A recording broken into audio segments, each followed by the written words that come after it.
Aluhu. Estradala Henwalea Otenu.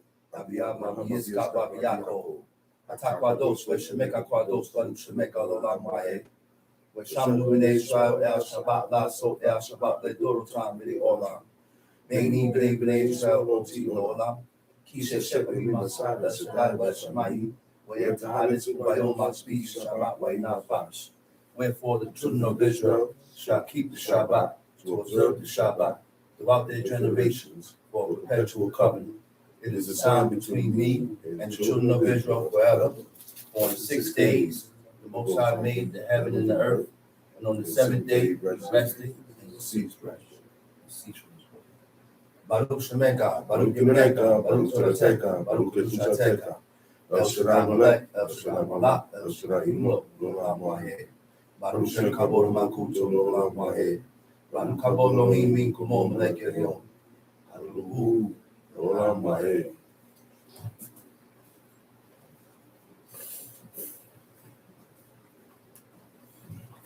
First of all, I'd like to give our honor and praise to the God of Abraham, the God of Isaac, the God of Jacob, the great, mighty, revered God, the Most High God, who bestows loving kindness, possesses all things, who remembers the pious deeds of the patriarchs, the Most High, slow of anger, great in kindness, forgiving iniquity and transgressions, but who by no means clear the guilty. Visit the iniquities of fathers upon children to the 3rd and 4th generation. The Most High's work is perfect. All his ways of justice, a God of faithfulness, and without iniquity, just and right is he. You may be seated.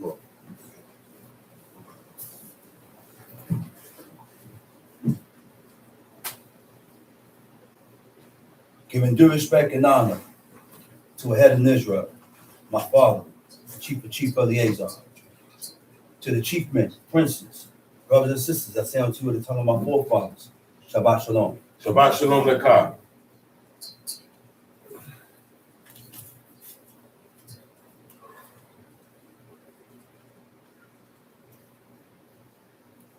What delivered Abiathar from death?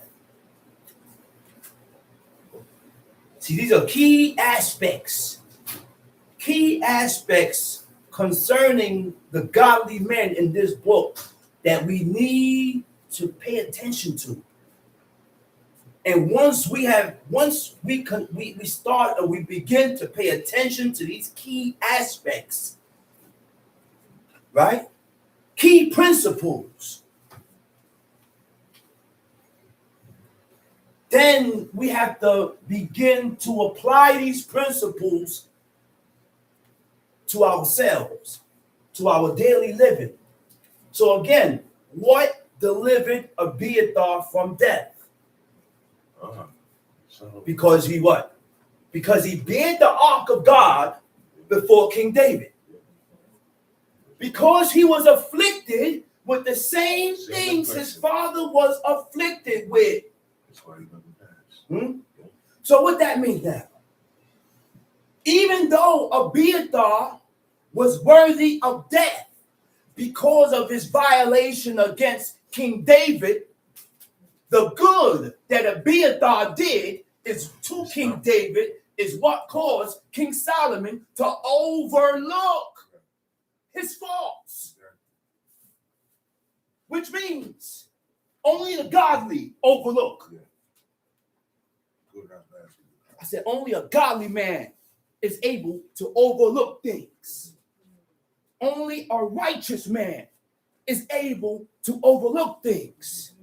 Only a man with principles and virtue and integrity can overlook your faults because of your good deeds that you have done to me, to my brother, to my sister, to my father, to my mother.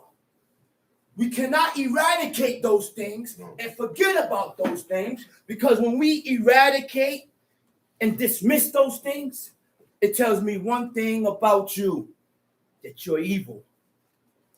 Only evil men does things like that. Ungodly men do things like that.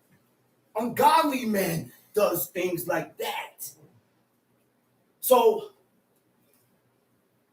the reason why we can't overlook things, because we tend to deal with a lot of things in our emotions. That's why God said, don't have a grudge. Because if you allow that grudge to sit and marinate, it turns to something called hatred. Okay? It turns into something called hatred. Okay? So how I feel disregarding godly principles of God, that's what we do. We disregard God's principles. Because how you feel counts. How you feel counts. The good that a person does don't die. I said the good that a person does never dies. Again, another point. Another point. God was angry with Job's friends.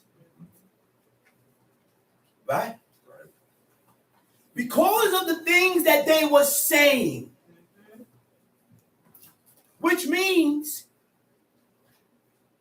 we tend to say things out of our emotions, but our sayings and our words doesn't match. It doesn't align with the principles of God. It doesn't compare with the principles of God. It doesn't compare, and it's not aligning with the laws of God, with the ways of God. So you have to watch what you say, because the things that we say is contrary from the laws of God. Right. Certain things you just can't do. Certain things you just cannot do.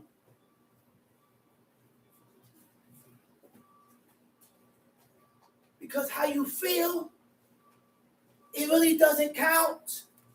And I don't really care about how you feel. I have to care, and we have to begin and start to care how God feels. How do God feel concerning this situation? Mm-hmm. What is the order concerning this situation? What are the standards concerning this situation? And when you deal with things in that form or matter, I'm never going to take your word. I'm never going to take your word. And I'm never going to take your word. The first thing I'm going to do is grab the book. And I'm going to start sweeping through pages. Flying through pages. Going to find the situation that's going to match the matter. And I'm going to deal with this situation in a just and godly fashion. Okay? So now, and because of that, they was rejected. Who rejected them? Who rejected Job's friends? God. Which means we can say things out of our mouth and cause ourselves to be rejected. Now, when we are rejected, that don't mean you're going to eat blood and fat. That don't mean you're going to disregard the Shabbat day. That don't mean you're going to shave your face. King Solomon stopped the people from eating blood, and he was despised. He was rejected, which means you could be doing the things that's right. Right? And still be rejected. How? Why? Because you won't elevate. You won't elevate. God will keep you at a limit, and you won't elevate. He's going to keep you right there, which means you block yourself. You can block and blemish yourself according to the words, your words and the things that you say.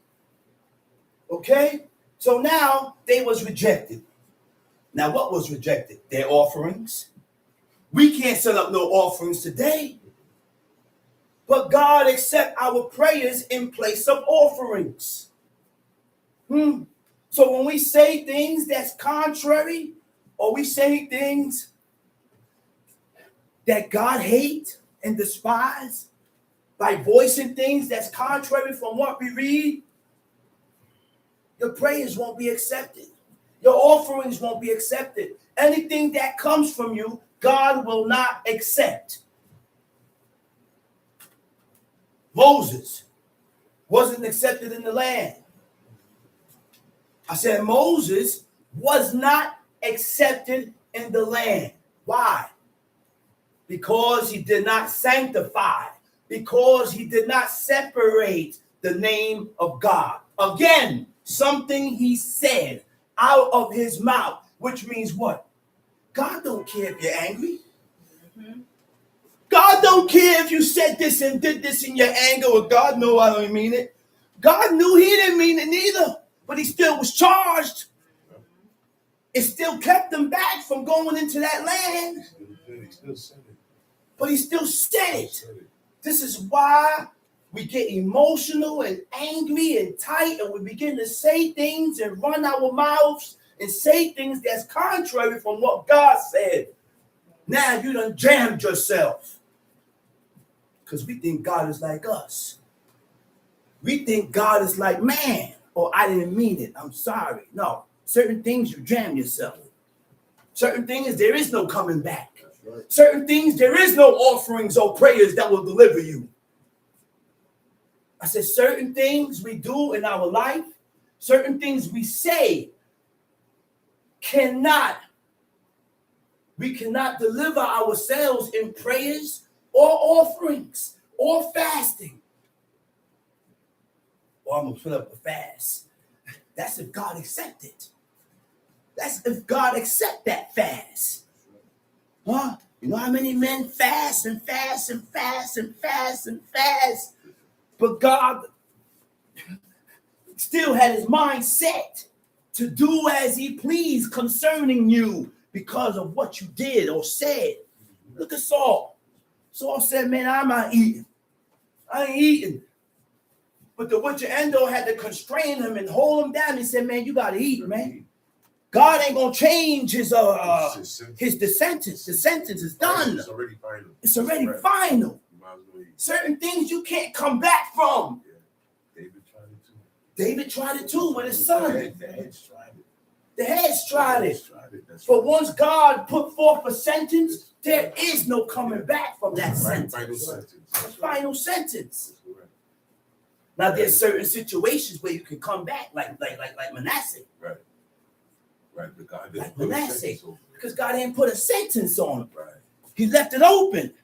He still had time to repent. He still had time to make amends before God.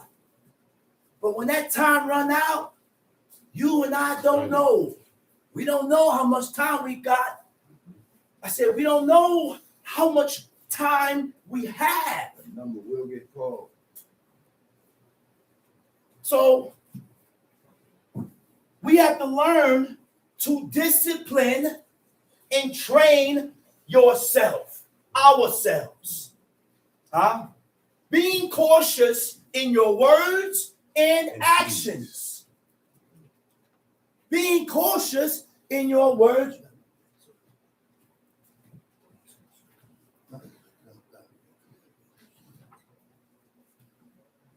Being cautious in your words and actions.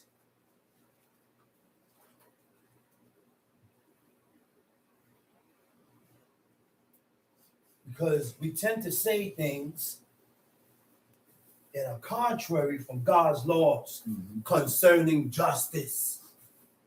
Concerning justice. And when we do these things, we affect ourselves. We blemish ourselves. We're going to go into the law. Leviticus chapter 20. What is justice? Justice is fair treatment. Just being fair. That's it. That's all justice is. It's being fair. That's all the law is about. It's about being fair concerning each other. Go ahead, let's read. Leviticus chapter 20. And the Lord spake unto Moses, saying, Again, thou shalt say to the children of Israel, whosoever he be, of the children of Israel, or of the strangers that sojourn in Israel, that giveth any of his seed. Whosoever he be, right, of the children of Israel, or of the strangers that sojourn in Israel, right? The strangers that sojourn in Israel is Hagir, Hagar. right? A sojourner is a person or people that stays temporary or dwelling as a stranger in a land not one's own. So we had sojourners, people that traveled through, and we have strangers that was not of Israel's nativity. They wasn't of Jacob. All right, go ahead, read. Again, thou shalt say to the children of Israel, whosoever he be of the children of Israel, or of the strangers that sojourn in Israel, that giveth any of his seed unto Molech, that giveth any of his seed to Molech. You know what Molech means? It means king. That's all it means. Molech means king. Molech. It means king. Okay? Molech was the god of the Ammonites, Phoenicians, to whom some Israelites sacrificed their infants in the valley of Hinnom. So the valley of Hinnom is in the back of I forgot exactly where. It's right. It's right. Often depicted. Now, Molech was often depicted as a bullheaded fire. Oh, all right. The worship of this deity became widespread in Egypt when Solomon erected the image and altar just outside the walls of Jerusalem in the valley of Hinnom. You see what happened? This is one of the reasons why God said, those women, those foreign pagan women that have not made their mind up to serve God from other nations, he said, don't marry into those women, because according to the woman that you marry will determine your strength, will determine how strong you're going to be, because a woman will weaken you. Right. I said a woman will weaken you. It will have you doing things. She will have you doing things that you're not even going to notice with yourself until the aftermath.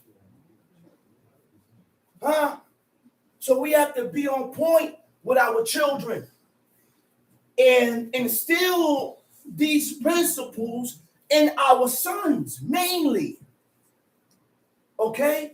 Because, the image of Molech was a human figure with a bull head, outstretched arms, receiving the children for sacrifice.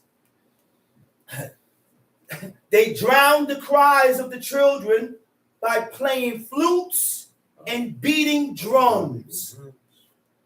And that wasn't no tambourine. It wasn't handheld drum. See, according to the Lord, when it says drums in the Psalms, it says toph. Toph means handheld drums. Those are tambourines. Right. Those big, humongous drums, congos, is Hamite customs. They was used for communicating with spirits. Okay, time sheet. Verse 3. He shall surely be put to death. The people of the land shall stone him with stones. Verse 3. He shall surely be put to death. Which means there is certain violation that calls for death. You got to pay for it with your life. You got to pay for it with your life. And when it comes for justice, when it comes towards judging certain matters, we have to learn not to be partial. We have to learn to be truthful with ourselves. Notice that our forefathers didn't need witnesses. No. Very rare you find in the book where they need witnesses, because we dealt with a truthful people. Mm-hmm. These people was truthful, even when they was at wrong with God, even when they was in the wrong or at fault. They was truthful about their doings and how they truly felt. They didn't denounce it and hide it. No. Why? Because they didn't have pride. See, pride is what makes you hide your faults. I said pride is what causes you to hide the things that you do against someone. Why? Because you want to seem right in the eyes of the people. Let's go read. And I will set my face against that And man. I will set my face. Huh? And I will set my face. Okay? Natan. You know what it means? It means God's direct opposition. God's direct opposition towards a person. Okay? Which means he will be opposite towards you. He will be contrary. God is going to move contrary or against you. Okay? Okay? It also means firm commitment to perform his purpose against an individual. So when God, you don't want God's face set against you for evil. At that point in time, when God's face is set against you for evil, nothing is going to deliver you. No prayer, no offerings, no nothing. Because God's face is set against you for what you did. Okay, go ahead. And will cut him off. And will cut him off. From among his people. From among his people. Tom, see? Because he had given of his seed unto Molech to defile my sanctuary. To defile my sanctuary. My holy name. And to profane what? My holy name. My holy name. Chalel. It means, profane means to make common. Profane means to make ordinary. Yeah, right. Okay? Profane means no respect for the holy things of God through your actions that are contrary from what God has commanded. Okay? Tom sheet. And if the people of the land do any ways hide their eyes from the man, when he giveth of his seed. And if the people of the land do hide, do any way hide their eyes from the man, which means we know what's going on. We know what's going on. We know who's at fault. We know who's wrong. But because of your affinity with this person, I don't speak up. Because of my affinity with this person, I won't speak up on who is right and who is wrong, which means you don't have the ability to discern. See, the ability to discern is when you are able to distinguish right from wrong. And when you are able to distinguish right from wrong, you speak up on behalf of the godly, on behalf of the person that is right. That's it. That's it. You're not able. You're not able. You're not an able man. You're not a capable man. Only able men. Like what Jethro told Moses. He said, appoint able men. You're not an able man. I said, you're not an able man. There's certain qualities that comes with a person that is able to be able to judge matters and take care of matters. Certain people cannot be in charge of certain things because you are not able. You're not equipped. Yeah. So you're not in charge of nothing. You sit down and be quiet. Yeah. And let somebody else be in charge with with godly principles and qualities. Right. Because you like to deal with situations according to how you feel in your emotions.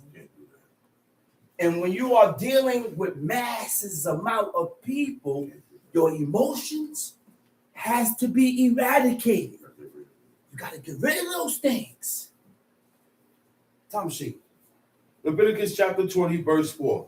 And if the people of the land do any ways hide their eyes from the man when he giveth of his seed unto Molech and kill him not, then I will set my face against that man. Which means what? Certain things must be put out front. You know why? You know why certain things got to put out front?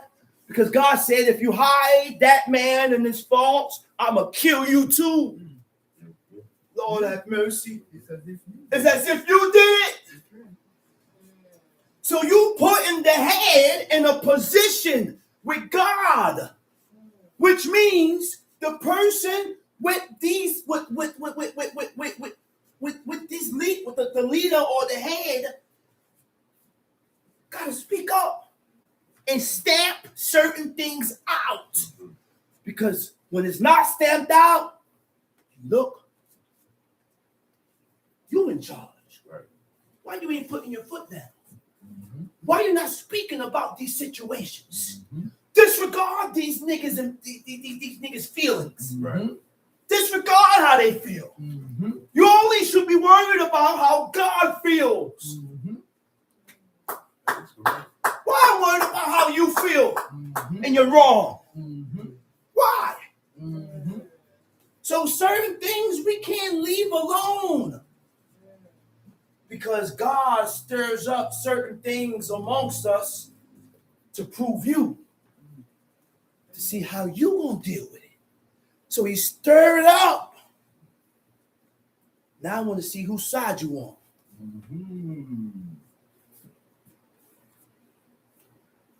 Let's read. Then I will set my face against that man and against that family, and will cut them off. Wait. Oh my gosh. He said, I done took my family down. Well, let's go back. And if the people of the land do any way hide their eyes from the man when he giveth of his seed unto Molech and kill him not, then I will set my face against that man. It ain't talking about the one that offered up to Momo. It's talking about the ones that hit him. It's talking about the ones that covered it up. Come on, man. Listen, man. Listen. We cannot continue to hide people in their faults because these type of things, now we start to read and see how God works. When we hide a person in their faults, then God charge you and your family. And I love my kids. And I don't need God charging me for something that I didn't do because you did it. Are y'all crazy? We gotta be crazy, man. This is work. This works, man. Ain't no joke in this book, man. You learn how God moves. You learn the mentality of God by reading the book. If he desires to show you, if you have gained his acceptance, then he will show you. And the only way you will learn the ways of God, your head got to be in this book. Not one time, not two, every day. Constantly. Let's read. Then, verse 5.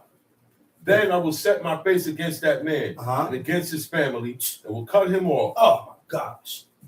And we'll cut him off. You hear that, man? I don't want God cutting my innocent children off.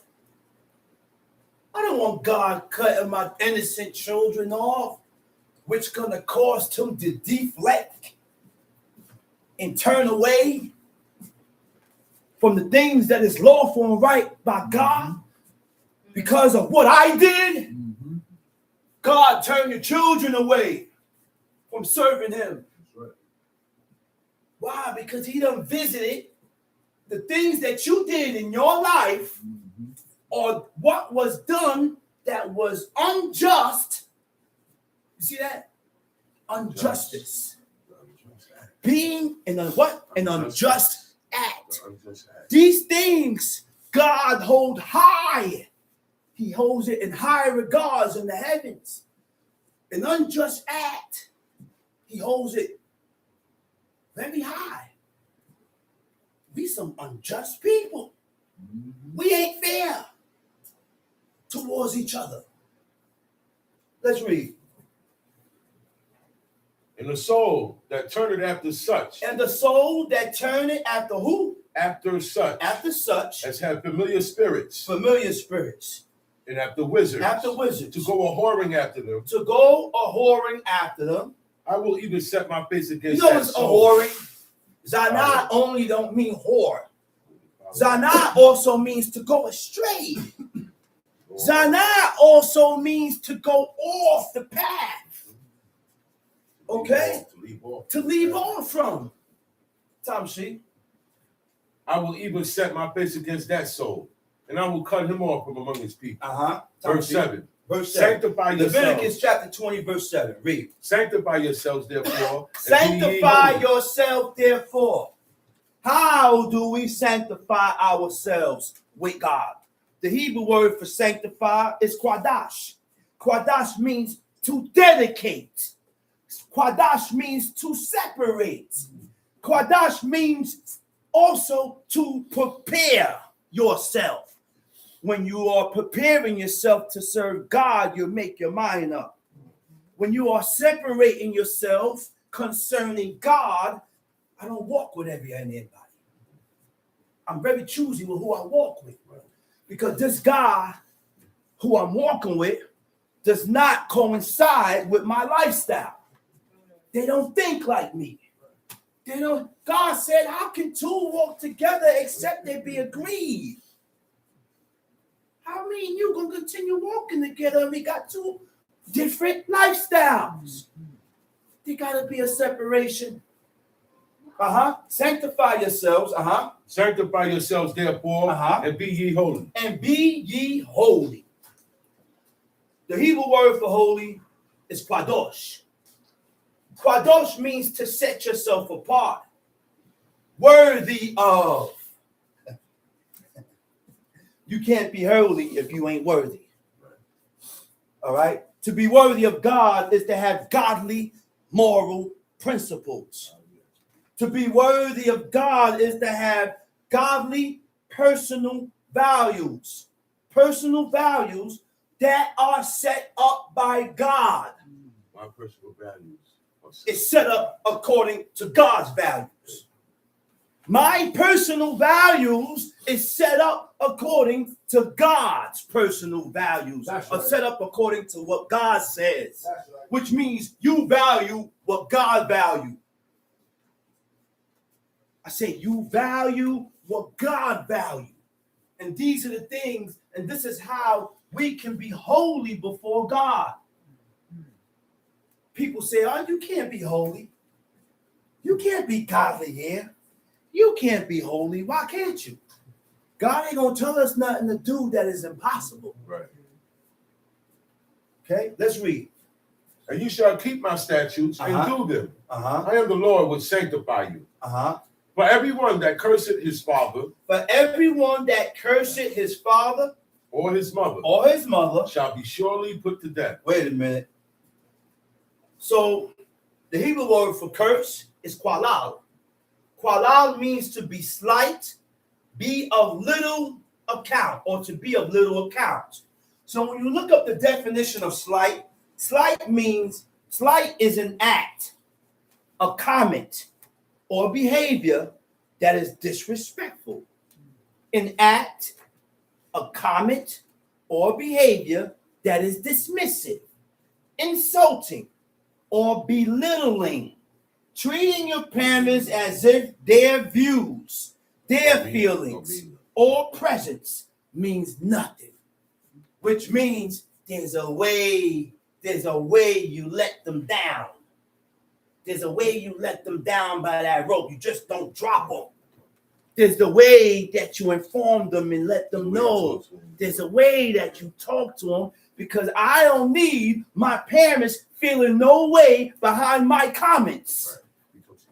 I don't need my parents to feel no way behind what I said or behind my actions, or to feel like he or she, mama or papa, can't say nothing,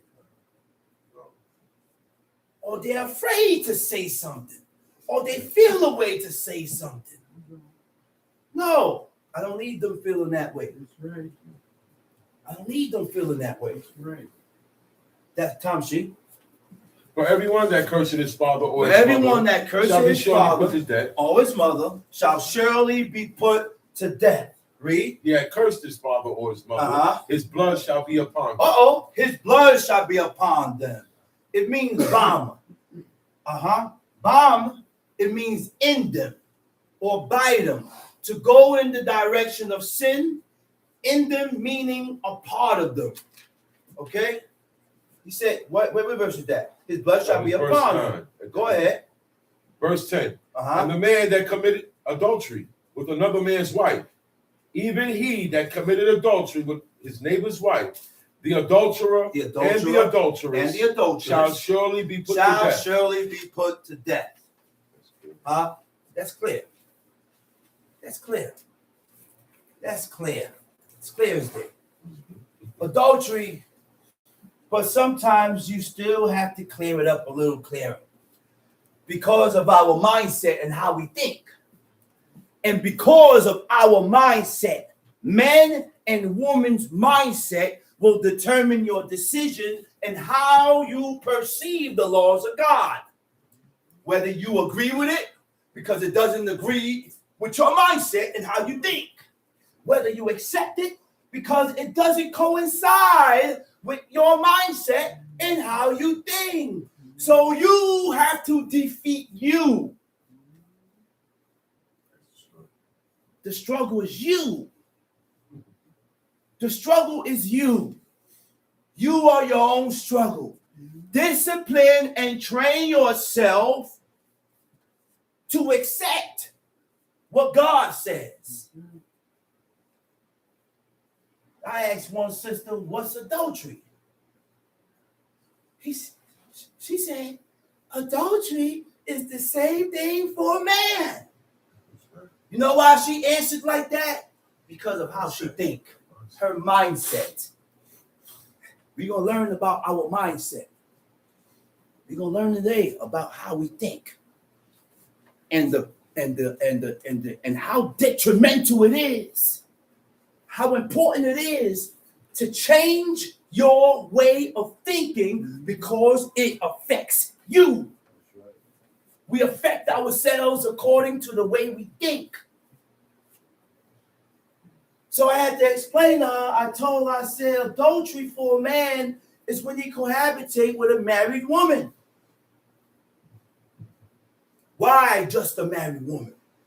Because God accepted that a man can have as many wives as he can take to himself. God set the standards. I didn't set those standards. I don't know what God set those standards. That's God's given. That's a man's God-given right. But you, O daughter of Zion, you can't have 2 husbands. You can't have 3 husbands. You can't have 4 husbands. You only gotta desire and stick to that one man. That's right. And if you cohabitate with any man besides that man that you are married to, that is adultery. That's right. That's right. Break it down, brother. Now, when we fornicate, because the Hebrew word for adultery is tin'ah. The root word is na'ah. It means adultery and fornicate. Which means for the men, we cannot be spreading our seed, our royal oats, all over the place. You got your wife at home and you're sleeping with Mary, Lucille, Mariana. Next thing, the wife turned around. The husband ain't there. He with Fatima. He with Fatima. He with Fatima. Now, let's read. And the man that lied with his father's wife. And the man that lied with his father's wife. Hath uncovered his father's nakedness. Hath uncovered his father's nakedness. Both of them shall surely be. So these are principles that us as a people, we got to follow. We can't be like the people where we live amongst. That's right. Because the people with no standards, with no godly principles, they do that. They would sleep with the daughter and the mother. And then they'll brag about it. Yeah. And then they'll brag about it. And then they'll brag about it.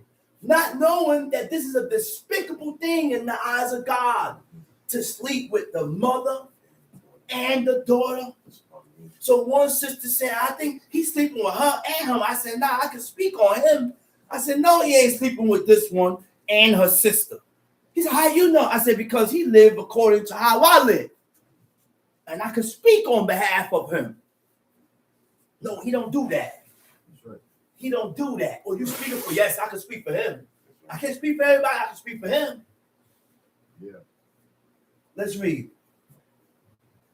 Both of them shall surely be put to death. Shall surely be put to death. Their blood shall be upon them. Their blood shall be upon them. And if a man lie with his daughter-in-law, And if a man lie with his daughter-in-law, this is my son's wife.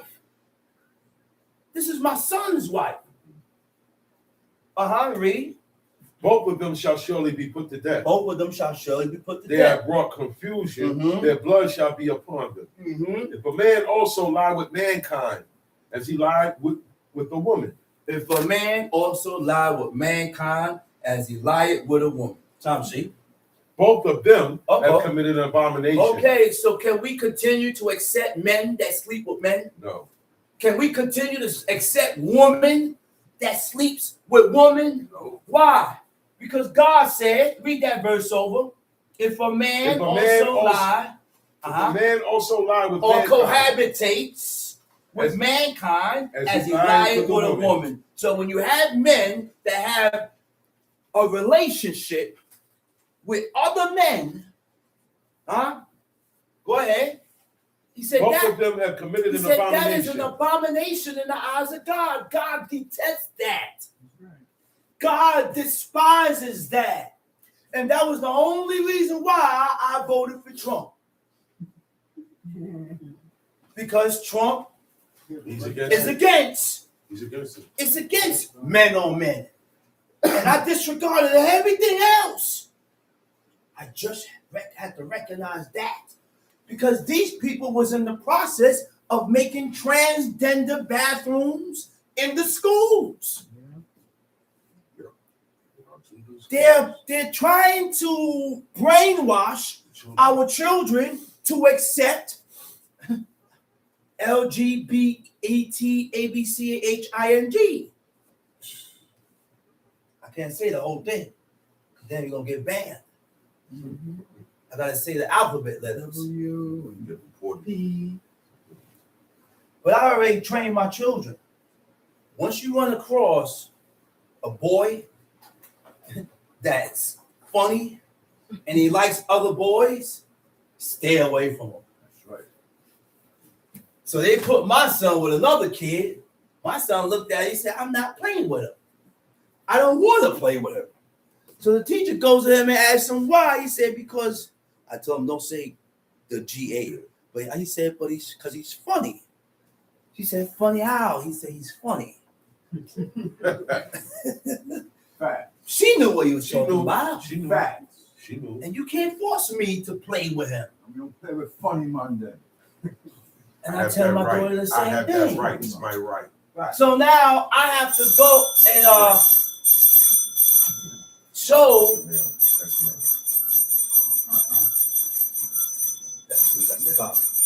I don't care what you do now. I don't care what you do.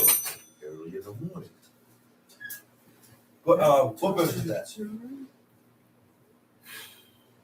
Verse 14. And if a man take a wife and her mother, And if a man take a wife and her mother, do we know this is what's going on It's going on now. in It's going on society right now. today? there it goes on in the hood. Men right is now. sleeping with daughters, Mhm. and then we go and pick the mother.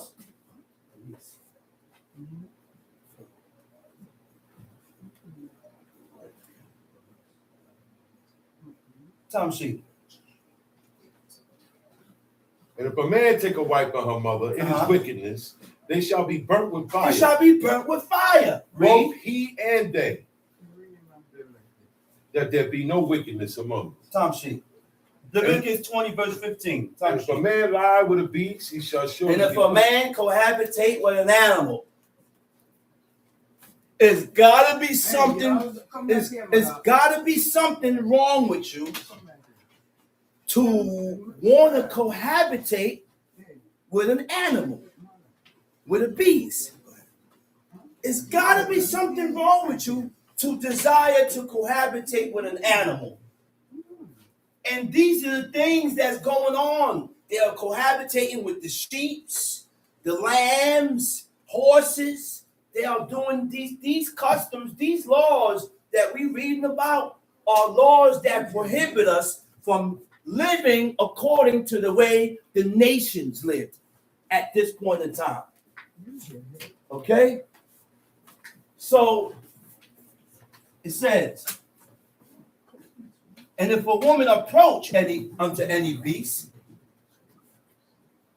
and lie down thereto, thou shalt kill the woman and the beast. Thou shalt surely be put to death. Their blood shall be upon them. And if a man shall take his sister, his father's daughter, or his mother's daughter, and see her nakedness, and she see his, there is no half sister. Right. There is no half sister. No step brother. There is no step sister. There is no step or half brother. Once that child is coming from that man, let me read. Listen, a man shall not take his sister, his father's daughter, or his mother's daughter, and see her nakedness, right? And she see his nakedness. It is a wicked thing. And they shall be cut off in the sight of their people. He hath uncovered his sister's He had nakedness. uncovered his sister's nakedness. He shall bear his iniquity. He shall bear his iniquity. Tamshi. And if a man shall lie with a woman having her sickness. Okay. If a man shall lie or cohabitate with a woman having her sickness. What is her sickness? Her sickness is in her nidata. In her nidata means while she's on her menstruation. In her monthly menstruation or her monthly cycle. Right? Now, while it takes 7 days for a woman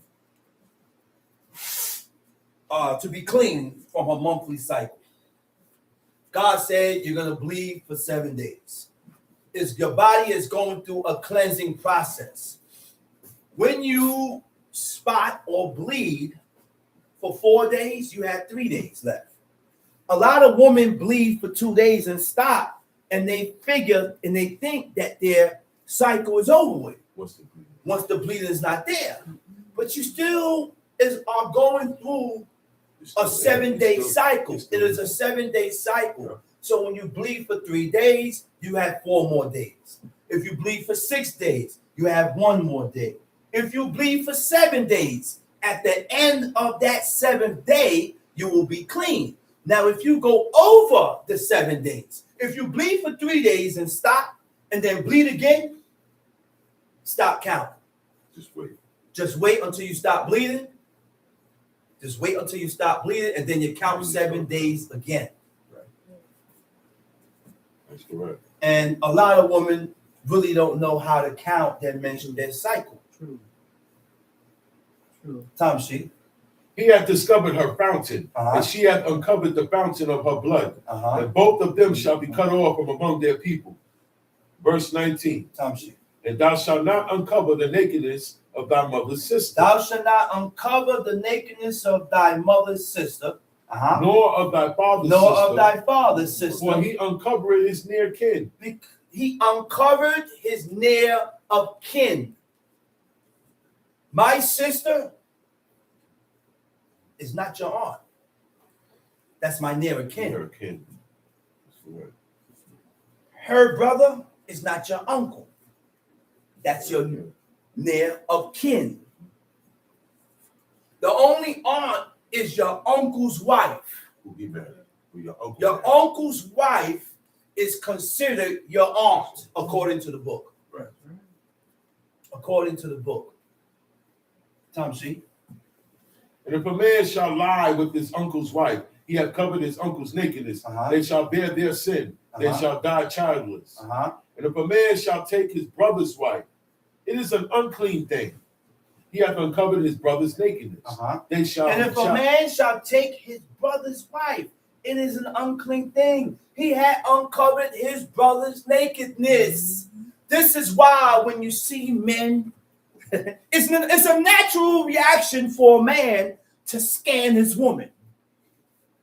I said it's a natural thing for a man to scan his woman and say, nah, you're revealing too much. That's all mine right there. That's me. Right. I don't want this one looking at this. Right. That belongs to me. No. Take that off. Take that off. Take that off. Put this on. Yes, sir. And that's the reason why even That's mine. all men, even men outside, all men, whether they know God or not, they're very conscious of how their woman go out there in the street. She should be too. And she should be also. Should be too. That's correct. She should Right. be also. It starts Why? Why?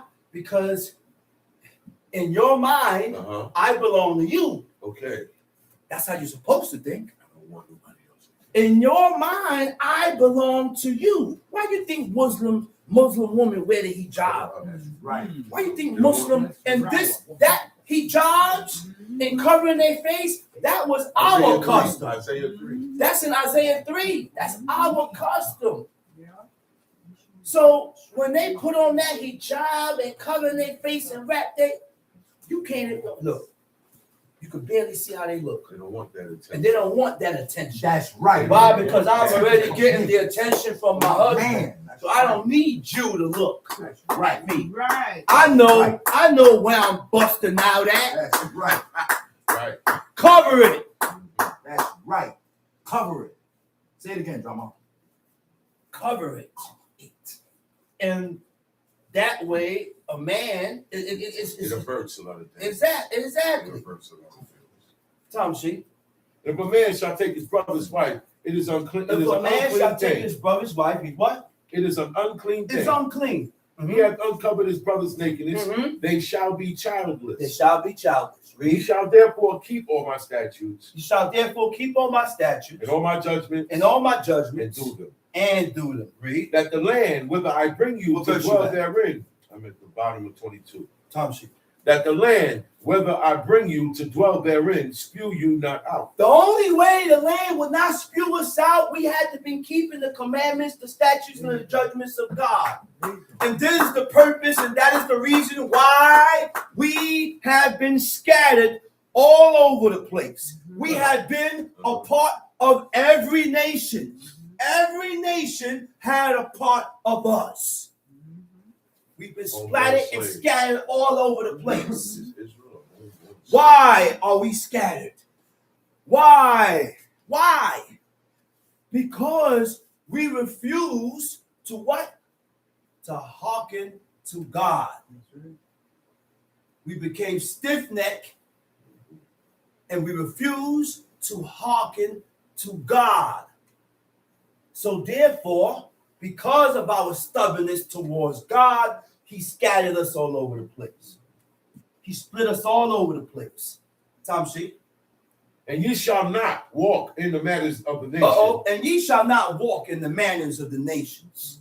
The manners of the nations are the statutes of the nations, the ordinance of the nations, the customs of the nations, the rights of the nations. So what are the rights of the nations? The rights of the nations refers to pagan traditions. Pagan traditions, ceremonial practices, pagan religious practices is what, all these things is what establishes your identity.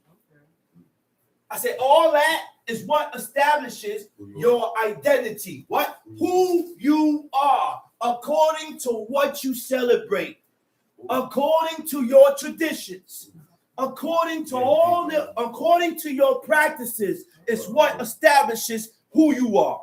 Okay. Let's go to Jeremiah 18. What verse you at? Hold on. I'm at 23. You in 23 in Leviticus 20, right? Yeah. Okay. Go to Jeremiah 18, right? Okay. And ye shall not walk in the manners of the nations which I cast out before you, for they committed all these things, and therefore I abhorred them.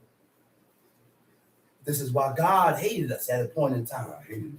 This is why God hated us at a point in time. because we traded God in to the service of idols and deities. Okay? He said, but I have said unto you, ye shall inherit their land, and I will give it unto you to possess it, a land that floweth with milk and honey. I am the Lord your God, which has separated you from other people. Huh?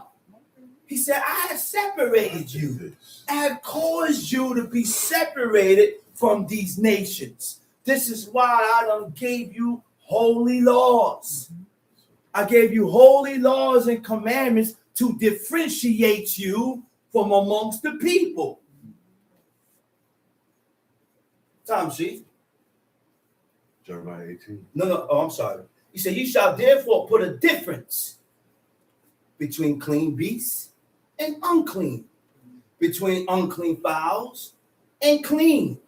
And ye shall not make your souls abominable by beasts or by fowl or by any manner of living thing that creepeth on the ground, which I have separated you as unclean. And ye shall be holy unto me, for I, the Lord your God, for I, the Lord, am holy, and have severed you from other people, that ye should be mine. Tom sheet.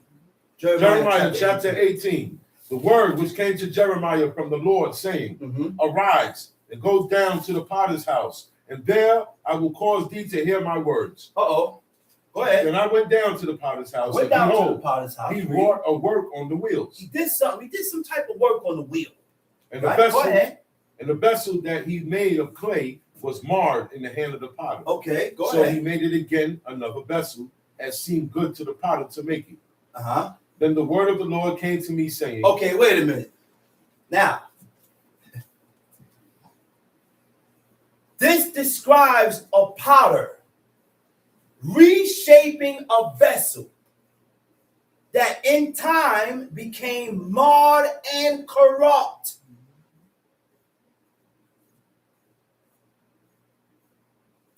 I said in time became marred and corrupt. When God took the nation of Israel to himself, we was going through a training process. We was going through a training process. And in time, okay, at a certain time in history, we was correct and we was right by God. Yeah.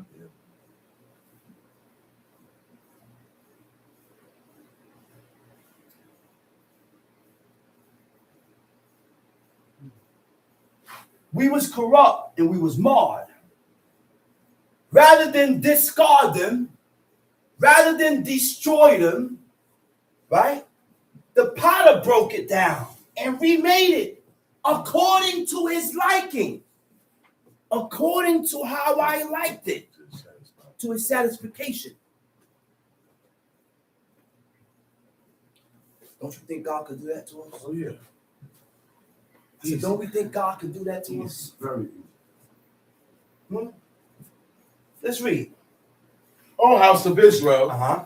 cannot I do with you as this potter, Mm-hmm. saith the Lord? Behold, as the clay is in the potter's hand, so are ye in my He hand. said, the same way the clay is in the potter's hand is the same way that I can do with these people.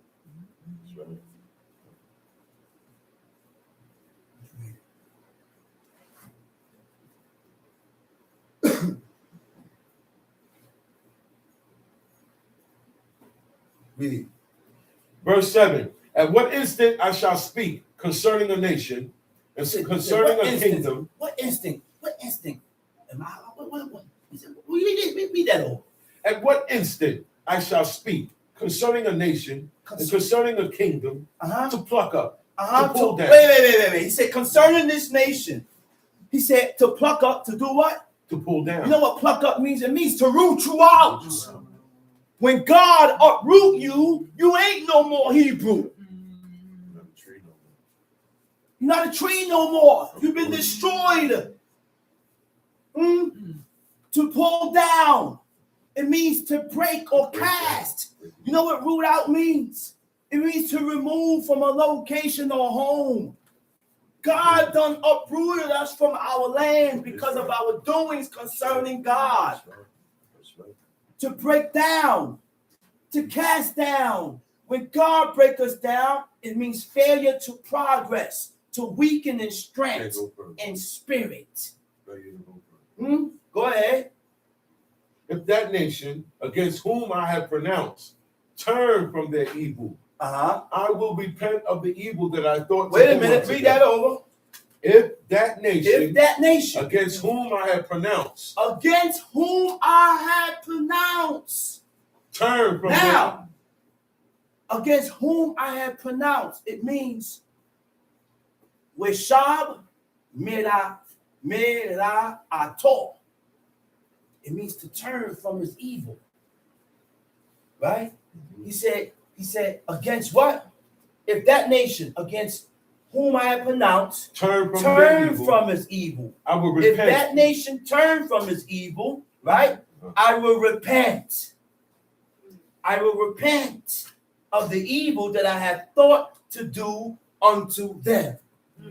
So whatever I have in mind to do to you, only if you make amends with yourself, I will turn these things around. I will pull back. Go ahead, read.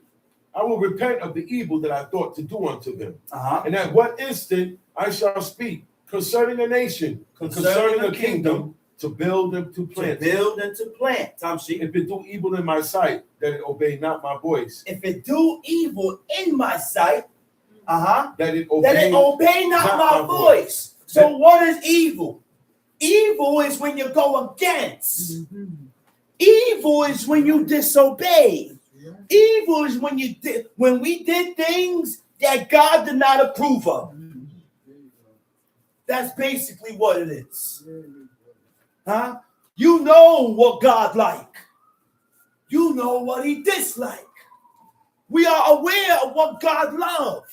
And we are aware of what God hates. And when we do things contrary to piss God off, to make him angry, then that's what happens. That's what happens.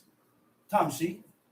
If it do evil in my sight, that it obey not my voice, then I will repent of the good wherewith I said I would benefit them. Verse 11. Now therefore, go to, speak to the men of Judah and to the inhabitants of Jerusalem, saying, thus saith the Lord, behold, I frame evil against you. What verse is that? I'm in verse 11. Okay, say verse 11. He said, where I said I will benefit them. The Hebrew word for benefit is yatab, right? It means to be pleased or to do good for him. Where God had intentions or the mind to do you good, he will do you evil because you haven't made amends with yourself. You haven't made corrections. Tom, see? Now therefore go to, speak to the men of Judah and to the inhabitants of Jerusalem, saying, thus saith the Lord, behold, I frame evil against you. Wait a minute. He said, thus saith the Lord, I frame evil against you. You know what it means when God said he frames evil against you? It means to create. When you look up the definition of create, it means to design or bring about a course of action or behavior. God will create and design certain troubles for us. Okay? God will design certain things and create certain things to happen in you. Okay? Go ahead. Behold, I frame evil against you and devise a device against you. And devise a device against you. Read. Return ye now every one from his evil way. And make your ways and your doings good. Return ye now everyone from who? From your evil ways. So your ways describes how you think, which tells me your decisions or actions. Okay? You did what you did because that's how you think. You said what you said because that's how you think. Everything begins and starts with how you think. So if you discipline your mentality, if you are able to discipline how you think, now I will be able to have some type of control in my actions and my words and the things that I say, because I'm only going to emanate and show and do things according to how we think. Tom sheet. And they said, there is no hope. There is no hope. But we will walk after our own devices. We will, everyone. Wait a minute. He said, there is no hope, but we will walk after our own devices. You know what that means? When you walk after your own devices, your own thoughts, you're going to continue to do according to how you think. You're going to continue to do to how you think, according to your mindset. Tom sheet. And we will everyone do the imagination of his evil heart. Imagination of his evil heart. Read. Therefore, thus saith the Lord, ask ye now among the heathen who have heard such Ask things. ye now among the heathens. Go and ask amongst the nations who have heard such things. Tom sheet. The virgin of Israel had done a very horrible thing. A horrible thing. Will a man leave the snow of Lebanon, which cometh from the rock of the field? Or shall the cold flowing waters that come from another place be forsaken? Because my people have forgotten me. Because my people have forgotten me. They have burnt incense to vanity. Oh, they have burnt incense to vanity. Okay, go ahead. And they have caused them to stumble in their ways from the ancient paths, to walk in paths. They have caused them to stumble in their ways. The Hebrew word for stumble is kashal. It means to stagger. It means to fall into sin. It means to waver. It means to fluctuate, to begin to doubt as in purpose, opinion, or opinion. It also means to hesitate. Okay, so you, at this point in time, we begin to fluctuate with God. We begin to shift back and forth. Go ahead, read. They have burned incense to vanity, and they have caused them to stumble in their ways. In their ways. From the ancient path. From the ancient path. To walk in paths. To walk in paths. In a way not cast up. That was never started. That never cast up, read. To make their land desolate. And a perpetual hissing. Everyone that passeth thereby shall be astonished and wag his head. I will scatter them as with an east wind before the enemy. I will show them the back and not the face in the day of their calamity. God scattered us and then turned his back on the nation, but paved the way for them to return. God, listen, we understand that. Look, God scattered us, turned his back on us, but still left the opening. A small opening for return. A narrow opening for returning, for the purpose of returning back to God. Come on, man.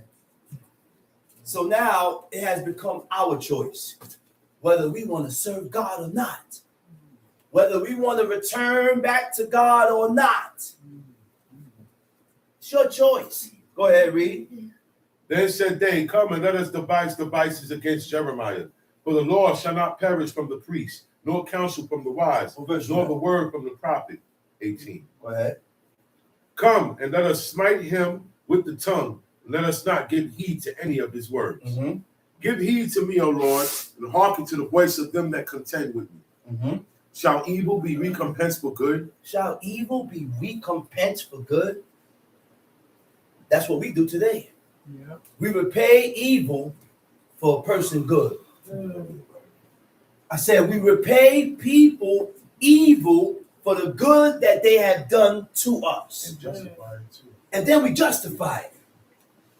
And then we come up with a reason why. Go ahead. But they have digged a pit for my soul. Remember that I stood before thee to speak good for them. And he said, remember that what? Remember that I stood before thee to speak good for them. Even when they turned against me, and even when the people did what they did to Jeremiah, Jeremiah still spoke up for the nation. They took the man and put him in mire, and he sunk. And if it wasn't for Ebed Melech to draw him out of that mire, he would have died. But he still spoke up for these people. Tamshi, it shows you these godly men shows us a mindset. Okay. A certain mindset that we need to attain in order to be accepted of God. The woman in this book shows the woman of today a certain mindset in order to be accepted of God. You cannot attain this mindset disregarding this book. Go ahead, read. Remember that I stood before thee to speak good for them and to turn away thy wrath from them. Therefore deliver up their children to the famine and pour out their blood by the force of the sword. And let their wives be bereaved of their children and be widows. And let their men be put to death. Let their young be slain by the sword in battle. Verse 22. Go ahead. Let a cry be heard from their houses. Go to Psalms 111. Let a cry be heard from their houses. You know what that is? If a cry is heard in your house, my family is being affected from my doings. There are things that I'm doing that God is visiting what I'm doing upon my household. So now it's affecting my children, my daughters, my wife, my servants, my cattle. Go ahead. Now hold up. He said, when thou shalt bring a troop suddenly upon them, but they have digged a pit to take me and hid snares for my feet. Yet, Lord, thou knowest all their counsel against me. He said, you know their thoughts.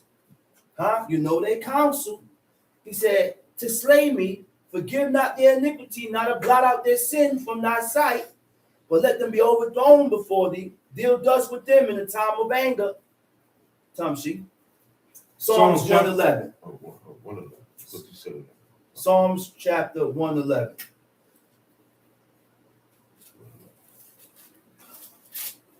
Praise ye the Lord. I will praise the Lord with my whole heart. He said, praise ye the Lord. He said, I will praise God with my whole heart. I will praise God your whole heart. When you praise God with a whole heart, it means wholeheartedly.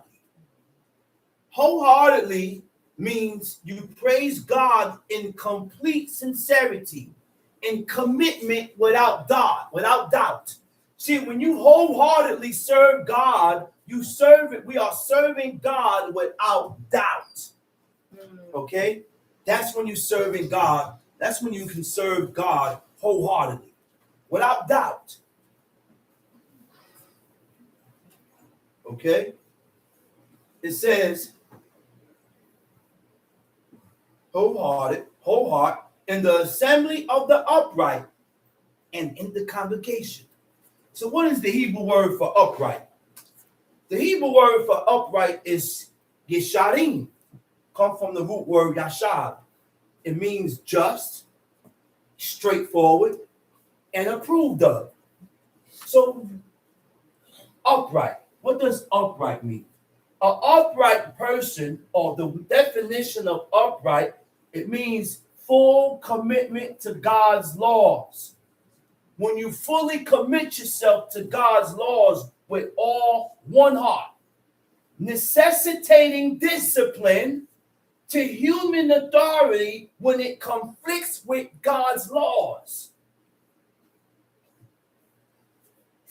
So, necessitating disobedience to human authority when it conflicts with God's laws. You know what that means? When I'm able to go against what you said for the purpose of what God said, I will go against you for the purpose of serving God. We cannot continue to agree with each other, because for me to agree with you is to go against God. That's what that means. Necessitating disobedience to human authority when it conflicts with God's laws. That's uprightness. Straightforward. It means living in accordance with God's will. Right? being able to acknowledge your faults, coming from righteous integrity and honesty. Okay? Coming from righteous integrity and honesty. So what does approved of? Approved of means. Approved of God is being, when you're approved of God, you're being tested and proven for the purpose of being accepted. God cannot accept us without testing us, without proving us. In order for God to accept us, God is going to put you through certain trials and tribulations. God is going to put you through certain situations and difficult situations to prove you according to your choices that you make. Whether your choices is towards God or whether you have chosen yourself above what God says. Okay? Now, what is just? Just is being in accordance with God, aligning your life, comparing or aligning your thoughts and will towards God, leaving off from worldly and selfish pursuits. Time sheet. Verse 1. Read verse 1. Praise ye the Lord. I will praise the Lord with my whole heart in the assembly of the upright and in the congregation. The works of the Lord are great. The works of God are great. Everything that God do is good. Everything is good. Yeah. When I got hit by the bus, it was good. That's right. Why? Because we are dealing with a just God. And the reason why you got hit by that bus is because I needed to get hit by that bus to wake up, to wake myself up according to what I'm doing. Yeah. What am I doing that caused me to get hit by that bus? That's right. See, okay? Go ahead, read. The works of the Lord are great.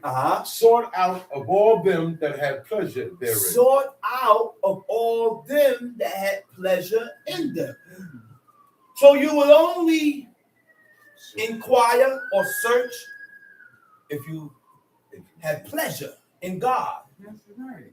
If you have pleasure in God, if you desire God, if you want to do this, if you truly want to live this life of godliness and righteousness and be holy and godly before God, you're going to search for this. You got to look. It's something that you got to look for.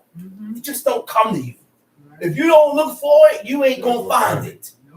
You have to be looking for it in order to find it. That's why God said, inquire. I'm not going to just give wisdom to you. God just don't give you wisdom. You have to be looking for wisdom in order for God to give it to you. So this is something that we must seek after. To resort. It means the action of turning to and adopting a strategy or a course of actions, especially a disagreeable or undesirable one. You know what that means? We're going to come across certain laws that we don't like. We're going to come across certain laws that you disagree with. Right? But you have to learn to adopt. You know what adopt means? We have to learn to eradicate how you feel and replace it with these laws in order to accept it. Accept it. All right? To inquire means seeking God, seeking God's will, aligning yourself with God's purpose or concerning the laws. Right? Read. Time sheet. His work is honorable and glorious, and his righteousness endures His work forever. is honorable and glorious. Read. And what? And his righteousness endureth forever. Righteousness endureth forever. Read. He hath made his wonderful works to be remembered. The Lord is gracious and full of compassion. He had made his wonderful works to be remembered. I forgot what year, and I just found this. There was a wheel, a chariot wheel was discovered in 1978 in the seabed of the Red Sea. Moses and our ancestors, the Hebrew Israelites, did walk across the Red Sea. Yes, they did. They found that. Yes, they They did. found swords and armors and chariot wheels at the bottom. Horse bones. That's right, man. A lot of They horse found all those things underneath there. And God left all these things here to prove his work. To prove these things. Tamshi. He hath given meat unto them that fear him. Uh-huh. He will ever be mindful of his covenant. But go back. Verse 4. He made his wonderful works to be remembered. The The Lord is gracious and full of and compassion. full of compassion. Okay. Okay. Gracious. Grace. Right? You know what grace is? Unmerited favor. Unmerited favor. Love given to undeserving people. That's what grace is. For the purpose of regeneration. For the purpose that you acknowledge your faults before God and begin and start making amends with yourself. That's the purpose of God's grace and mercy. Hoping that you reflect, self-reflect on yourself to be able to acknowledge where we are going wrong at. Go ahead. No, well, hold up. Compassion. Compassion is emotions that compels action to alleviate suffering. Ain't that something? I said compassion is a stirred up emotion that compels or moves you into action to alleviate a person's suffering, which means if you truly have compassion, my emotions will get stirred up in me concerning your situation. And I will be moved to try and alleviate and pacify or help in whatever you're going through. That's called compassion. Tamshi. Verse 5. Uh-huh. He hath given meat unto them that fear him. Uh-huh. He will ever be mindful of his covenant. Tamshi. He has shown his people the power of his works, Uh-huh. that he may give them the heritage of the heathen. Mm-hmm. The works of his hands are verity and judgment. The works of his hands is truth and judgment. Verity is emet. The Hebrew is emet. It says truth and judgment. The works of his hands are truth and judgment. All his commandments are sure. Tamshi. Verse 8. They stand fast forever and ever, and Uh-huh. are done in truth and uprightness. Uh-huh. He sent redemption unto his people. Wait a minute. He sent redemption unto his people. Redemption is a way of saving or being saved from sin or error, which means God has left a path. God has left open a way for us to save ourselves. Okay? I said, God has left a way for us to save ourselves. Okay? Go ahead. He had commanded his covenant forever. That was only according to your choices. You choose. You choose what life you desire to live, whether it's life or death, good or evil. He said, but God had somehow exposed you to what you need to know to save yourself. That's mercy. That's mercy. Now it's your choice whether you want to continue to live under these restrictions, because that's what this book does. The book restricts us. Yeah. I said the book restricts us from doing things of our own desire. Yeah. Go ahead, read. He had commanded his covenant forever. Uh-huh. Holy and reverent is his name. Go ahead. The fear of the Lord is the beginning of wisdom. Uh-oh. Of The good- fear of God. The fear of the Lord is the beginning of wisdom. But who fears God? Okay. Who's afraid of God? We're not afraid of God. We're not afraid of God. We don't fear God. You know why? When God puts certain situations before us, we fail. Do what you want to do. God ain't going to test you in your strength. God ain't gonna test you in the things that you're strong at. God tests you in the things that you're weak and you always fail. Why? Because you continue to talk and run your mouth about what you do and how you do. It's okay. I'm gonna prove to you that you ain't nothing. Here, look at this. Boop. That was there. Here, look at this. To show you got work to do. You got work to do. I got work to do with myself. That's why most of the time, the best thing to do is a shh. Shh. Do it right. Do what God says. Be quiet. Be quiet. Be quiet. And learn. Learn that the whole time. Observation is key. You said shh. I said shut up. I said observation is key. Observation is the key. Now, what are you observing? Don't observe me. That's what we all do. I said observation is key. Observe yourself. And while you are observing self, be truthful. So that you will be able to find your faults and make corrections. So that you can become better before God. So that you can be accepted before God.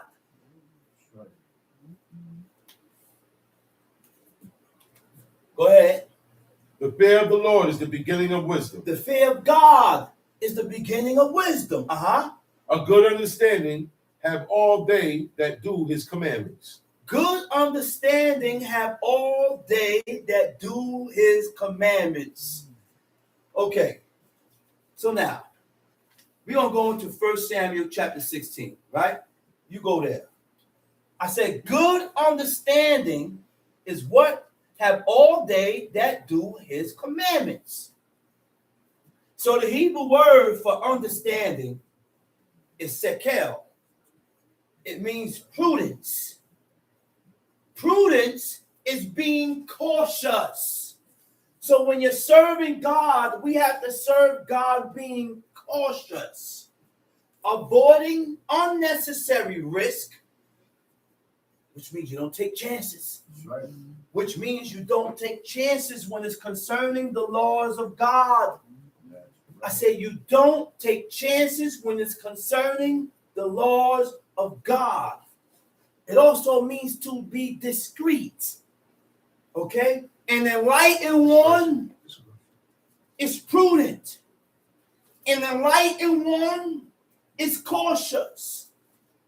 An enlightened one avoids unnecessary risk. They are discreet. What is cautious? Cautious means what? Careful about what you say and your doings to avoid danger, to avoid mistakes, to avoid risk. Okay? Discreet is what? The ability to govern one's actions and words with godly wisdom to prevent undesirable consequences. Right? The fear of the Lord is the beginning of wisdom. Good understanding have all they that do his commandments. So in order to receive understanding, in order to receive prudence, in order to receive all these things, you have to keep God's laws. You have to be fulfilling your part. Go ahead. 1 Samuel chapter 16. And the Lord said unto Samuel, how long wilt thou mourn for Saul? Oh my goodness. He said, man, he said, how long are you going to continue to cry for this guy here? How long? See, Samuel was a man that had a heart. Samuel had a heart. And I've noticed with Samuel, when the people went off, when Saul went off, he felt the way. he felt the way like he was the one being offended. And he didn't get angry at Saul. He cried for him. He cried and he mourned and he lamented. It shows you the difference between men today and men from the book. This book proves to us and shows us how we need to be accepted of God. And if we continue in this mindset, in these ungodly ways, in these unprofitable behavior and ways and customs, you can't go nowhere like that, man. There's no way we can go anywhere. We're not going to excel this way. Tom sheet. How long wilt thou mourn for Saul? He said, how long are you going to continue to mourn for this guy? Seeing. The Hebrew word for mourn is abal. Abal is expression of grief, sorrow, or regret. This expressing dissatisfaction of a situation. Do we know Cain's name means to lament? In Hebrew, it means to lament or to chant a dirge. And I always wondered why his name was, why did that name, why? It also means to acquire or purchase, but he was named according to the situation that went down. That's right. After he killed and murdered his brother, he was sorrowful for it. He lamented and he was truly sorrowful for what he did. But certain things you just can't come back from. But God still showed mercy in his judgment. And he put a mark on Cain. He put a mark. This mark you can't see with the naked eye. He protected him by putting that mark. Cain cried out, man. He said, this, what you put on me is great. The first thing he mentioned was that you done hid me from your face. You hid me from your face, oh Lord. How am I going to succeed without your guidance? And this is how our forefathers moved, and this is how our forefathers moved, man. Huh? That's right. I forgot. I remember you was telling me that. Subjugated, Prince Zakaria told me, just reminded me. It also means subjugated. You know what subjugated means? Subjugated to what? To sin. Sure.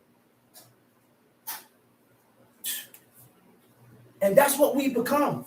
When we violate the commandments of God, we become subjugated. We become more inclined towards doing things that is ungodly.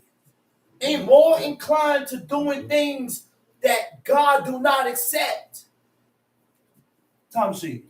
How long wilt thou mourn for Saul, seeing I have rejected him? Seeing I have rejected him. Seeing I have despised him. Seeing that I have refused him.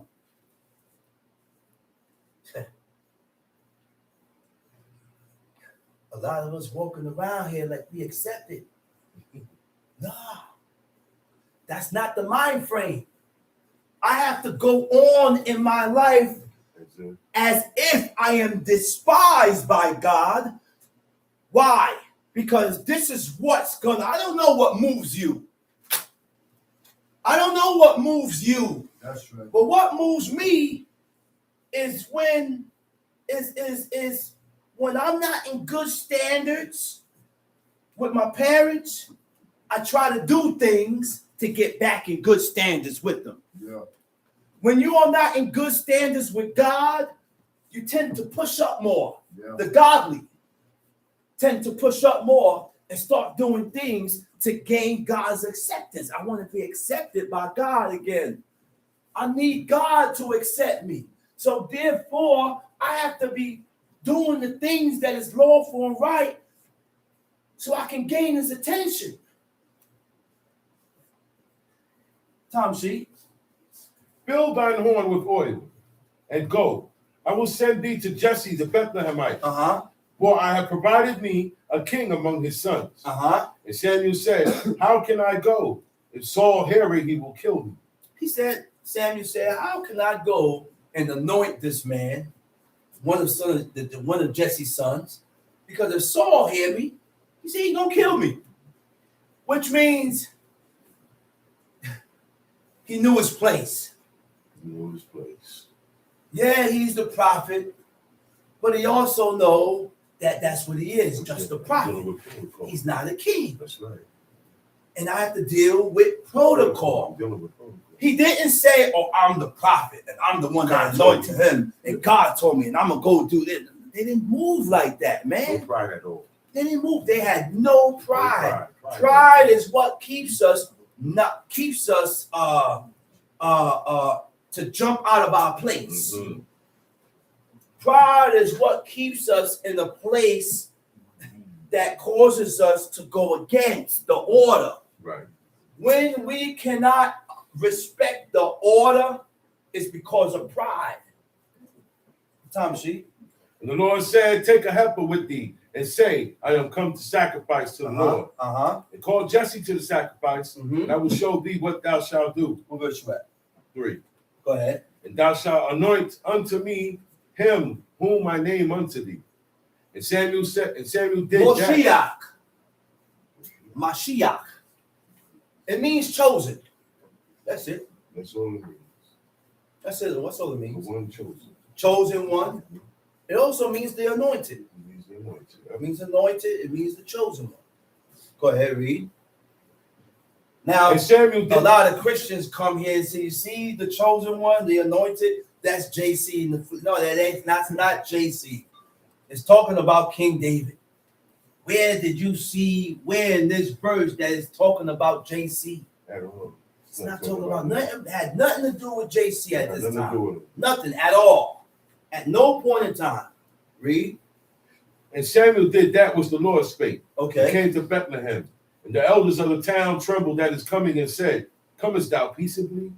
And he said peaceably, I am come to sacrifice unto the Lord. Sanctify yourselves and come with me to the sacrifice. And he sanctified Jesse and his sons. And he sanctified Jesse and his sons. Now we're going to hear something real serious now. He sanctified Jesse and his sons, right? Go ahead. And called them to the sacrifice. And called them to the sacrifice. Read. And it came to pass when they were come, okay, that he looked on Eliab. He looked on Eliab and said, surely the Lord's anointed is before him. Okay, go ahead. But the Lord said to Samuel. Now look what God told Samuel. Go ahead. Look not on his countenance. Look not at his appearance, which means God do not look at your appearance. But now we're going to see what God look at. He said, look not at his appearance. Go ahead. Or on the height of his stature. Or the height of his stature. Because I have refused him. Because I refused him. I rejected him. Read. For the Lord seeth not as man God seeth. don't look for what you look for. For man looketh on the outward appearance. But the Lord looketh on the heart. But the Lord look at the heart. You know what the heart is? Your leg. You know what your heart is? When it speaks about the heart, it's talking about your mindset. How you think. Your mindset on how you view and see things. Now, according to how you view and see things, according to how we think, is how we handle situations. If it, right, how we view and see things, if it aligns or compare to the commandments of God. It means your inner self. Your inner self is your subconscious thoughts you hold on to and you refuse to let go of. And this is why we have grudges. And then the grudges turn to hate because we refuse to let go. And other aspects of your mind that makes up who you are as a person. We are guided in life according to how we think. I said we are guided in life according to how we think. Right. Those are the things that guides us. Your thoughts and how we think is what guides us in life. This is why your thoughts and how you think It's very important because how you think, you're going to show it in your actions. How you think, you're going to voice it in words. That's how you're going to move according to how you think. That's why God said, froward thoughts separate you from God. Froward thoughts are thoughts that are contrary and opposite from what God said. Okay? Go ahead. Then Jesse called Abinadab and made him pass before Samuel. And he said, neither had the Lord chosen He said, this. God ain't chosen. Go ahead. Then Jesse made Shammah to pass by and That's said, me. neither had the there. Lord That's chosen. me. You was there. Huh? Yeah, I was there. I was there. That's me. Again, Jesse made 7 of his sons to pass before Samuel. And Samuel said unto Jesse, the Lord had not chosen thee. God ain't chose none of them. But the only one that knew whether God chose them was Samuel. He was getting zapped. He was getting, yeah. He was coming to him. He had a personal connection with God to where when they came up, God zapped into him. Nope. Go ahead, read. And Samuel said unto Jesse, are here all thy children? And he said, there remaineth yet the youngest, and behold, he keepeth the sheep. Wait a minute. He said, there remain yet the youngest. He said, and guess what? He's in the field keeping his father's sheep. What am I, being the oldest, keeping my father's sheep, and I got younger brothers? The burden is supposed to lighten up. Yes, not really a burden, but the responsibility, the work lightens up. But it's not because it's never a it's burden. a privilege. It's a privilege. Honor. But it lightens up. Why? Because I got a younger brother. I did that already. Go ahead, read. And Samuel said unto Jesse, send and fetch him, for we will not sit down till he come hither. Okay, go ahead. And he sent and brought him in. Uh-huh. Now he was ruddy, Uh-oh. and withal of a beautiful countenance, Okay. and goodly to look to. Wait a minute. Break it down. Wait a minute. This is deep right here. It says ruddy, right? Admoni. Admoni means red or red hair. Ruddy means reddish brown complexion. All right? Which means Admoni, he had the same complexion as Esau. Okay? And we have to remember that Esau was Shemitic. Esau was not the so-called white man like everybody has depicted him today. Yeah. Okay? Esau is Shemitic. He's out there. This is Isaac's son. Esau and Jacob are brothers. They're just two different people. This is the beginning of the building of nations and people in the earth, right? It says a beautiful countenance. When I looked up the definition of in the Hebrew for beautiful countenance, it says Yafeh a Naim. It don't mean, it says eye. Beautiful eye. But a beautiful eye reflects on a person's mindset, his nature, his character. All right? Right? Go ahead now. He said, goodly to look to. Right? Now, goodly to look to means tov ro'i, means a good or pleasant appearance. Right? A beautiful eye means how you view things. How you view things. How you see things, all right? How your mindset, how you look at things, and how you view things. If you view this according to how God views it, if we look at this according to how God look at it, not according to my mindset, but we have to look at things and view certain things according to the way God looks at it. Okay? Go ahead, read. Now he was ruddy and withal of a beautiful countenance and goodly to look to. And the Lord said, arise, anoint him, for this is he. He said, arise, anoint him, this is he. Go ahead. Then Samuel took the horn of oil and anointed him in the midst of his brethren. And the Spirit of the Lord came upon David from that day forward. The Spirit of God came on who? Came upon David. Came upon from David that day forward. from that day forward. So Samuel rose up and went to Ramah. But the Spirit of the Lord departed from Saul, and an evil spirit from the Lord troubled him. The Spirit of God terrified him. It took him over. Okay, go ahead. And Saul's servant said unto him, Behold, now an evil spirit from God troubleth thee. Let our Lord now command thy servants, which are before thee, to seek out a man who is a cunning player on a harp. And it shall come to pass, when the evil spirit from God is upon thee, that he shall play with his hand, and thou shalt be well. And Saul said unto his people, unto his servants, Provide me now a man that can play well, and bring him to me. Then answered one of the servants and said, Behold, I have seen a son of Jesse the Bethlehemite, that is cunning and playing, and a mighty valiant man, a man of war, and prudent in matters, and a comely person, and the Lord is with him, and God is with him. Right? It says a valiant man. Gibor Kayil. Gibor Kayil is moral strength. A man of value, ability, or capable or able men, or good quality. Good quality of man concerning God is being able to submit and self-reflect. Being able to submit and reflect upon yourself. If we cannot reflect and consider and check ourselves, then you're not that man.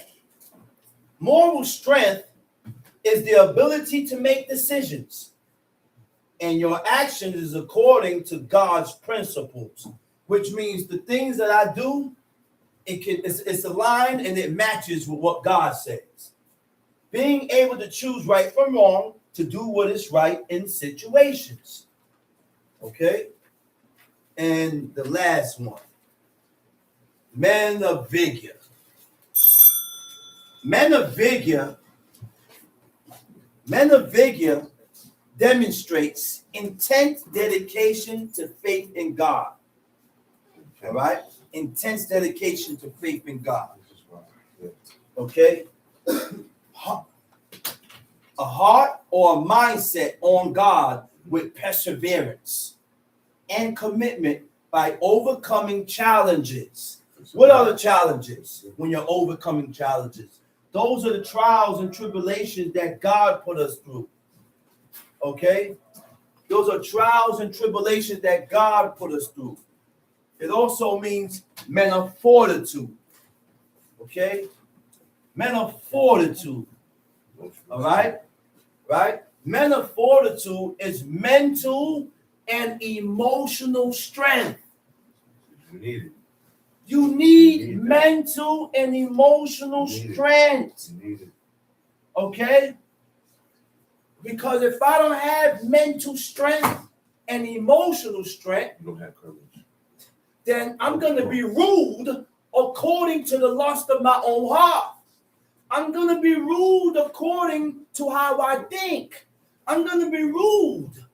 But if I have mental strength, fortitude, and all these things, then when these ideas and these thoughts come to my mind, and when situations come before us, then I will deal with the situation according to what God said, according to what we read. Perseverance is patient. Perseverance is patient endurance.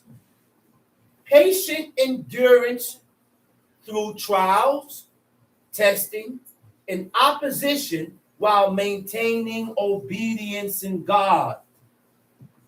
I said, while maintaining obedience in God. Able man is God-fearing. Able man is men of truth. Able man hating dishonesty. God hating dishonesty, gain chosen by their capabilities, strength, and character to govern and judge nations. Tom, see? Wherefore Saul sent messages unto Jesse and said, send me David thy son, which is with the sheep. 1 Samuel chapter 16, verse 20. Tom, see? And Jesse took an ass laden with bread and a bottle of wine and a kid and sent them by David his son unto Saul.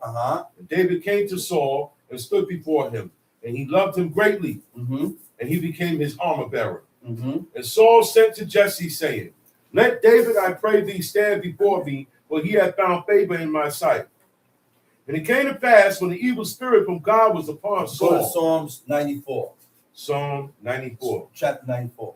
And it came to pass when the evil spirit from God was upon Saul, that David took a harp and played with his hands. That evil spirit from God never left. It never left. That evil spirit ruled Saul, and it ruled him to the day of his death because of his shortcomings with God, all because he did not hearken to the commandment of God. All because of that. And because of that, God put an evil spirit upon him. Which means we can have an evil spirit upon us today, here and now, and still do the right thing. Still do the right thing, like Saul. Saul did the right thing. Saul did the right thing. Saul, I didn't read about no more violations in the book with Saul besides what he did when he disobeyed the commandment of God. The Witcher Endor came later. Yeah. We ain't talking about that. That's towards the end. But all that time between he didn't hearken, for him not killing Agag and bringing back the best of the sheep, and through all that space of time to the end, Saul didn't mess up no more. He didn't violate. But the spirit of evil spirit rode him the whole time. All that time. That's right. And we ain't no better than Saul, man. We ain't no better than Saul. A lot of us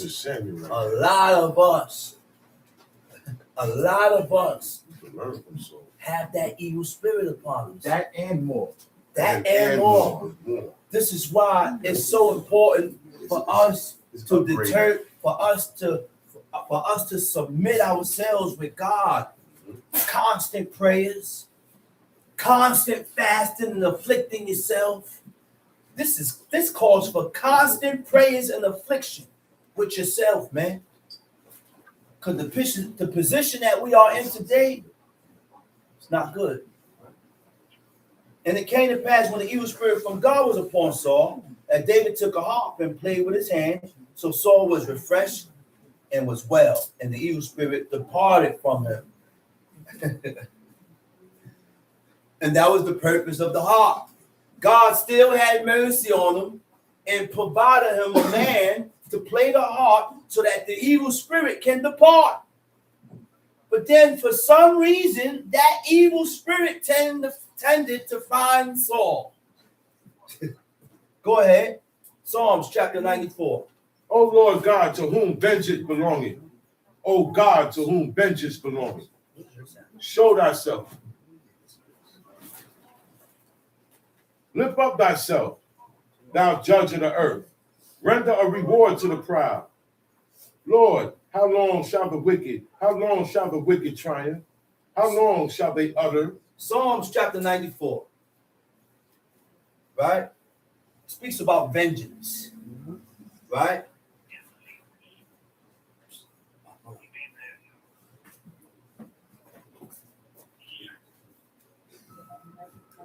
Vengeance. Vengeance, it means nikwama. Nikwama means vengeance. Vengeance against the wicked who usually oppress the poor, fatherless, widow, your neighbor. We have to watch. Oppression goes deep, man. We oppress each other. And to tell you the truth, not knowing that you are doing an oppressive act. You can say things, and with your words, you can oppress me with your words. So we have to be careful of these things, man. We got to be careful with these things. Go ahead, read. Lord, how long shall the wicked, how long shall the wicked triumph? How long shall He they said, hunger? oh God, to whom vengeance belongeth, vengeance belong to God. We cannot take vengeance against each other. If you violate me or offend me, it ain't for me to come and offend you. If you violate me and offend me, it's not for me to hold a grudge and hold on to this. We have to learn to let go. You got to learn to let it go. A lot of things we got to learn to let go of for the purpose of serving God. I said for the purpose of serving God. That's right. So in return, God can show you mercy That's right. and let go and release certain things from you. How many things King David let pass?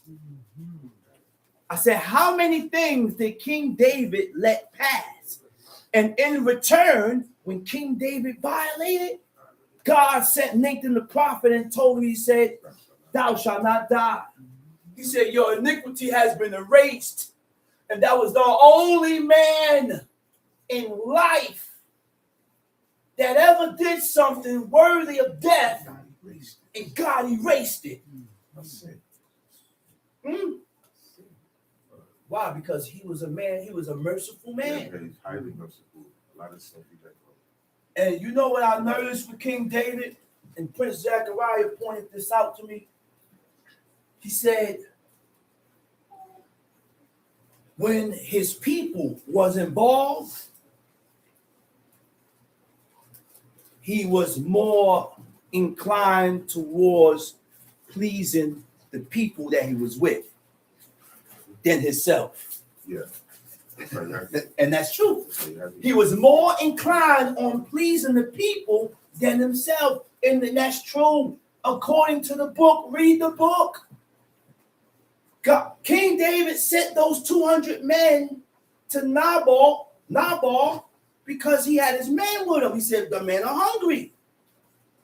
So I'm not going to allow and bring all these men with me to suffer because they're already running with me. I got them in the field, running all over the place. Go ahead, read. How long shall the wicked triumph? He said, how long shall the wicked triumph? How long shall they utter and speak hard things? Oh, man. Let me go back to verse 2. He said, lift up thyself, thou judge of the earth. Render a reward to the proud. Okay? To lift up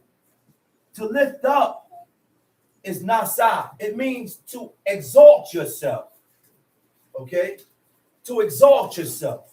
To exalt yourself means to lift oneself up in status, importance, or pride by self-praises, glorification, which is a downfall for humility. You cannot be humble, praising yourself, boasting and glorification of oneself. All right?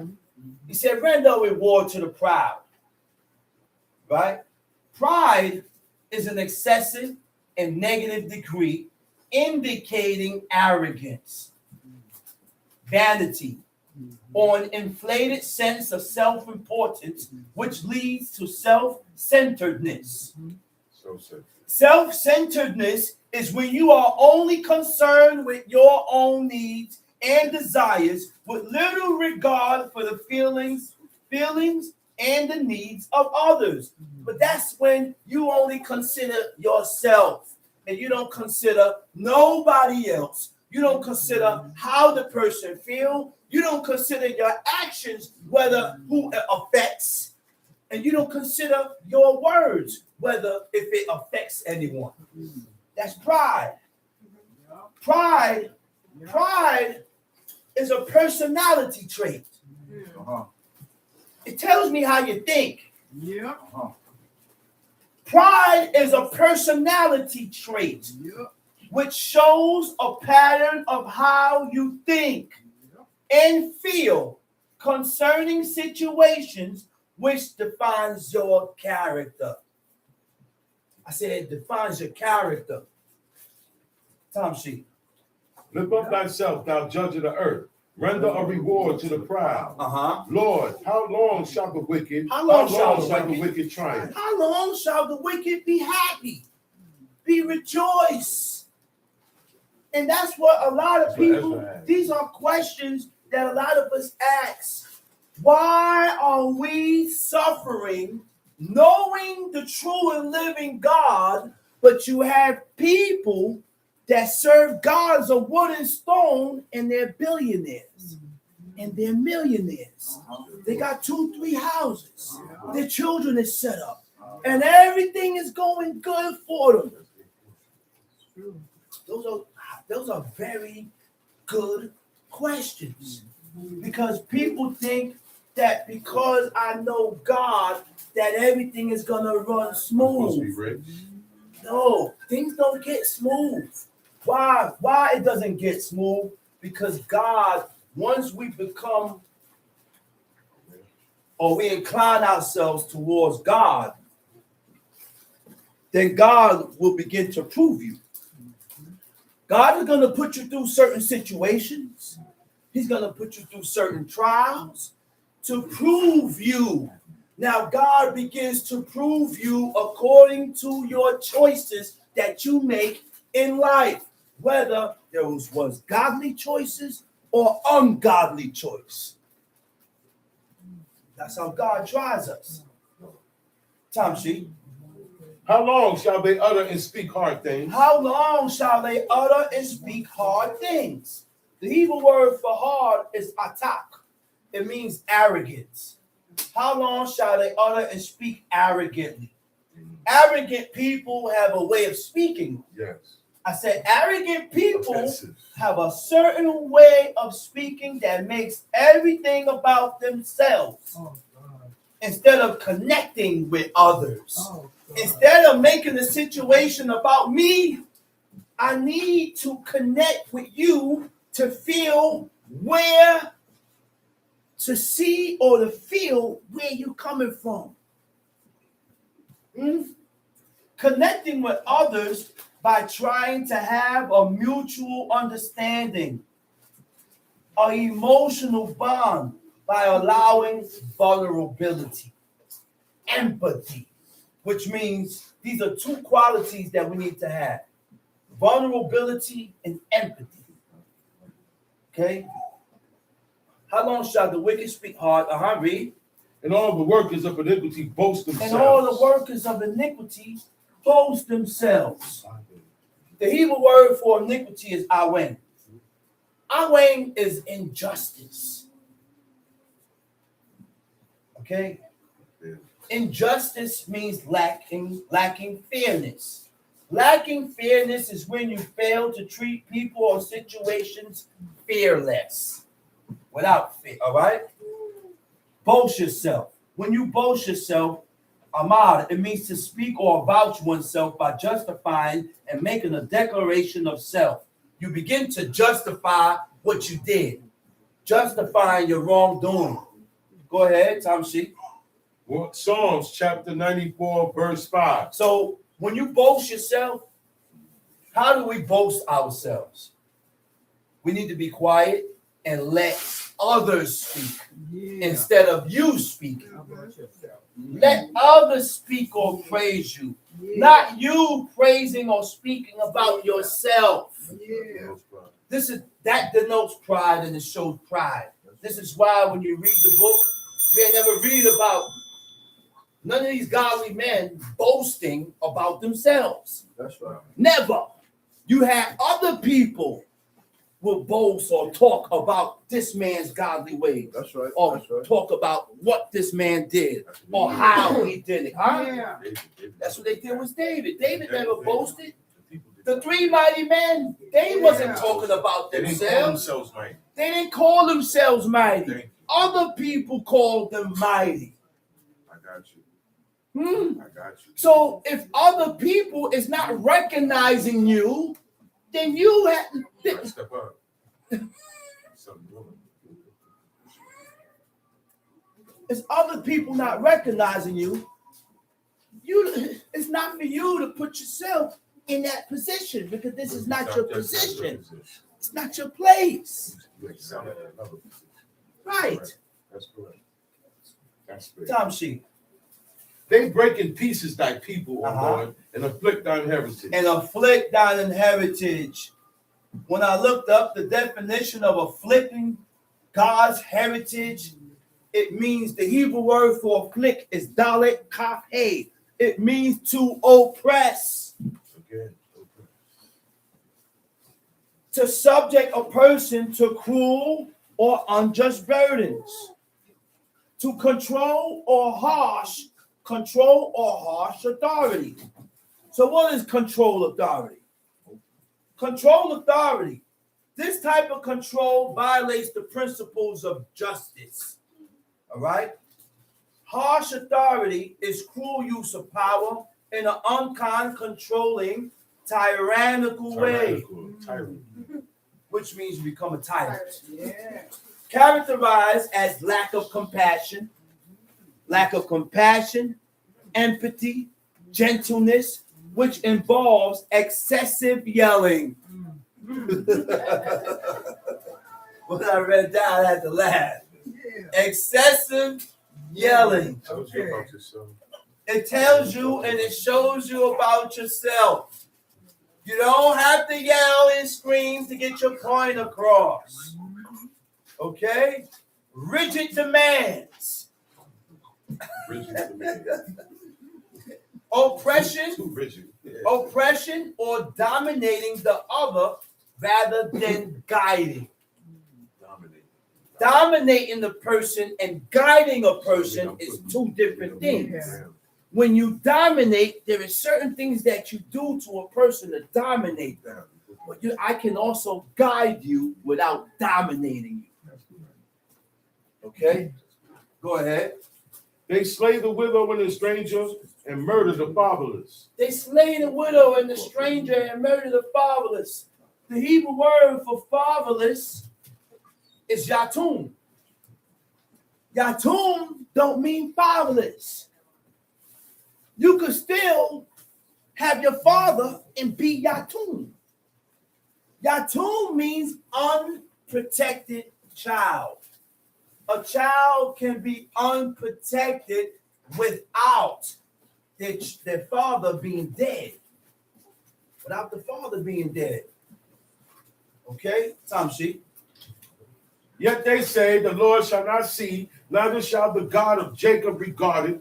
Understand ye brutish He among said, the yet they say, the Lord shall not see, neither shall the God of Jacob regard it.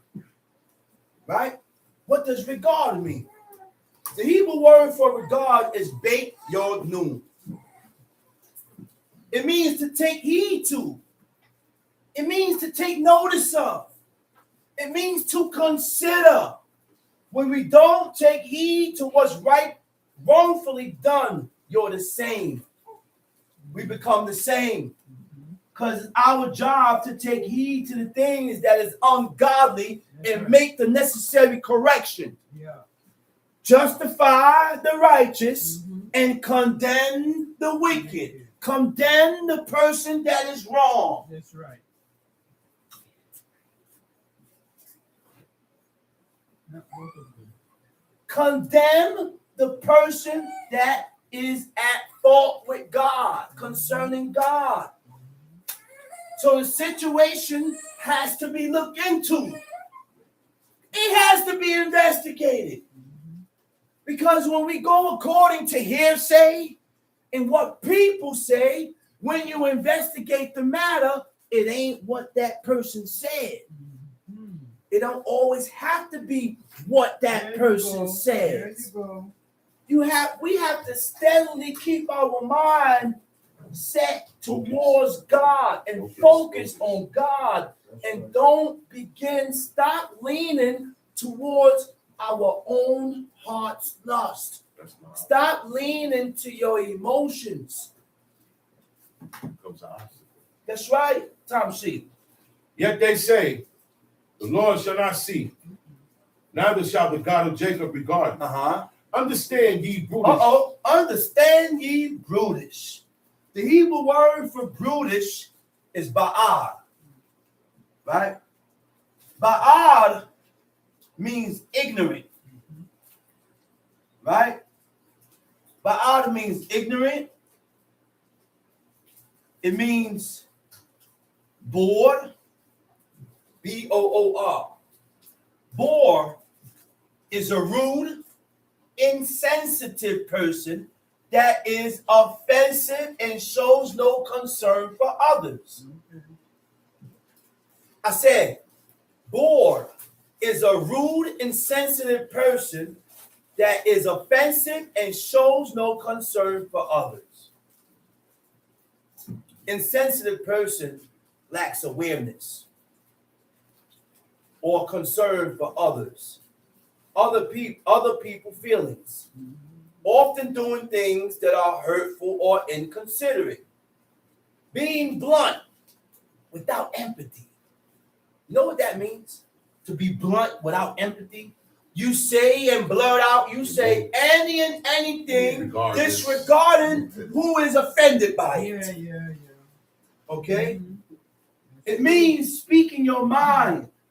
Speaking your mind with little regard for how their words affects others. Okay?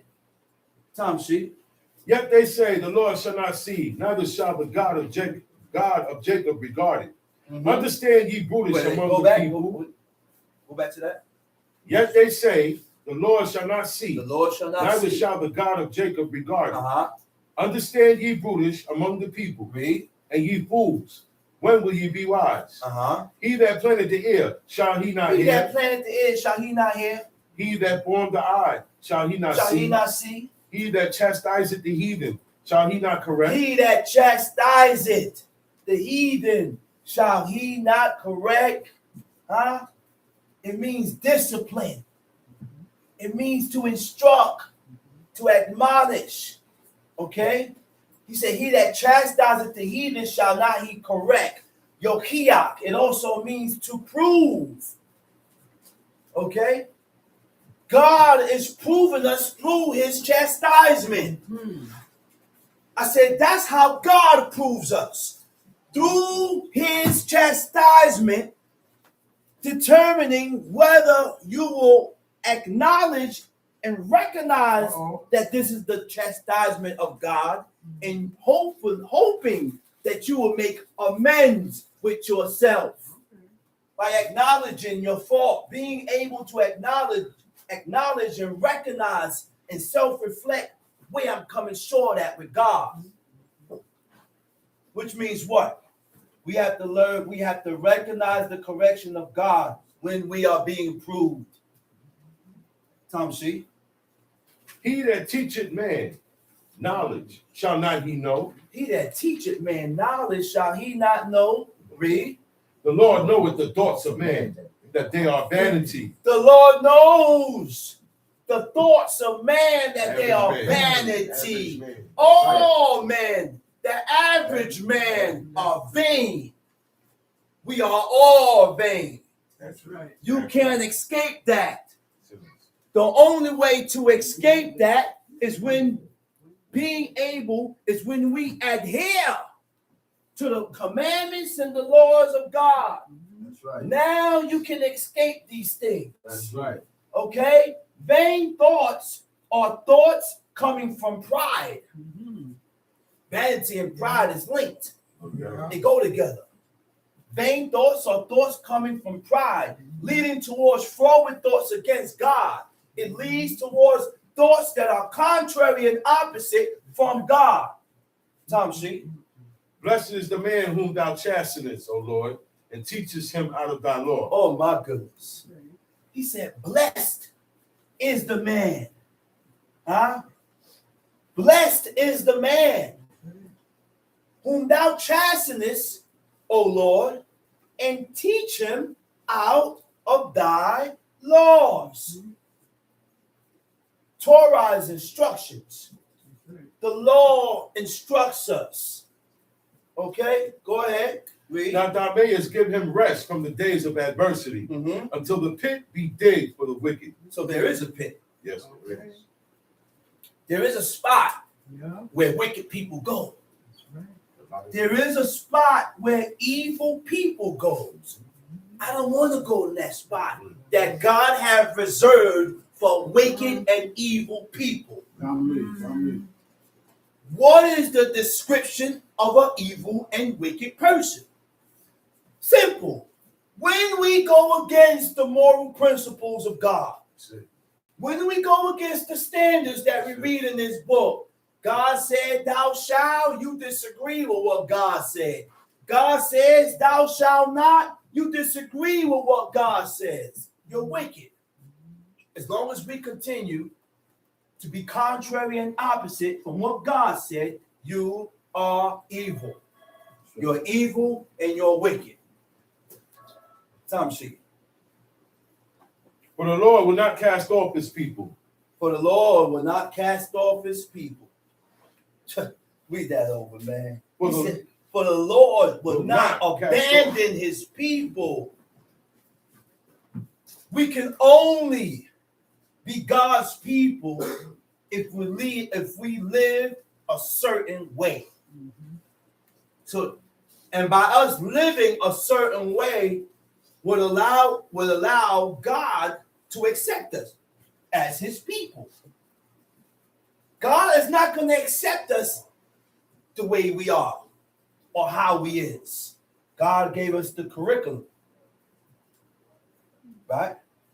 And our job is to read what God accepts, what God don't accept, and apply these things to our daily life so that God can accept us, so that God can accept us as his people, as his inheritance. God cannot claim us when we disregard and go against what God says. Tom, see? For the Lord will not cast off his people, neither will he forsake his inheritance. But judgment shall return unto righteousness. Judgment shall return unto righteousness. And all the upright in heart shall follow. Wait a minute. Okay, now. Now you will learn whether you upright or not, according to what you follow, according to how you think, according to how you move. Now I can tell you whether you're upright. So an upright heart is a consistent commitment to God. A consistent commitment to God's standards of righteousness. There are standards of righteousness that we read here in this book. There are standards that we need to follow in order for God to look at us and say, you are upright. Okay. Because you're following the curriculum that God set, and you're not following the lust of your own heart. You're not following and doing things off of emotions and how you feel. Okay? Now you upright. All right? Standard of righteousness with a desire to live a life aligned, with a desire to live a life that is compared to the will of God. Okay, that's a desire. This desire has to be developed. You just don't desire to live this way of life automatically. This takes years of developing these feelings and these emotions for God. Because we wasn't born with these feelings and emotions that for God. We had to develop this. But we can't develop these feelings and emotions for God being contrary and opposite from what God said. Sinning presumptuously. There is no offerings for sinning presumptuously. So if there's no offerings for sinning presumptuously, there's nowhere in hell you can set up a prayer for a presumptuous person. Okay. There's nowhere in hell for me to be, I shouldn't be praying for you. You know why I shouldn't be praying for you? Because you continue to sin presumptuously before God. And now here you go talking about praying for me. That's right. You are doing things knowingly, knowing that it's an abomination, Yeah. knowing that God despises it, and you still do it. That's right, brother. And you still do it. And you come up with a reason why you did it. And the reason that you come up with, you want God to accept it. And you want me to accept it. We have a problem. Yeah, son. We have a problem. Yeah, Go ahead, let's read. Verse 16. Who will rise up for me against the evildoers? Who will rise up for me against the evildoers? Who said that? God said that. How would you be able to rise up for God against the evildoers? When you see certain things wrong, you stand up for God. Don't keep it to yourself. Don't continue to rub shoulders with them. Don't continue to walk with them. At that point in time, when you have done something that is contrary and opposite from what God said, now immediately fat has grown between me and you. I backed up. Some type of wedge done put a separation between me and you. And I had to look at you and I had to come to you and tell you you're wrong. You're wrong. The law says this, this, and this. This is the ways of God. This, and this, and this. You shouldn't have did that. There was no faults. The man didn't commit no faults. He didn't say anything wrong. He didn't do anything wrong. She didn't do nothing wrong. Why are you moving in an aggressive manner or hostile way concerning that person? Yeah. Better check ourselves. Go ahead, let's read. Or who will stand up for me against the workers of iniquity? Uh-huh. Unless the Lord had been my help. Unless the Lord had been my help. My soul had almost gone to silence. Uh-huh. Tom C. When I said, my foot slipped, thy mercy, O Lord, help me up. When I said, my foot slipped, the Hebrew word for slip is matah. Mem tet he. You know what matah means? It means to waver. It means to vacillate. To waver means to be undecided between two opinions or courses of balance. To halt between two opinions. When you still haven't made your mind up. That's it. That's why we sin presumptuously, because our mind ain't made up. Waver in the mind means to have doubts, indecision, or a loss of firmness about a decision, belief, or opinion. Go ahead. In the multitude of my thoughts, within thy comforts, delight my soul. Hold up. Go back. 18. When I said my foot slipped, thy mercy, O Lord, held me up. He said, when I said my foot slipped, your mercy, O God, held me up. The Hebrew word for held me up is yis adeni. It means to support. He said, God's mercy has supported, sustained me, and strengthened me.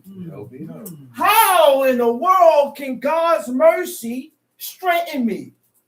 Because the mercy of God is what gives you a chance to reflect on yourself. By God having mercy, it gives us a chance for self-reflection to acknowledge your faults before God and make the necessary corrections. Tom C. In the multitude of my thoughts, within me, thy Wait a comforts minute. delight my soul. In the multitude of my thoughts. The Hebrew word for thoughts is sad-afim. Sad-afim means troublesome thoughts. Troublesome thoughts are intrusive thoughts that urges you to go against values and the standards or ways of God. So intrusive thoughts are thoughts that develops inside. Those are the thoughts that tells us or guides us or tells us things contrary and opposite from what God said. That's what makes it intrusive. Those are what you call negative thoughts. Negative thoughts. Tom Sheik. The multitude of my thoughts within me, thy comforts delight my soul. Shall the throne of iniquity have fellowship with thee, which frameth mischief by a law? Wait a minute. He said, what? Shall the throne of iniquity have have fellowship with thee, which frame it mischief by a law? Which means you think we can agree? We can't agree. We can't agree. We don't agree. Huh? To create or form by law, corrupt rule, authority, or do things wrongfully. To use the law, and then we use the law to justify it. And then we use God's law to justify our ungodly actions. Madness. Madness. Great man. Go ahead. They gather themselves together against the soul of the righteous. They gather themselves together against the soul of the righteous. You know what that means, man? It's never going to be a lot of us. There's always going to be a small minute of people that actually follow and do according to what it says in the book. That's why when you make certain claims, everybody does this. Yes, that's something to look into when everybody's doing it. Not good. Everybody eat matzos, but this house.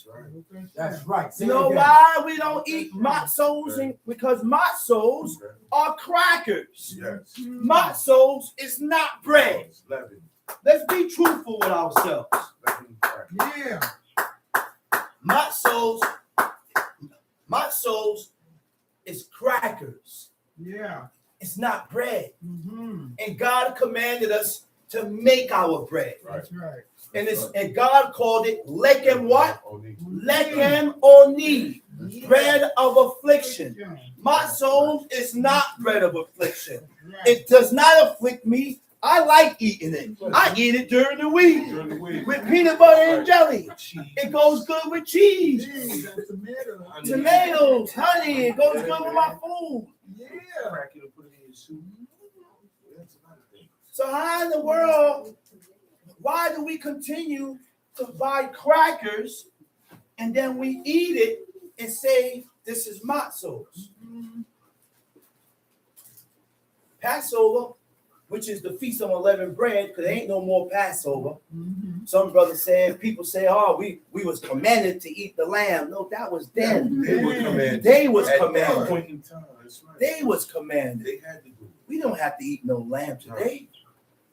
We had to. And Peace, brother. the order of Feast of Unleavened Bread, we're gonna go through that soon.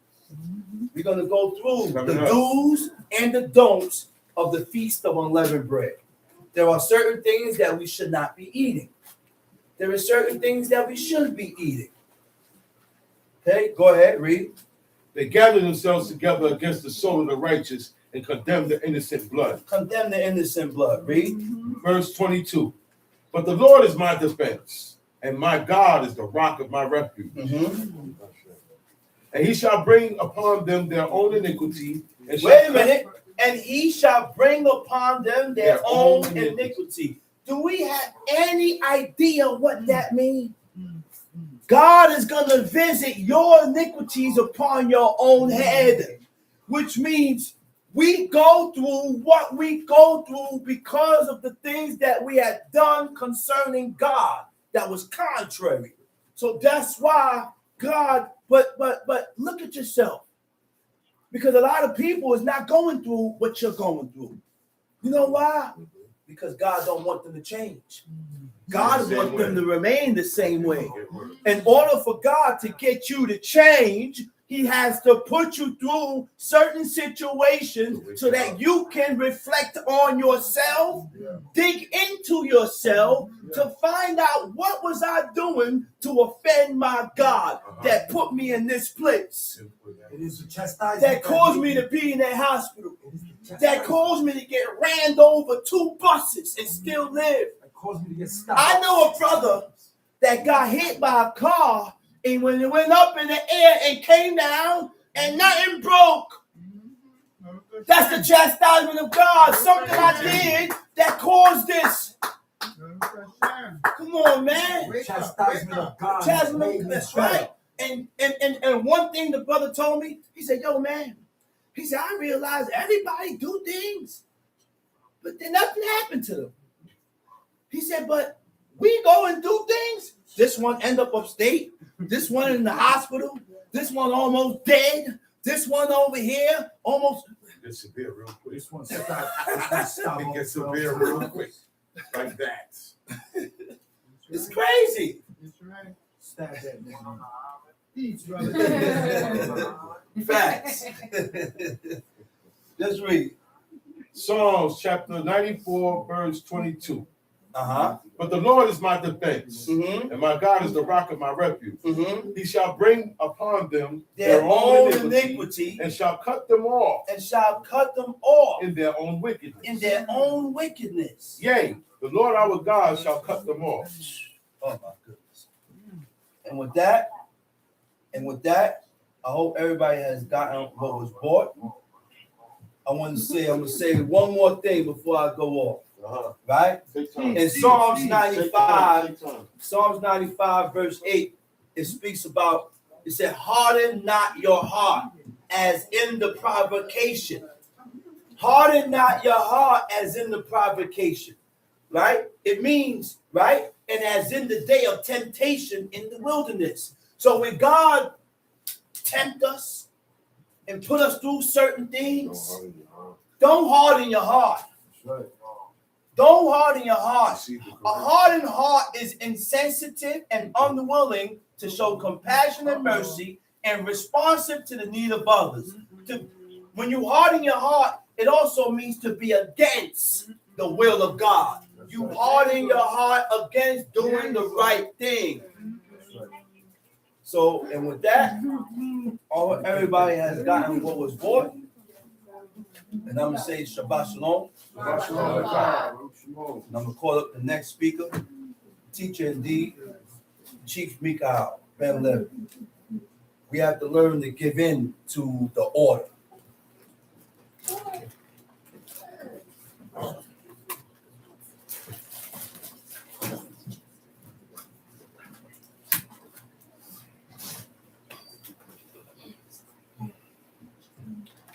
Mm-hmm.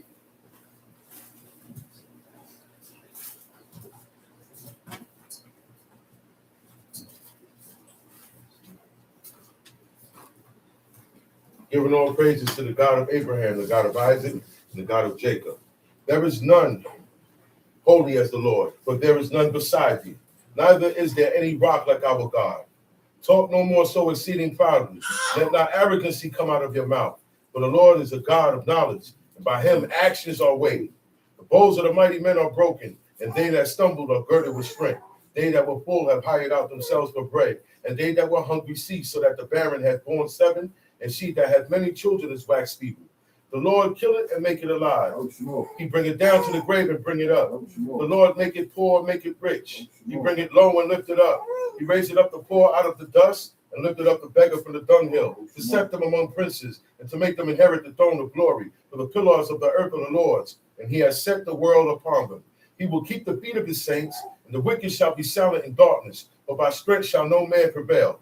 The adversaries of the Lord shall be broken to pieces. Out of heaven shall he thunder upon them. The Lord shall judge the ends of the earth. He shall give strength unto his king and exalt the horn of his anointing. Please repeat after me. Exodus chapter 20. And God spake all these words, saying, I am the Lord thy God, which which have brought thee out of the land of Egypt, have brought thee out of the land of Egypt, out of the house of bondage. out of the house of bondage. Thou shalt have no other gods before me. Thou shalt have no other God before me. Thou shalt not make unto thee any graven image, Thou shalt not make unto thee any image, or any likeness of anything any likeness of anything that is in heaven above, that is in heaven above, or that is in the earth beneath, that is in the earth beneath, or that is in the water under the earth. that is in the water under the earth. Thou shalt not bow down thyself to them, Thou shalt not bow down thyself to them, nor serve them. nor serve them. For I, the Lord thy God, am a jealous God, For I, the Lord thy God, am a jealous God, visiting the iniquity of the fathers visiting the iniquity of the fathers upon the children, upon the children, unto the 3rd and 4th generation of them that hate me, unto the 3rd and 4th generation of them that hate me, and showing mercy unto thousands of them that love me, and showing mercy unto thousands of them that love me, and keep my commandments. and keep my commandments. Thou shalt not take the name of the Lord thy God in vain, Thou shalt not take the name of the Lord thy God in vain, For the Lord will not hold him guiltless that taketh his name in vain. For the Lord will not hold guiltless that take his name in vain. Remember the Shabbat day. Remember the Shabbat day. To keep it holy. To keep it holy. 6 days shalt thou labor. 6 days shalt thou labor. And do all thy work. And do all thy work. But the 7th day is the Shabbat of the Lord thy God. For 7 days is the Shabbat of the Lord thy God. In it, thou shalt not do any work. Thou shalt not do any work. Thou, Thou, nor thy son, nor thy son, nor thy daughter, nor thy nor daughter, thy manservant, nor thy nor manservant, thy maidservant, nor thy nor maidservant, thy cattle, nor thy nor cattle, thy stranger that is within thy gates. nor thy stranger that is within thy gates. For in 6 days the Lord made heaven and earth, For 6 days the Lord made heaven and earth, the sea and all that in them the is, sea and all that in it is. and rested the 7th day. The rest of the 7th day. Wherefore the Lord blessed the Shabbat day, Wherefore the Lord blessed the Shabbat day. and hallowed it. Honor thy father and thy mother, Honor thy father and thy mother, that thy days may be long upon the land which the Lord thy God giveth thee. for thy days may be long upon the land which the Lord thy God giveth thee. Thou shalt not murder. Thou shalt not murder. Thou shalt not commit adultery. Thou shalt not commit adultery. Thou shalt not steal. Thou shalt not steal. Thou shalt not bear false witness against thy neighbor. Thou shalt not bear false witness against thy neighbor. Thou shalt not covet thy neighbor's house. Thou shalt not covet thy neighbor's house. Thou shalt not covet thy neighbor's wife, Thou shalt not covet thy neighbor's wife, nor his manservant, nor his manservant, nor his maidservant, nor his maidservant, nor his ox, nor his ox, nor his ass, nor his ass, nor anything that is thy neighbor's. nor anything that is thy neighbor's. May we see. And all the people saw the thunderings and the lightnings and the noise of the trumpet and the mountain smoking. And when the people saw it, they removed and stood afar off. And they said unto Moses, Speak thou with us, and we will hear. But let not God speak with us, lest we die. Moses said unto the people, Fear not, for God has come to prove you, and that his fear may be before your faces, that ye sin not.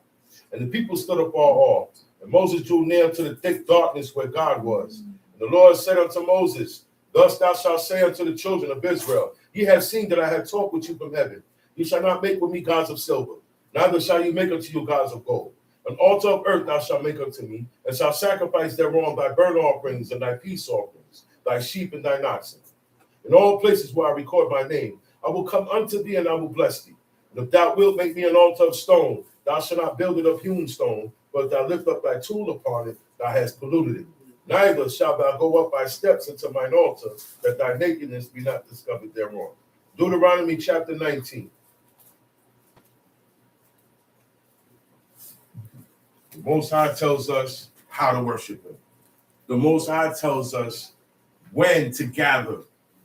The Most High tells us what to do, what not to do concerning his commandments, concerning our lives here on this planet. I cannot come and make my own way of how I want to serve God. See, Israelites know who God is. That's the one thing everybody got in common right now. All Israelites agree to who the Most High is, but all Israelites do not agree to the God's law. That's the problem. You ready? Deuteronomy chapter 19? Yes. Read. Deuteronomy chapter 19. When the Lord thy God had cut off the nations whose land the Lord thy God giveth thee, and thou succeedest them, and dwellest in their cities. That's the Canaanites. That was the Canaanites. Those were the people that got dispossessed. Moab didn't get dispossessed. Ammon didn't get dispossessed. The Amorites, it was the Amorites, the Hittites, okay, the Jebusites, all the tribes that came out of the sons of Canaan. These are the people that inhabited what was called Canaan land. In the time of Abraham, it was called Canaan land. It wasn't called Israel yet. Okay? Mm-hmm. When we came in and took over, that's when it became the land of Israel. That's when it was known as Israel up until this day. And in order for us to get this land, God had to dispossess people that were there in that land. That's why he said he cut off the nations. Whose the land the Lord thy God giveth thee. So God cut them off by kicking them out of the land. And that's how God cut Israel off too. When we got kicked out of the land. So we got kicked out of the land too. Yeah. We got a big eviction notice. Mm-hmm. God gave us the contract. He gave us a lease. You know what a lease is? Right. A lease is a formal contract between the landlord and the person that's renting the house or the place or whatever it is. In that lease, it states how long you're going to be living there and how much you're going to be paying. Well, God gave us a lease. He said, look, you go into that land and you got to keep these commandments. Right. If you don't keep these commandments, the land is going to spew you out. I'm not even coming to get you out. The land is going to turn against you. Right. The weather is going to turn against you. The rain is not coming. The dryness is going to come.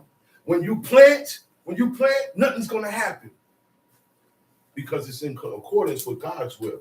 And and you and me are not in accordance with God's will. So that's why it seems like the weather is turning on you. That's why it seems like this is turning. That's why it seems like this is out of whack, because the man is out of whack.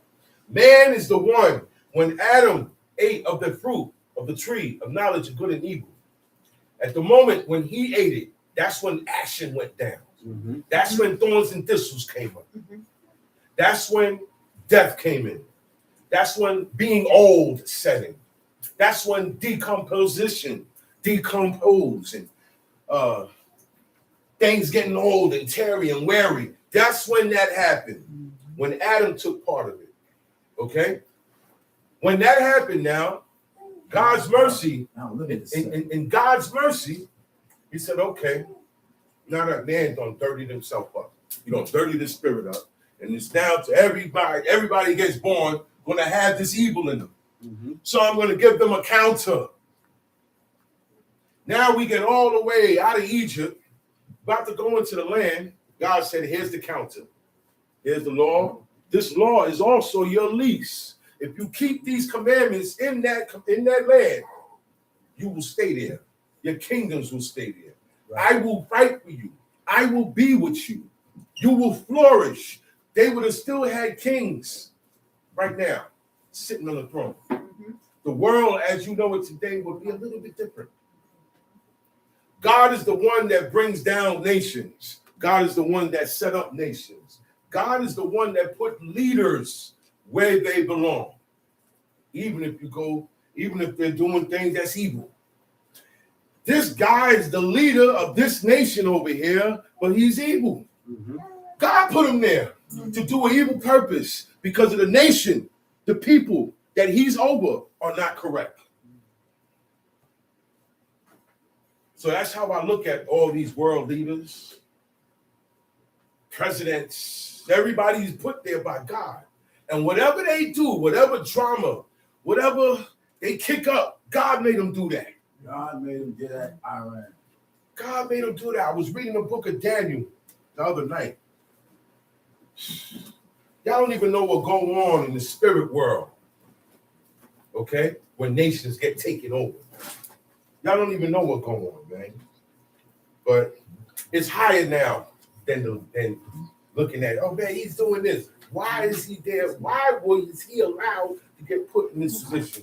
Why is this guy? Why? Because God has it in for the people. God has it in for the people of the land. If I have an intent to do you good, I'm not going to put a bad person over you. Right. Am I correct? Right. I'm not going to put an evil person over you if I intend to do you good. I intend to put a good person over you. So we have to watch it and be ready. Because that's what I'm seeing and that's what's going on. According to what I read, not what I'm seeing. According to what I'm reading, that's what I'm seeing. God put all these people in place. Oh man, but they did this and they did this to us. God did that. Oh, the slavery, God did that. Oh, but these people did this. God did that. Right. God did it.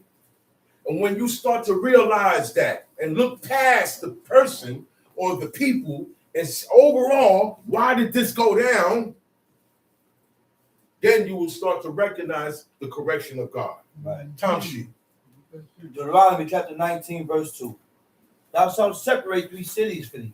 Now, God said, when you get down there, I want you to take, you got a lot of cities. You got a lot of cities. Take 3 of them and separate these cities. What to do with these cities? Read. In the midst of the land which the Lord thy God giveth thee to possess it, that thou prepare thee a way and divide the coasts of thy land, which the Lord thy God giveth thee to inherit, into 3 parts, that every slayer may flee thither. And this is the case of the slayer. Okay. That the slayer may flee thither.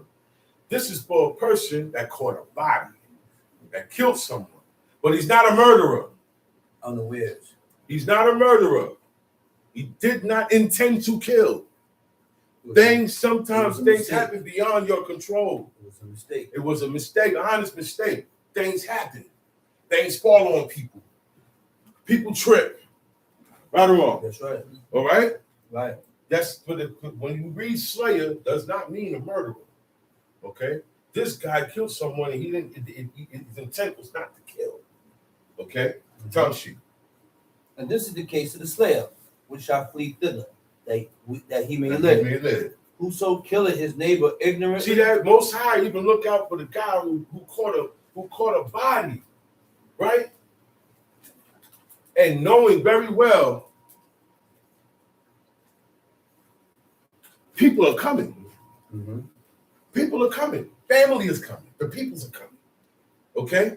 To do what? To come and get you because of this dead body. But you didn't mean to do it. Right. Can you say that now? No. I didn't mean it. Does that roll? No. God knows that from back then. He couldn't, the slayer couldn't say, hey man, look, I didn't mean to kill him though. And the regular that said, okay, I understand. All right, in this case, it doesn't go like that. It never goes like that. And God understands that.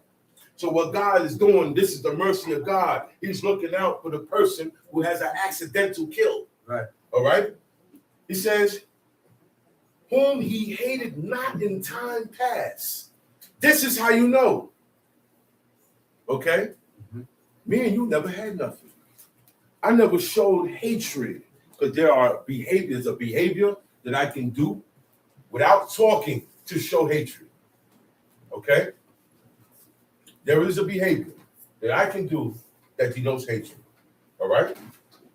Me and you never had no hatred. We never had an argument.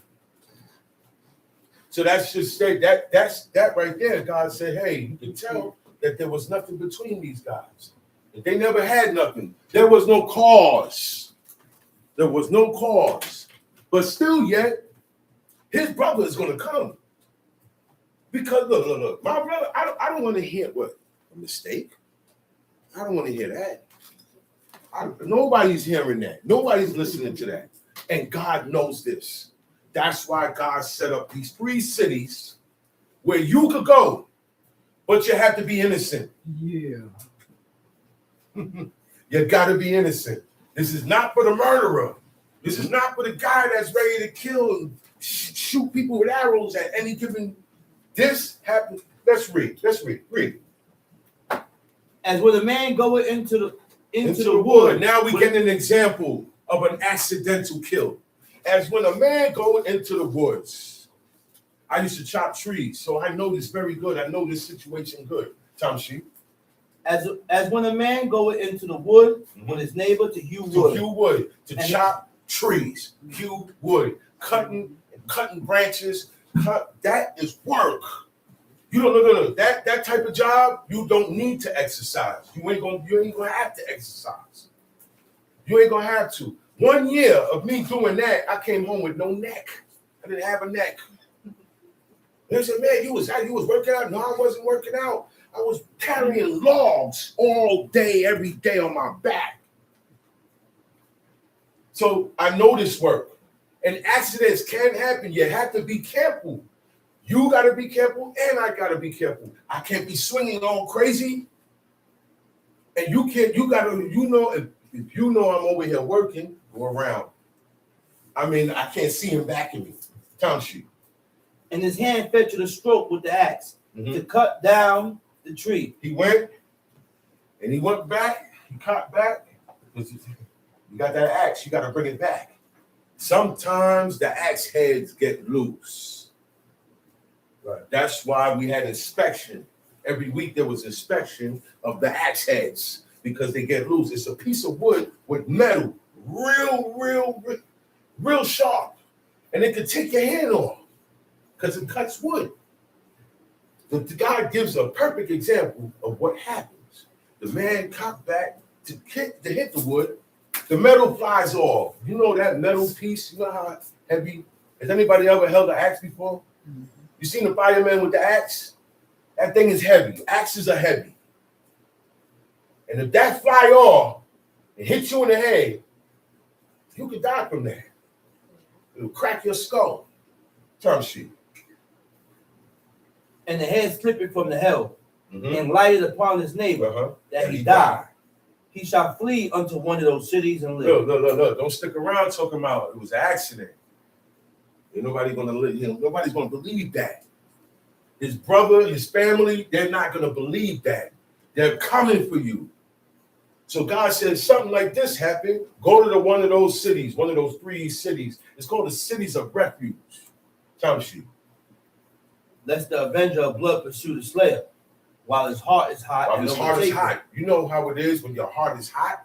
You're not trying to hear. When a man's heart is hot, he's not listening to no reason at that time. Only thing on his mind is getting this guy. Okay? This is the reason why that the Most High knows this. We are his creations. He knows how we think. He said, this situation here, everybody gonna come for this guy. Put him in the city of refuge. Then let the avenger of blood pursue the slayer while his heart is hot and overtake him because the way is long and slay him. Time sheet. Whereas he was not worthy of death. Whereas he was not worthy of death. See, God's judicial system comes from the book. Right. Okay? The Most High said there's a way to get this innocent person out of this situation because he didn't do it. He's about to get killed for something he did not mean. You understand what I'm saying? It wasn't his intent. Tom sheet. And as much as he hated him not in time past. And he didn't hate him. He didn't have an issue with him in time. Like, okay, you know what? Nah, I don't know. That might not be a mistake, man, because you voiced in time. See, that's when we voice certain things. I hate him. When I see him, I'm gonna do this to him. When he come around, I'm gonna do this. Be hot, and then we gonna do that. Then what? Then what? Put your hands on a person that don't deserve it, or killing people that don't deserve it. God ain't with that. That's right. That's why he put this situation in. That's right. Because he knows there's going to be things happening where you're innocent, but everybody else saying you're guilty. The evidence looks like you're guilty. You know how much people are locked up and got exonerated? And they locked up for 30 years and got exonerated. They got released. Yep. Because why? They weren't justly put in jail. That's right. Term sheet. Wherefore I command thee, saying, Mm-hmm. Thou shalt separate 3 cities for thee. And if the Lord thy God enlarge thy coast, as he hath sworn unto thy father, and give thee all the land which he promised to give unto thy fathers, if thou shalt keep all these commandments to do them. That's the deal. If thou shalt keep. Keep means you don't stop. Once you get it, he said, shall keep the commandments. This is something that keeps going on. I die, my children keep it going. They die, their children keep it going. Tom sheet. Which I command thee this day, Mm-hmm. to love the Lord thy God, and to walk ever in his ways. Then shalt thou add three cities more for thee besides these 3, that innocent blood be not shed in thy land, which the Lord thy God giveth thee for inheritance, and so blood be upon thee. But if any man hate his neighbor. But now this is different now. Now we're dealing with hate. There's a situation where this man hates his neighbor. But if any man hate his neighbor, and lie in wait for him. I wait for him. I know he's coming this way. Or I see him coming this way. And I'm waiting for him to come with the intent to do harm. Tom sheet. And rise up against him, and smite him mortally, that he die, and flee unto one of these cities. Now this guy, I had a problem with him, and I meant to kill him. I killed him. But I still ran to one of those cities. Guess what? Read. Then the elders of the city Uh-huh. shall send and fetch him thence. The elders, it said the elders of the city shall go and get that man and deliver him to who? To the hand of the avenger of blood, that he may May die. Why? That's those cities of refuge is not for you. You are a murderer. You did spill blood. This is for the innocent. You are guilty. You can't run up in there. So guess who goes? Not anybody could go and get him either. You see, I noticed too. It said the elders. Certain situations dealing with the city and everything, the elders take charge. Know why too? If the elders come together and come to get him, he will give in. He will give in to the elders. But if I send some young dudes to go get him, it's going to be a fight. It's going to be a fight. See, that's why God said, do everything we have to do it to the letter. It said, the elders of the city shall send and fetch him thence and deliver him now. When the elders is in it now. Back then, nobody went against the elders. Nobody. And the elders outlived Moses, Joshua, Aaron, Eleazar, Ithamar. He outlived all of them. That's right. After the elders died is when Israel declined with God. That's right. In the history of Israel, we declined with God after. And that's the beginning of the book of Judges. After Joshua, Joshua Day, Judges, he said the judges that outlived Joshua, they died. And after those elders died, and those are the same elders that came up out of Egypt. Y'all know that, right? Those are the same elders that came up out of Egypt, those 70 elders. The last of those 70 elders died. Now we got the book of the Judges. And that's when Israel started going back and forth with God. The book of the Judges is the Israel fluctuating. The whole book of the Judges is Israel saying, okay, we serve God now. Oh, no, we don't serve God. We serve this now. Okay, we serve God now. Okay, but that's what fluctuating is. That's right. 1 minute you keep the law, next minute you don't. Back and forth, back and forth, back and forth. And that's the whole book of Judges. If you read the whole book of Judges, we had a judge, God strengthened him, delivered the people did the law. When that judge died, just that one man died, okay, the people went back. And then God stirred up another judge. After a while, God said, I ain't stirring up no more judges. You don't stir up no more judges. It came a point in time when he said every man did was right in his own eyes. You right in your own eyes. However you read this law, you right in your own eyes. And so on and so forth. Everybody was doing it the way they wanted to do it. That's right.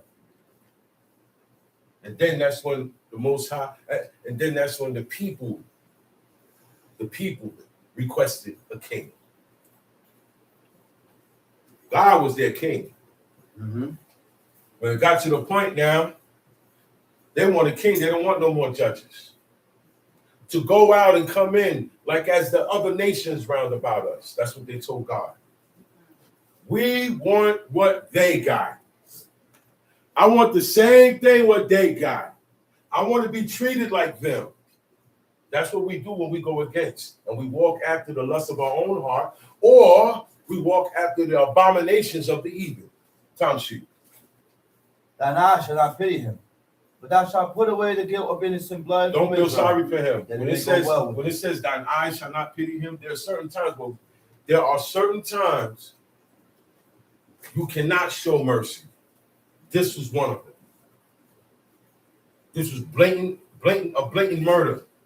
He blatantly killed that man and trying to pursue an innocent life in the city of refuge. In this situation, grab him up and deliver him to the avenger of blood. All of this is legal. But we can't do this today. We can't. No, we can't. We had our chance. We had our chance. We didn't want this. We didn't want none of this. All of this is justice. We didn't want justice. We like what we getting now. Yeah. No justice, no peace. Get out of here, man. No justice, no peace. And all this throwing rocks against the government because you know why it's going down like that? You know why we getting unfair and unjust? Because we was unfair and unjust with each other back here.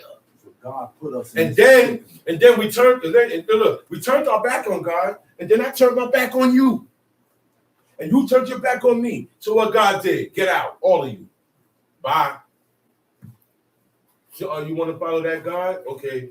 Your DNA is going to get entwined with those people that serve God now, that serve that God. Your DNA going to go over there, and you're going to be part of those people. And when you go over there, they're going to treat you like dirt. And when you leave out of here, I'm sending the famine, the pestilence, and the sword. So that anywhere you go, wherever I scatter you, you're going to have famine. What's famine? What's famine? Not enough food. Anywhere you go, it's not going to be enough food. Okay? That's right.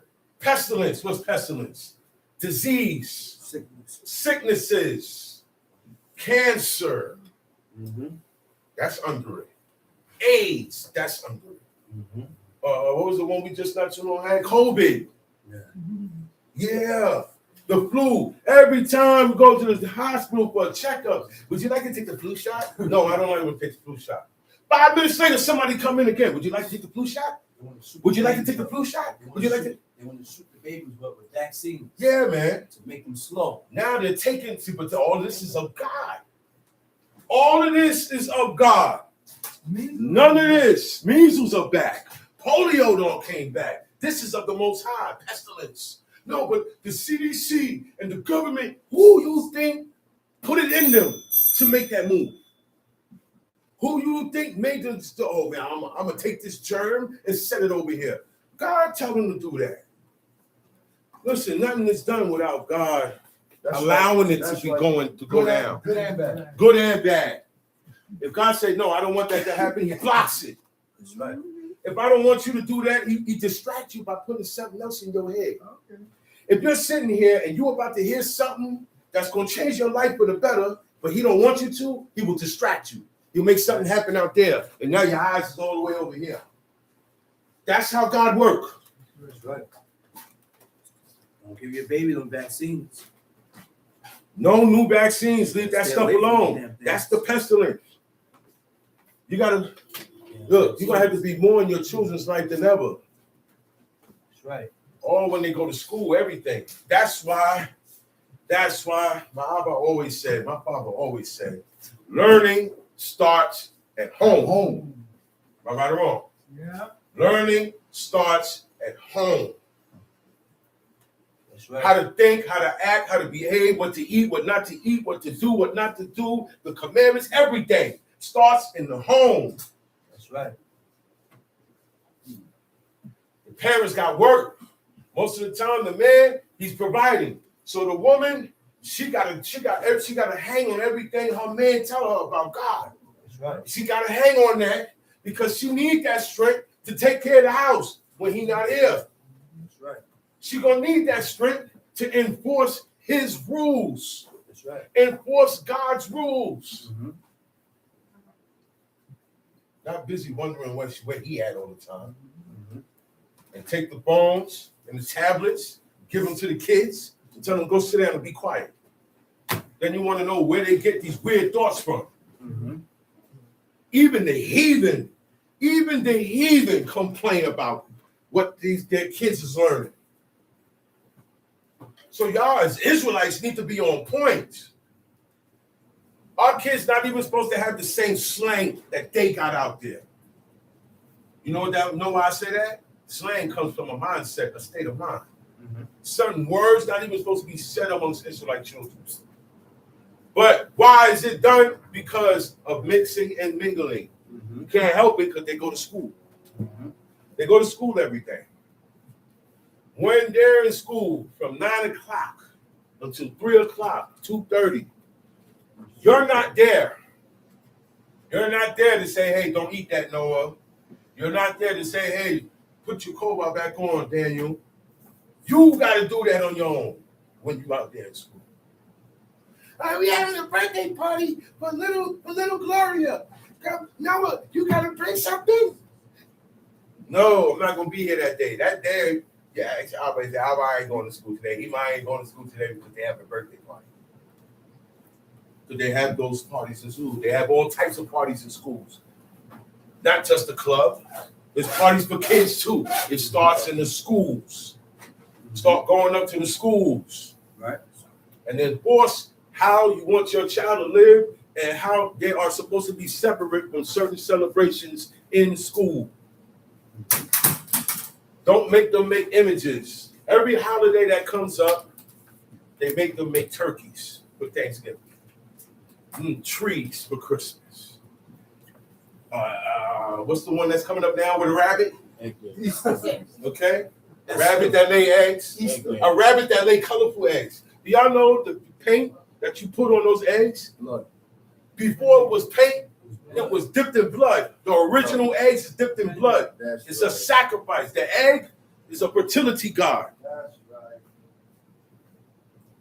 Okay? And this is why the chicken is used in rituals. Okay? Because of the egg.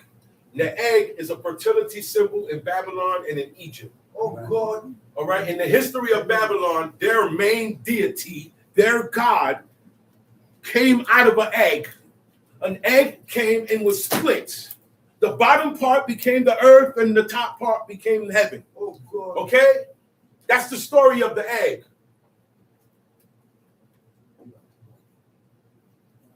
Township. Thou shalt not remove thy neighbor's landmarks, which they of old time have set in thine inheritance. You know, a landmark Boundary. is a boundary. Something that you set here, you say, okay, from this point on, it's yours. From this point on, is me. But then nobody look, and I come, I take the landmark, I bring it down more, so I have more space. I have more territory. That's no good. God said don't do that. These are laws for people who live agricultural. We were farmers and sheep herders. We were herders. We dealt with flock, with animals, and we dealt with agricultural. We reap and sold our own food, our own produce. When I ate lettuce or tomato, it was from my own yard. There was no such thing as a fruit stand. Oh, let me go down to the Koreans down here. There was no such thing as that. No foreigners came into Israel and set up shop and selling food in Israel until the time of Nehemiah. That's when it got funky. In the time of Nehemiah, they were selling fish on the Shabbat day to the Israelites. They would hang out by the wall. The Israelites would come and look for them and be like, hey, let me get a plate. That was the beginning of fast food. We didn't eat fast food. We made our own food. That was the beginning of it. Fast food comes from foreigners making your food, and they deliver it to you, or you go to them and eat it. Dumb shit. Which thou shalt inherit in the land that the Lord thy God giveth thee to possess it. One witness shall not rise up against a man for any iniquity. One witness shall not rise up against a man for any iniquity. Okay. God said, I'm not accepting one witness. Read. Which thou inherit. One witness shall not rise up against a man for any iniquity or for any sin. In any sin that he's sinning, at the mouth of two witnesses or at the mouth of three witnesses shall the matter be established. That's established. But guess what? Even if it's four witnesses, we're going to separate them. They all got to say the same story. In the book of the Apocrypha, in the time of Daniel, that showed us that. Because you got had two witnesses that are lying. What if both witnesses are lying? Right? So what Daniel said, he said, separate them. He said, what tree was you under? One man said he was under this tree. The other man said he was under a master tree. And they're two perfectly opposite identifiable trees. One tree is very big, one is very small. You can't make a mistake. And that's how he was able to tell that those two judges were lying on that system. Now they were going by two witnesses, because it says right here at the mouth of two witnesses, but those two witnesses be lying also. Those three witnesses is lying. Guess what? Me, him, and him, we hate you. We don't like you. Everything you do gets under my skin. And he feels the same way, and he feels the same way. So when we come up with something to agree to something that you did, that's the three witnesses, but we're lying on you because we hate you. That's what happens today. See, and Daniel perceived it. Mm-hmm. Daniel perceived it. That's right. He said, wait a minute. He said, I'm not going to go down with this. My blood, her blood, is not going to be on my hands. Mm-hmm. He said, I am innocent of the blood y'all are about to shed. And that's how he got their attention. See, when you're around people who are older than you, you got to know how to speak. Uh-huh. When you're around people younger than you, you got to know how to speak to them too. That's right. Read the room and talk accordingly. Okay? That's what you have to do. Mm-hmm. Where I'm at? Deuteronomy chapter 19, verse 16. Okay, hold on. If a false witness rise up against any man to testify against him, that which is wrong. See, and these are things that happen all the time. Everybody love doing this. We don't do this. Nobody do this. Do this. That is called an accusation. It said, if a false witness rise up against any man to testify against him that which is wrong, then both the men between whom the controversy is. So sometimes, I don't know if he's right. I don't know if he's telling the right. You know what? In this situation, both parties pull up and stand before the Lord. He said, before the priests and the judges, which shall be in those days. Verse 18. And the judges shall make diligent inquisition. Uh-huh. And behold. Okay, so now this is what happens. Now, the judges, the ones who's judging the matter, got to ask questions. That's right. I've been in situations where I have to ask the court, look, oh, man, come on, you act. I said, wait. You came to me to judge the matter, right? I'm not going to just side with you. Mm-hmm. Yo, you know how many times this happened to me? Mm-hmm. I said, hold on, I wound up arguing with the people that's arguing with it. Hold on, y'all both want me to take y'all side. It's not happening. I have to ask questions. What did he say? What did he? And guess what? Both parties want to leave it alone now because they don't want to be caught wrong. That's how high people's pride go. Time sheet.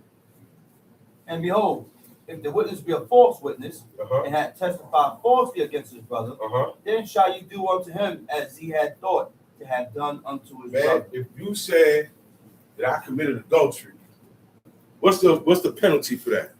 Death. You accuse me of that, and the judges come and find out that I didn't sleep with your wife. Mm-hmm. You know what happens, right? You receive that penalty. He didn't accuse his woman. That's different. He accused me. He came to me with it. So guess what happened now? He got to get put to death because that's what was going to happen to me over a false accusation. So I don't be quick. You can't be quick to listen to every story that come to your ears. Right. First of all. Right. First of all. People be hot. I'm hot. You're hot against each other. I'm going to forget certain things I said. You're going to forget certain things you said. We're hot. When a person is in his anger, you remember that you don't remember you cursed me out too, bro. Oh, no, I did. Yeah, man. You got to watch. You got to calm down. You can't get out of, you can't get on like that. Because even when you're in the right, our anger can cause us to sin. Right. Or offend. Right or wrong? Right. You can either cause you or both. So in dealing with matters, it's very touchy. That's why Chief Shama said a lot of things is not for everybody. Handling people's matters is very tedious. Yeah, that's what he told Moses. He said, look, man, what you're doing is not good. It's going to wear you out. Just one person handling all these millions of people's problems, you need help. And that's when the offices, that's when the idea of offices came in. Time sheet. So shall thou put the evil away from among you, and those which remain shall hear and fear. and shall henceforth commit no more any such evil. See, the word gonna go out. The word gonna go around. What this guy did, what they did, what happened, and it's gonna. Oh wait, wow, he got killed. They stoned him. Okay, that keeps everybody in line. That's right. For some reason, violence keeps people in line. For some reason, violence, death, blood, it keeps people in line. Universal language. Okay? Yeah, so universal language. Everybody knows what violence is. If you pick up a stick, you look at the cat, you pick up a stick, that cat gonna go, because you got a stick in your hand. He know what that means. That's what That dog know what you about to do. Everybody knows what violence the is. madman Okay? know what that is. Bug out. Finish this off. Violence. And thine eyes shall not pity, Uh-huh. but life shall go for life. See, God tell you what not to have pity for. And there's very few things here. Okay? He tells you what to have pity and what not. And what you should have pity for a lot of things. But certain things like this, nah. He said, life shall go for life. Uh-huh.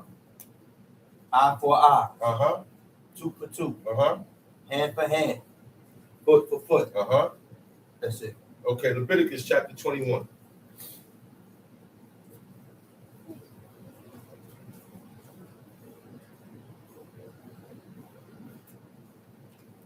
Leviticus chapter 21. And the Lord said unto Moses, Speak unto the priests, the sons of Aaron, and say unto them, There shall none be defiled for the dead among his people. Okay. You can't see when we die, right? Our bodies become unclean. Okay? That uncleanness it becomes contagious. Whoever touches that dead body is unclean by the dead. Right. All right. So they cannot be unclean by the dead. The priest can't come in contact with no dead body. Right. All right. And he can't come in contact, he can't officiate to a God being unclean, period. So these are the different uncleannesses. The first one is the uncleanness of the dead. He said, There shall none be defiled for the dead among his people, but for his kin that is near unto him. Only for his relative, blood relative. Kin means blood relative. The relatives, your family. Tamshi. That is for his mother and for his father. This tells you who your kin is. Uh-huh. For his mother and for his father, Mhm. and for his son and for his daughter, Uh-huh. and for his brother, and for his sister, a virgin. Okay. For his sister, she had to be a virgin. That is near unto him. Meaning she still lived with him. They still live together. She's still part of the family. She hasn't been married off yet. That's the only way that she wasn't going to be a virgin, is when she got married. Because we didn't allow whores, whoremongers, or prostitutes, or tricks, or johns in Israel. Oh, God. Yeah, well, you got a whore, you got a trick. Somebody gonna pay her for her services. Yes, it's a whole world with that. And we didn't, there was no men like that, and the women were not like that. Okay? Tamshi. So that is the only way a woman was not gonna be a virgin if she was married. Tamshi. And for his sister, a virgin that is nigh unto him, which had no husband. For her he may be defiled. But he shall not defile himself, being a chief man among his people, to profane himself. They shall not make baldness upon their heads. Okay, so I don't understand. A lot of people say, yeah, this is only for the priests. So God made a whole nation of only the priests keep their hair and their beards. Everybody else can shave and run around wall looking bald. Does that make sense? I'm going to just say, does that make sense? All right. God is the God of wisdom comes from God. Okay? Think about it, man. The heads, the ones that are connected to God, no, they keep their hair. And everybody else can bald. Nehemiah chased a couple of men away when they came to the temple to buy fish from the Syrians and them. It said he chased them and he grabbed one by his locks and pulled his locks. And he asked God to remember me for him. Jacob took a rock and used it for a pillow. If he was bald, You're not going to lay your bald head on a rock. all with a You need some cushion. Okay? These dreads is cushion. Oh, yeah. Gumby haircut ain't gonna hold it down. A what? A Gumby haircut, Ain't gonna hold it a down. shape up, a number 2, a number 3, a number 5. All of this and shaping up and doing all that. They didn't do that. He said the men looked like lions. It said lion-like men. You know what lions got, right? Mane, hair. They got sideburns. Yeah. Israelites, where your sideburns at? Yeah. Okay, you got a pool. You don't touch your bed, but where your sideburns? Where your curls? That's where the Jews get their curls from. Where's your side? You cannot touch that. Once you touch that, you are down with Arabian gods. Yeah. And that's where the people think, oh, this is just a style and this is look. Cutting of the hair, okay? Balding of the hair and the balding of eyebrows and the shaping of eyebrows come from Babylon and Egypt. Before there was any barbershop, okay? Before the idea of a barbershop came, everybody did that in honor of their God. So don't tell me this is only for the priests, okay? And the reason why it's said here, they shall not shave or make baldness upon their head or any cuttings in their flesh, because this is what people did when somebody died. Now, I have to know what's going on when you read the book. You have to know the era that you're reading in. The era back here, nobody had barbershops. Everybody cut their beard and their hair in alignment to the God that they served. So God said, y'all don't touch it. Since everybody's cutting and doing that, now I'm giving you the command not to. These are one of the laws that make you distinct. These are one of the laws that separate you from the heathen. So it's not just for the priests. The reason why God said they shall not make baldness, because in mourning, our forefathers would shave their heads. Yeah, instant of prophecy. But it wasn't just that. They shaved their heads, they rent their clothes, they sat in the corner, they put ashes on their head, and they stayed there. They didn't walk around with a bald head. They didn't walk around with ripped clothes. They went and sat in the corner for a very long time, for days, almost months. And they didn't. And when they got up, they let everything go back, and that was it. The priest, the only time this goes down is in the consecration. Nobody has to do that now because nobody's becoming a priest. But the reason why he said this here is because of the day. People made baldness upon their heads for the day. People shaved off the corner of their beards for the day. And they made cuttings in their flesh, what we call tattoos. Tattoos come from when somebody died, they put the image of the dead person on them. It's where tattoos come from. Worship of the dead. All of this has to do with worship of the dead. That's why they told them they can't make baldness upon their head, nor do nothing, because the people were doing it. Verse 6, they shall be holy unto their God, and not profane the name of their God. For the offerings of the Lord made by, this is how they will profane the name of their God, in doing the offerings, messing with the offerings. There's rules to the offerings, and if the priests go against it, they profane the name of their God. He said, for the offerings of the Lord made by fire and the bread of their God they do offer. Therefore, they shall be holy. The reason why God is on them to be so holy is because they offer fire. He said, a sacrifice of fire unto God. In order for them to do that, they have to be most holy. God said, I have to separate you. Therefore, they shall be holy because of these things that I have them doing. He's close to me, and he's doing my offerings, and my offerings is holy. So this man has to be holy. He can't come and go like all of y'all. He's going to be restricted. You can get up and move around. He's not going to get up and move around. He can't do that. Okay? Come, she. They shall not take a wife that is a whore. He got to watch. The priest has to be careful who he take for wife.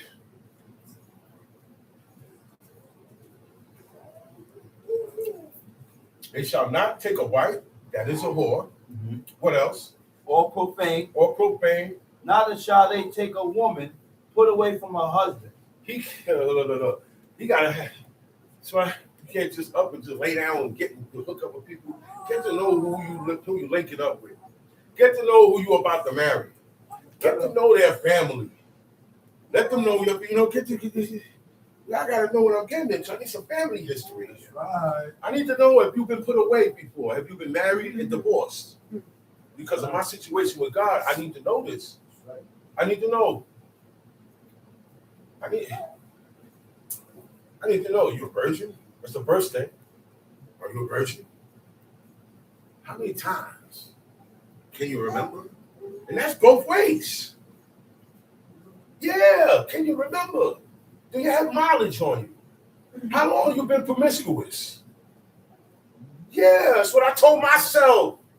That's why I stopped. I was able to stop because I came to terms with it. Whoa, bro, you bugging. And you became the king of this. And you was patting yourself on the back with it. Right. Taking woman that is profane and all that. Nah, man. Look, if I got a wife and I want another wife, there's a thing called courting. We get to know each other, other wife. Oh, no, Isha, you ain't got to worry about me laying with her. I lay with you. Facts. She has to qualify. So I need you to help me see if she qualifies.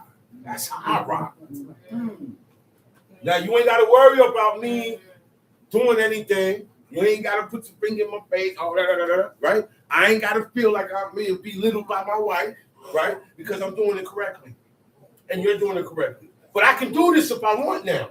I gotta admit this. God gave me that permission, not you. Right?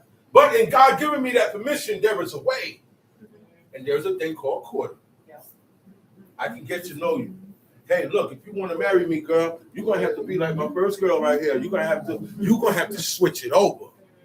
You gotta switch. You gotta switch. And it's gonna take time for me to see that switch. Look, it's gonna take time for me that switch. All right? You will be compared to, and I want to see how you handle it. I might do certain things to see how you're going to get upset. I might want to do things to see how you're going to behave. All of it is a test.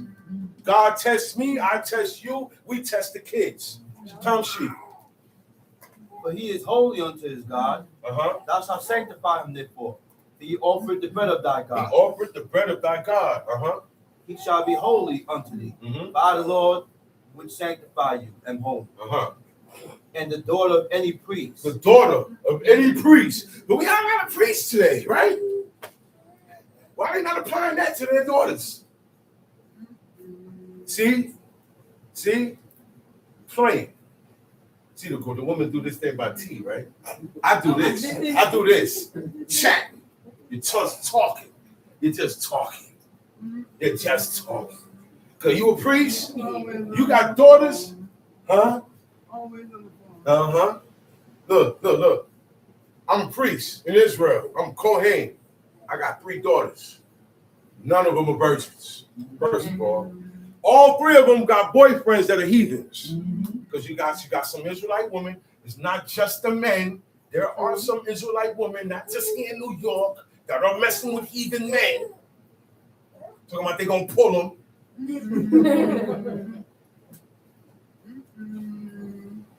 We like messing with outsiders too much, man. That's our problem. Yeah. God said you got your own thing. We said no, we want to be like them. That's our problem. Yeah.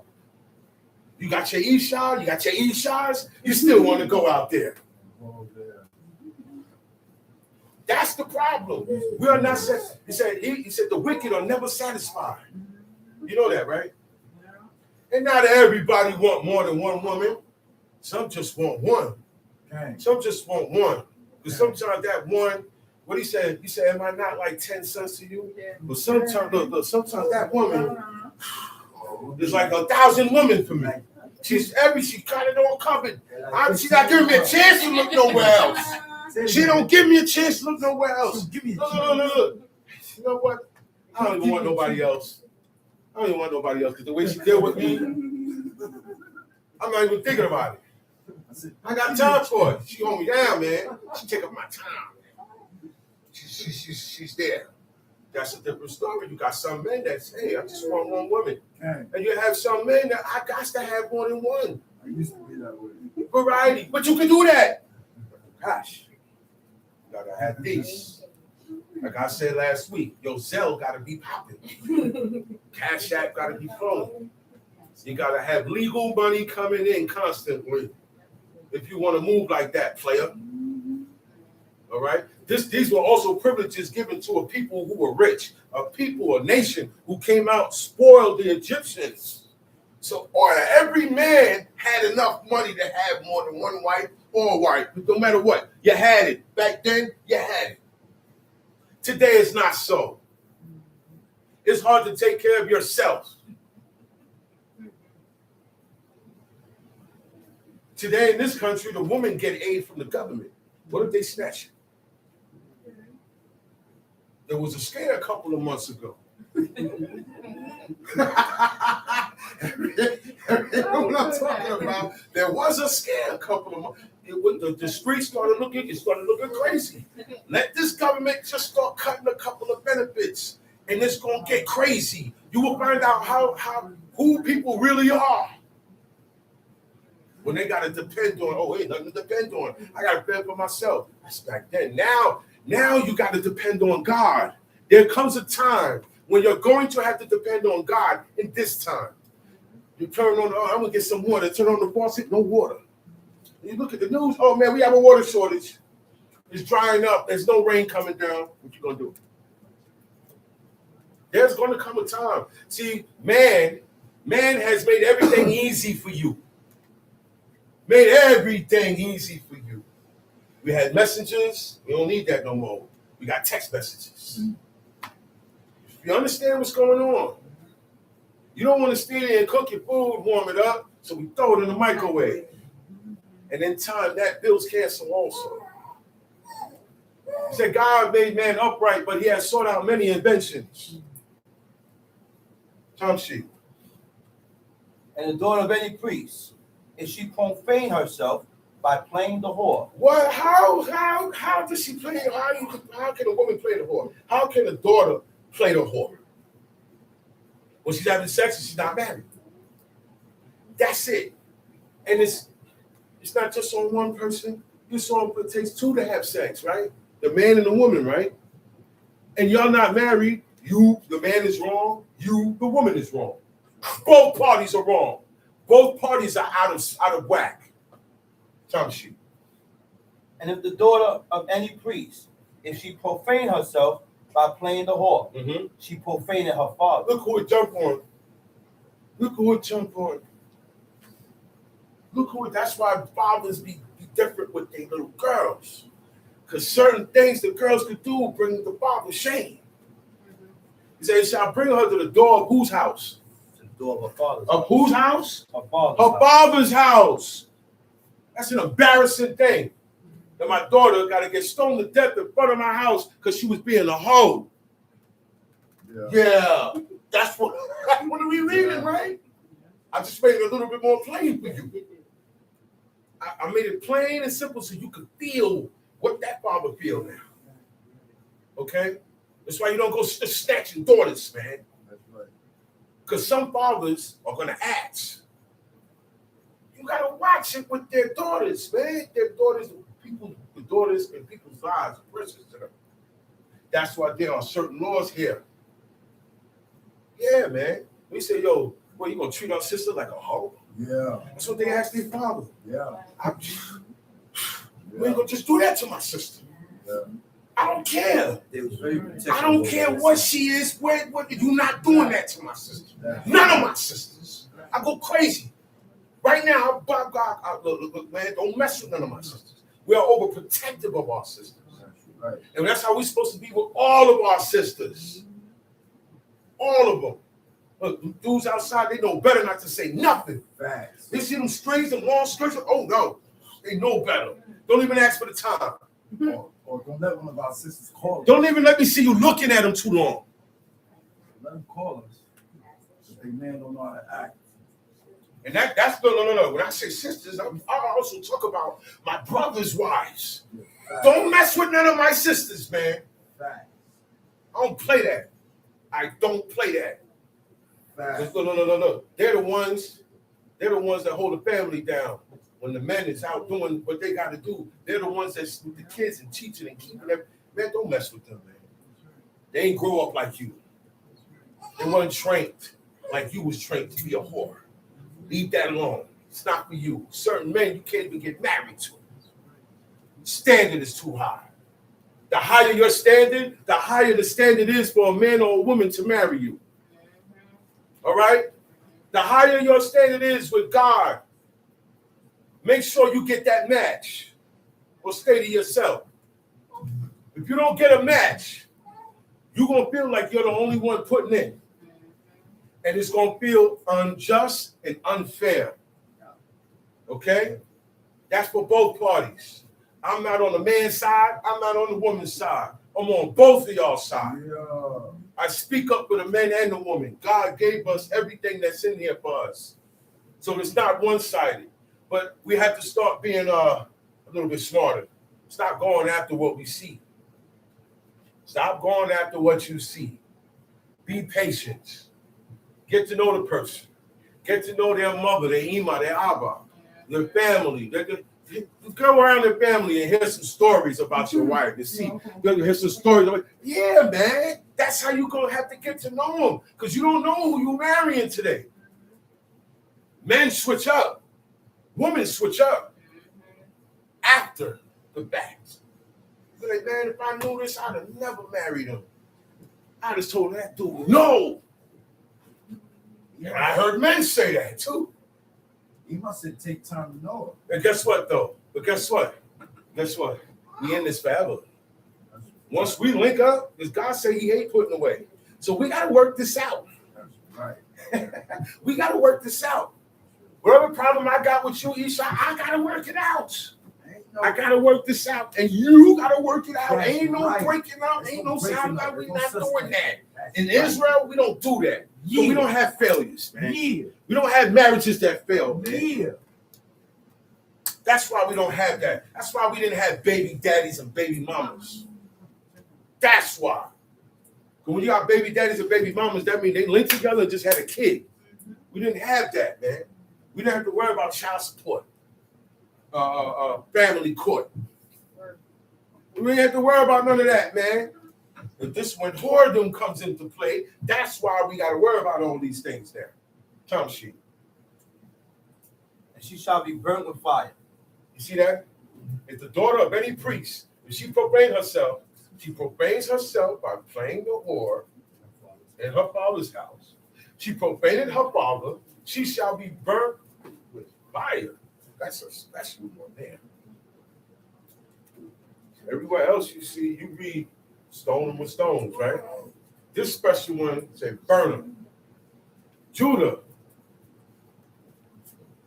said, when he heard that Tamar was pregnant with child, he didn't know that it was her that he went into. He told her, stay by your father's house until Shelah, my son, be grown. Shelah was grown and he forgot about her.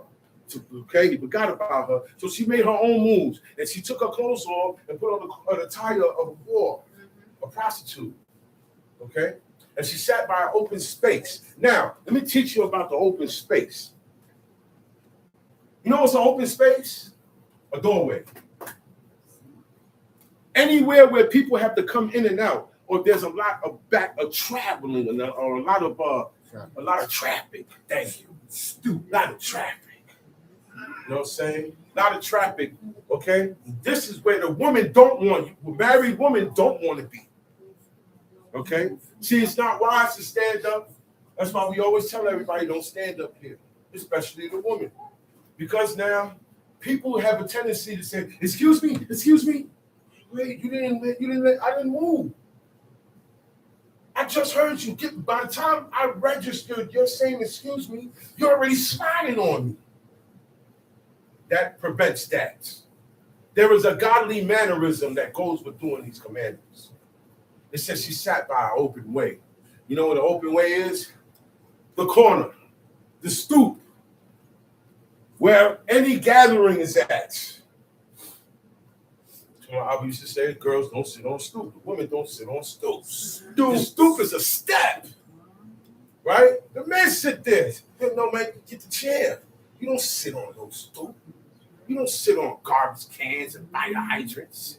It's not everywhere where a woman plant want to sit. And when you do sit, look first. Fix your simla and sit. Don't boom, drop yourself down. It's not a good thing. These are all godly mannerisms. That's right. It said her feet, she wouldn't let her feet touch the ground with delicacy. This is why Ima always tell y'all keep your slippers on, especially the girls, because it's not good walking around barefoot. Because in the book it says the daughter of Zion will not let her feet touch the ground. Her barefoot touching the ground, meaning she walking around barefoot. Hey, them things delicate, bro. Okay? And she said, no. It's too delicate. I gotta get these feet done. I'm gonna get my feet done and I'm walking barefoot. You know what that does to your feet? Make it hard. Your feet gonna look harder than mine. I ain't gonna wanna look at your feet. I'm gonna love every part of you except your feet. Cover them feet up. Put socks on. We ain't gonna like it. I'm gonna buy you a foot massage. You better have the feet looking good. Your feet can't look better than mine. I'm the man. I got working feet. I got all types of feet. I got walking feet. I got potatoes, gardens, everything. I gotta go to work on these things. Yeah. If I let my toenail grow too long, it's gonna look like a surfboard. Now, do I want my woman's toes looking like that? No. Her feet here is supposed to it's supposed to look like that. Got muscles on it. Unless you do ballet. Ballet dancers, they get a pass. Time shit. Toes throwing up gang sign. Time shit. And he that is the high priest among his brethren, upon whose head the anointing oil was poured. Okay. And he that is the high priest among his brethren, the one that got picked among his brethren to be high priest, upon whose the anointing oil was poured. Who got anointing oil poured on him today? Nobody. Who gets anointing oil put on them? The high priest and the king. That's it, right? That's it. Just them two. Where they get the oil from? Yeah. Who comes up with the oil? What kind of oil is this? Olive oil. But that olive oil didn't come out the bottle. They did that themselves. That oil was holy. That's right.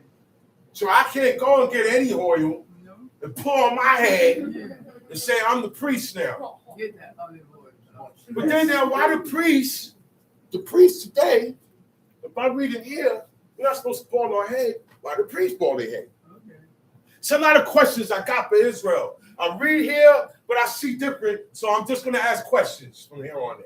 I'm not going to tell you what you're supposed to do and what you're not supposed to do, because I think people get offended too much. So I'm going to ease it up a little, and I'm going to just propose questions. Maybe you can answer them. God said you don't want the priest to bald their head, but then there's Kohanes that bald their head. So what are we doing, Israel? Good question, right? Spread it out. Ask them, who consecrated you? Are you doing rituals? Because the offerings of God and what people do today are not offerings. They are rituals. God said, if it is not, if you do not bring it to the place where God chose to place his name there for perpetual covenant, you are sacrificing the demons automatically. So that becomes a ritual now. The same sacrifice that God told him in here, you can't do that now in any place you choose. But when you do that, you are sacrificing to devils automatically. So that's what's happening. So when Pesach come up, I'm not going around nowhere where they do sacrificial lamb burning. I've been saying, I see it. It's not like it's a secret. I'm not speaking about no secret or something. Yeah. Or I'm not blowing nothing up. This is something that's been going on. Yeah. It was going on in the time of Ben Azakin. But we stopped it. That's right. It stopped there. So it was never supposed to be done. Those were the pioneers.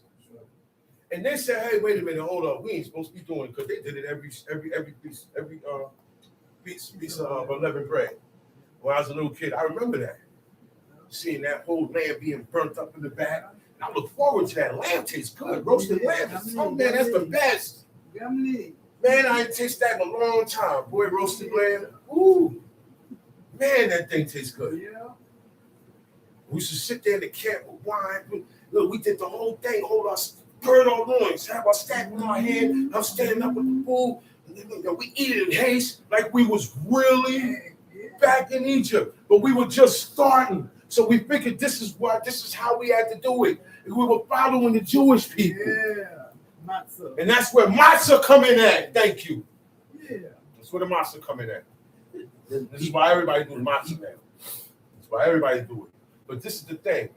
When Ben Azaki said, okay, nah, this is against the law, we was doing it wrong and stopped it, other people left and started their own camps and kept it going. That's right. That's true. That's why they. That's why a lot of things are being done today. Yeah, that's true. You got a lot of renegades from back then. Yeah. And that's why they're telling you can cut your hair, you can eat your meat well done, Yeah. just get it well done. That's why they say the Shabbat start in the morning now. Some say the Shabbat is on Monday. Some say the Shabbat is Wednesday. Yeah. One guy said, hey, you can't do the Shabbat unless you have a priest. All these things came up because of renegade teachers. True. Renegades that left Benar with their own mindset and their own way of teaching. They didn't stick to what their teachers taught them. And that's why a lot of you guys think you can do what you do because your teacher taught you. Term sheet. Right. And he that is the high priest among his brethren, upon whose head the anointing oil was poured, and that is consecrated to put on the garments, shall not uncover his head, nor rend his clothes. Okay, so I read it. This is a person. This is a person who has no comprehension when they read. I'm reading this, right? It said, and that is consecrated to put on the garments. Okay, so I read that. Automatically, I'm going to say to put on the garments. So that means he's naked? No. But this is how people read the book. Yeah. Yeah. Can't see It it. doesn't say that he had on clothes already. It's just said to put on the garments. So automatically, a person that's not learned, didn't go to school, and is getting blocked. Oh, it's getting blocked. Is going to say, oh, he was naked. Yeah. There you go. Now he put the garments on before that. Yeah. That's how y'all are reading this book. Yeah. Tongue sheet. Neither shall he go in to any dead body. Why you want to? Wait a minute. Hold on. Whoa. Gotta be sick in the head. Want to lay with your own kind. Dead body. No. Before we get to the dead body, there's a line you gotta pass to get to the body. You gotta be sick in the head to lay with your own kind. A man lay with his own kind of man. Then a woman with her own kind of woman. Then a beast. And then somebody dead. Do you know that's also a ritual? You know that act, that abominable act, is a pagan ritual. Laying with a dead body. And people do that. People do that. You'd be surprised. This is a big world. People lay with animals, they play with dead bodies. And this was the custom of the Canaanites. All right? Mm-hmm. Canaanites did these. A lot of stuff God told us not to do physically, they did. A lot of things he told us, stay away from, don't eat roadkill, don't do it. They did it. Don't have incest. They did it. Don't lay down with your mother. They did it. Don't lay down with a dead body. They did it. That's why God said, don't follow these people. Now you see why? Now you see why God kicked us out? God said, don't burn your children in the fire to Molech, like everybody else around you. And what we did the same thing, like everybody else around us. There's a sickness going on. Time sheet. Nor defile himself for his father or for his mother. Neither shall he go out of the sanctuary, nor profane the sanctuary of his He God. can't even leave the grounds. He can't leave. The priest cannot leave the ground. You don't have the priest walking all over the foot. No. Now guess what? The priest walks around barefoot. Within the confines of the temple. Okay? He's not outside. So it's no use for that. This is why a lot of people, they tell you to take off your shoes before you come in the house, because you could be, we step on everything outside. And there's another reason why God did not allow the people to go into the inner court. You got things physically under your feet. You got you unclean. What's under your feet? You don't step in something out there. You ain't coming in here. Bring your animal to the high priest and go about your business. There's a reason why for these details to get put in here. All right? Time sheet. For the crown of the anointing oil of his God is upon him. I am the Lord. Mm-hmm. And he shall take a wife in her virginity. Oh, wait. For the crown of the anointing oil of his God is upon him. Because he got anointed with that oil, now he is most holy. He has to stay in the sanctuary of God. He can't come out of there. All right? He has to stay there. That's the life of the high priest. He retires at 50 years old. The priests, they officiate from 20 years old to 50 years old. So the work that we do in Israel was from 20 years old to 50 years old. When you hit 50 years old, you retire from your office. And you sit down at the gates with the Danites and the Levites and the rest of the judges. And that's where we hold court at. But today now, it can't go that way. Everybody at 50 can't retire because we need more hands. We ain't gonna have that many teachers. We don't have that many readers, scribes. We don't have that many warriors. So the old heads got to go past the retirement stage and keep going. We don't have that setup like back then. So there's no retiring now at 50. Or else I'd be sitting down. I'm past 50 already. Yeah, I'd be sitting down. There ain't no sitting down. Not in this era, not in this time. It's a different, certain things here in this book was for then. Certain things we can't do now. It's not gonna have no weight. It's gonna be in vain. Time sheet. And he shall take a wife in her virginity. A widow or divorced But woman. he can't have a woman that's been with a man before. He can't be with a woman that got put away from a husband. He can't be with a woman that got raped before. You know what I'm saying? So you gotta have someone that's a virgin because of his status in the eyes of God. Time sheet. A widow or divorced woman, or profane, or harlot, these shall he not take. He can't even take a widow. You know what I'm saying? Or a divorced woman, or a profane, or a harlot. These shall he not take. He said, but. But he shall take a virgin of his own people to wife. Okay. Neither shall he profane his seed among his people. For I, the Lord, do sanctify him. And the Lord spake. So by him, if that priest go outside of those rules and have a child with a widow, a divorced woman, a profane woman, or a harlot, or a woman that does not have a virginity, wow. He profaned his seed. That seed is profane because the woman is profane. Mm-hmm. And that's how he will profane his seed. You profane that, man, the seed come out profane. Time sheet. And the Lord spake unto Moses, saying, Speak unto Aaron, saying, Whosoever he be of thy seed in their generation, that had any blemish, let him not approach to offer the bread of his God. Blemish, superfluous. I was born with a defect. I was born with a physical defect or a mental defect. These guys can't officiate. He cannot approach. He cannot offer. He's not able to. He has a crooked back. He only got one arm. You need both arms to weigh things in front of God and to heed things and to do the burnt offering, because the priest is in there. He doesn't have an assistant. There's nobody in there to help him. He does all those officiating by himself. When he goes inside the Holy of Holies, he goes in there by himself. There's nobody outside of the door waiting for him. He has to do all of this by himself. All right? So, if he comes out of the womb with a blemish, with a physical defect, he can't, even though he's in the line to be a priest, he can't be a priest because physically he has a defect.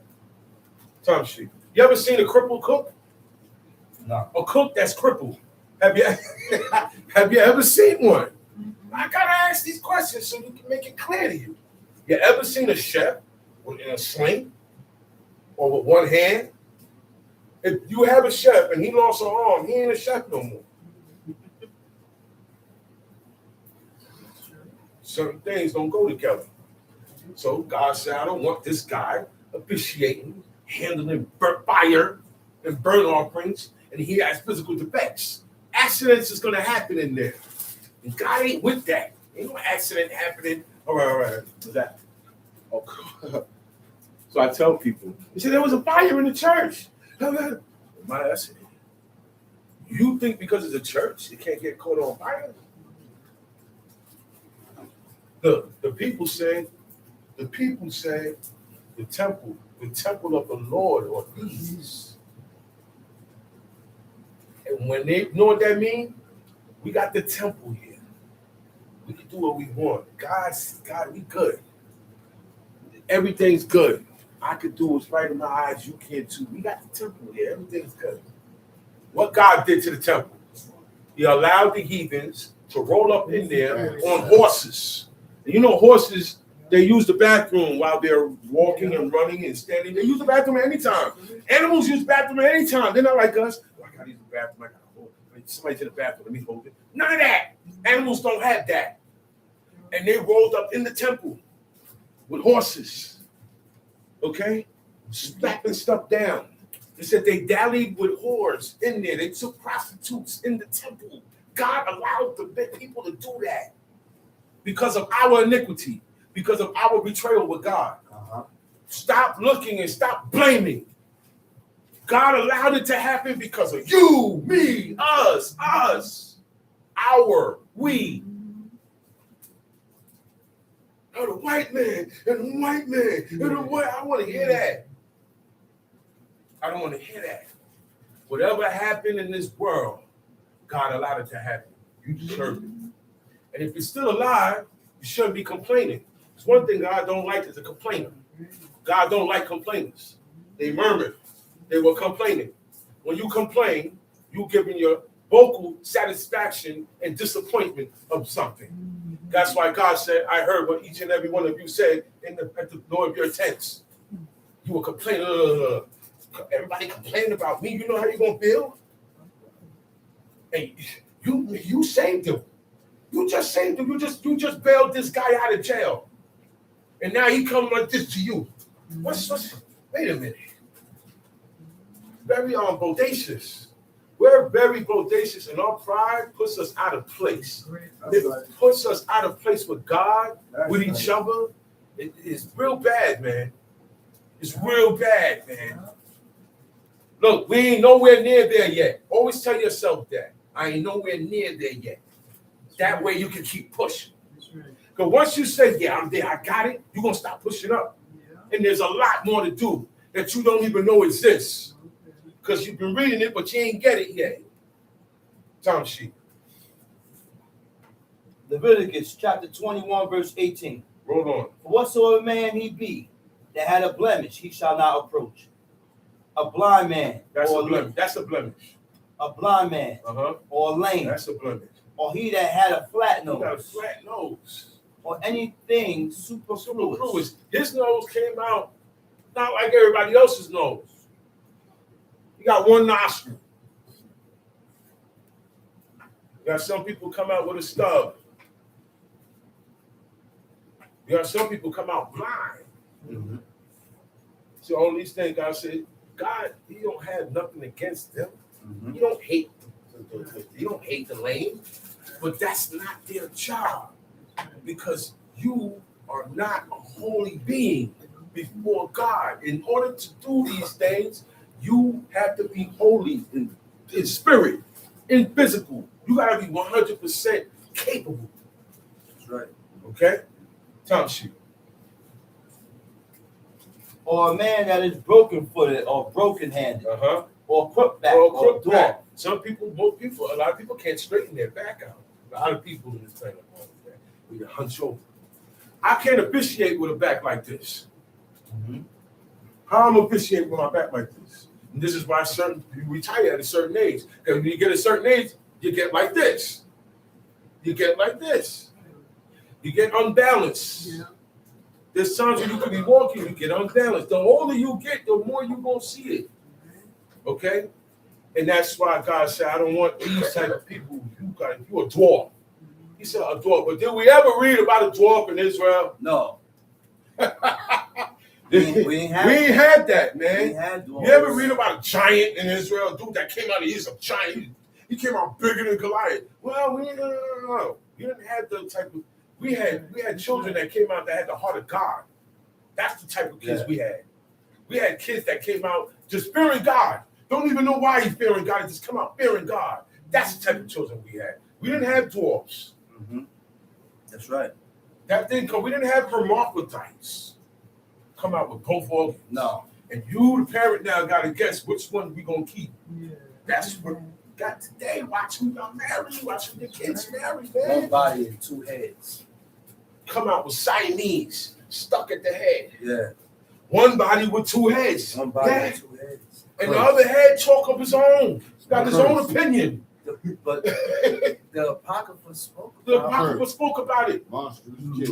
Monstrous. Bringing forth monstrous kids towards the end. Towards these times. These are the latter times. These are the latter times. It said the rock gonna bleed blood.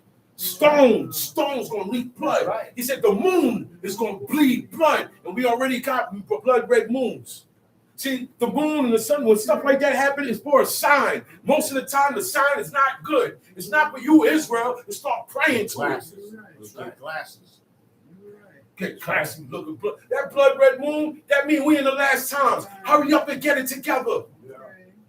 That's what that stuff means. Right. God said, I destroy the wicked with the weather, with thunderstorms, hail, wind, fire, snow, and vapor. He said, I destroy the wicked with that. Stormy wind, fulfilling his word. He said, matter of fact, he said, sometimes I'm sitting in the whirlwind. He said, God's sitting in the whirlwind. The tornado, sometimes God is sitting in the tornado. Yeah, that's right. And the tornado got cars, boats. Yo, just that wind, I was thinking about the east wind. God let that east wind flow all night. That wind blew. You know how long all night is? Midnight is when they got kicked out, right? Yeah. That's right. They said midnight is when they got kicked out. It only take about another hour to get to where the sea at. So we can say from 1 a.m. to 6 a.m, they was crossing. Water on this side, water on this side. Like you're in an aquarium and you can see the fish, but ain't no glass there. And before they cross, the word of God is holding the fish in, the sharks, all of that. Before they cross, they got to go down. And then we got to be careful because you're going down. All oceans are built like this. That's right. Real deep. And then you cross. And then I don't know how long that is. And then when you get to the end, you got to go up. Imagine that. There's all bodies of water on it. That's right. That's why it took all night for millions of people to cross. You can't get your mind to believe that this is not your God. That's right, brother. You got to start believing these things. Things that don't happen today, it happened then. That's right. Because the people were close to God. And God did these things to prove to these people that he's with them. That's right. He ain't got to do that now. No. He ain't got to come talk to He ain't coming to talk to nobody now. Right now, he's talking. Every time I say read, he say read. When you read, that's God talking to you. These his words. That's right. These are his words. That's why we can't change them. That's why you can't add and you can't subtract. That's right. Would you want me to add on to your word and take away from your word? No. Would you like for me to do that to you? No. Right? We don't like it when we do that to each other. Oh man, that's not what I said. You're putting more on it. I did right or wrong. Yeah. That's how God feels. That's right. That's why he said, "You shall not add thereto unto my word, neither diminish aught from it." Don't add, don't take away. But we don't like it. Hey, what we don't like for each other, what I don't like for me, I love to do to you. That's wicked. What I don't like for myself, I love to do to everybody. That's an evil mind, man. Evil mindset. I am unjust, I am unfair, and I'm wicked. Because I don't like it when it's done to me. But I like to do it to you. Yeah. And you ain't supposed to say nothing. Yeah. If you cry out about it, it's gonna be a problem with me and you now. You're wicked, man. That's right. You're wicked. People cry out because of an injustice being done. People cry out because there's some unfairness being done. Hey, man, I don't do that to you, man. Please stop doing that to me. People don't like listening to that. And that's when violence come in. This is when separation come in at. Mm-hmm. That's right, bro. Yeah. That's right. Time sheet. Or a man that is broken-footed, or broken-handed, or crook-backed, or dwarf, or that had a blemish in his eye, or be scurvy, or scab, or had his stones broken. Oh, man. Stones is your testicles. Mm-hmm. You know? Some accidents happen. Men get shot there. Back then, you get hit with an arrow. Some people cut them off. You can't appreciate. Time sheet. No man that had a blemish of the seed of Aaron, the priest shall come nigh to offer the offering of the Lord made by fire. See, even though he's out the seed of Aaron, if he has any one of these detailed, superfluous situations, then he can, even though he's out the line of Aaron, he can't perform being a priest. Time sheet. He had a blemish. He shall not come nigh to offer the bread of his God. See, nigh means near. See, these guys are near God. They're close to God. They stay close to God. They're constantly close. They're closer to God than the rest of the nation. That's why it's his job to pronounce the sins of the people. The people don't do it. The priest is the one that does that. Now you ain't got him to do that for you now. Now you got to do it on your own. You got to confess your own sins. Mm-hmm. And you don't have to wait until Yom Kippur. They didn't do it. They didn't wait. Daniel, the book of Daniel, read Daniel. Daniel didn't wait. It wasn't Yom Kippur. A lot of times these guys fasted and it wasn't Yom Kippur. Yeah. So you mean you only wait once a year to confess your iniquities? You only wait once a year? You got to step that up. We're Israelites, not Jews. Right? That's right. I'm saying, we're supposed to have a step up on this more than everybody. Don't you? He shall eat the bread of his God, both of the most holy and of the holy. Only he shall not go in unto the veil. He said, he shall eat the bread of his God. You know what that is, right? The showbread. The God thing called the showbread. He made 6 loaves, right? Mm-hmm. Unleavened bread, and he puts frankincense on it. Mm-hmm. And that's what they eat. They eat that every day. Only the priest can eat that. That's the same bread that David, that the priest gave David. He said, look, I can give you, he said, all I got here is the showbread. He said, but y'all can't eat that unless y'all been away from women for more than 3 days. He said, nah, all the men been out here with me. We've been away from women for way more than 3 days. He said, okay, and he gave it to them, and they ate of that bread. That's holy bread. Yeah. And that's the bread that he said, he shall eat the bread of his God, both of the most holy and of the holy. He shall eat the bread of his God, both of the most holy and of the holy. Only he shall not go in unto the veil. You can't go in past that curtain. So this is the holy. This is where the burnt offering is being done. Past that curtain is a small room called the Holy of Holies, Where the mercy seat at. The mercy seat is on the ark. That's where the ark stays in there. And he only goes in there once a year, and that's to confess the sins of the people. While he's in there, before he goes in there, he has to make a smoke. Open that curtain up and let it smoke. let that thing smoke up. It's called a smoke screen. Okay? In the military, people are shooting at each other. They take smoke bombs, throw it out there. Smoke come up. You can't see me now. I can move my position. Now you don't know my position. It's called a smoke screen. God said, make a smoke screen to screen you from seeing me. That's the same situation that went down when Moses went up into the mount to talk with God. He said he talked with him face to face, right? Right. Yes, he did speak to him face to face. Only Moses couldn't see him. Right. Because he said he walked up into the thick darkness where God was. That's where God was. Not just regular darkness, thick darkness. It was smoke and thick darkness. There's no way the human eye could see past that. But I know you right there, God. I'm like, wow, Most High is right here in front of me. He's kicking it. That's how Moses got it. And that's the same thing went down when Aaron goes in the Holy of Holies once a year. God sits on the mercy seat and he comes and he pronounces all the sins of the people on the head of the goats. There's a very high responsibility the high priest has. Tongue sheet. Nor come nigh unto the altar, because he had a blemish. See, the altar. You can't even come, you can't come near that. That's why God did not allow anybody to just walk up in there. So you bring it to the door of the tabernacle of the congregation, and then that's it. That's why, because you are unholy, you coming in a holy spot, somebody's gonna die. Something's gonna happen.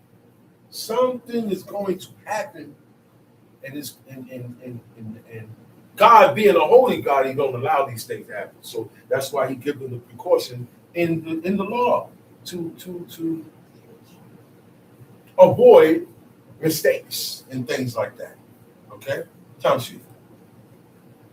That he profane not my sanctuary, for I the Lord do sanctify it. And Moses told it unto Aaron and to his sons, and unto all the children of Israel.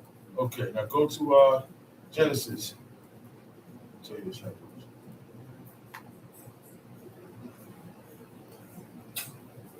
Genesis chapter 3. Genesis chapter 3.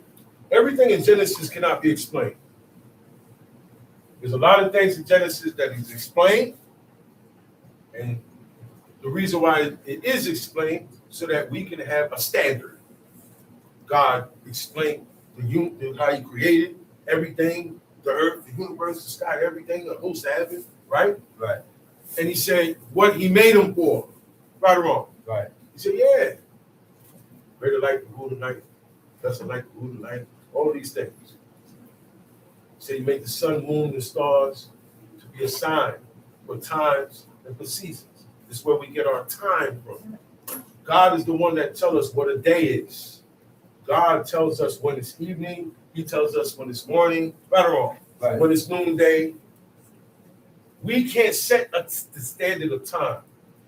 Man already messed that up as much as he could with this daylight saving time thing. Daylight saving time goes into what's the name of that? The solstice. You have winter solstice, you have summer solstice.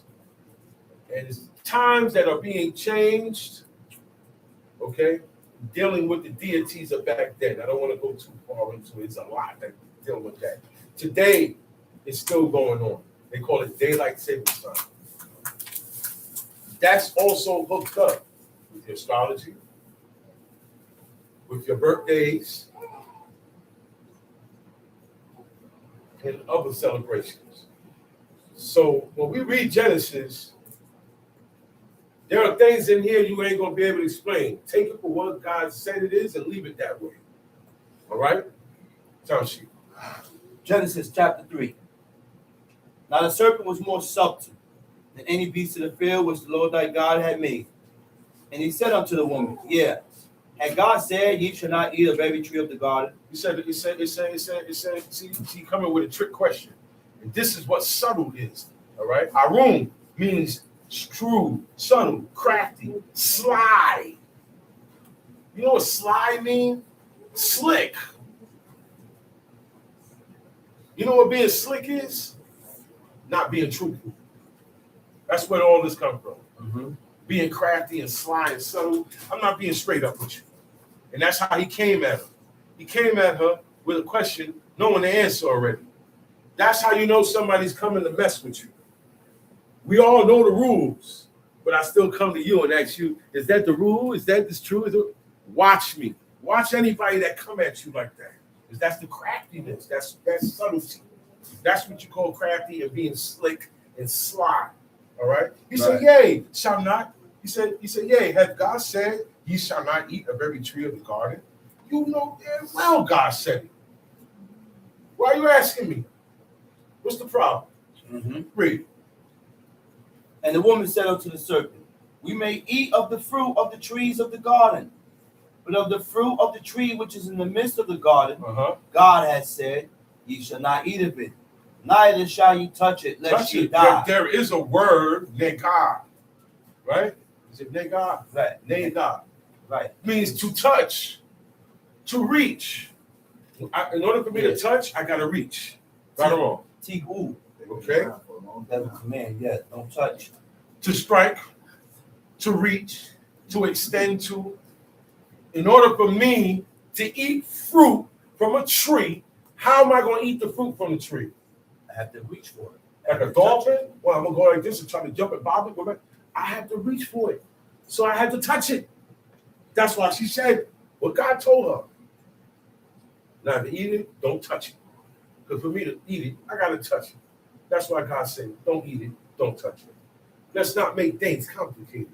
Because the word for touch is in the Hebrew there. So it's valid.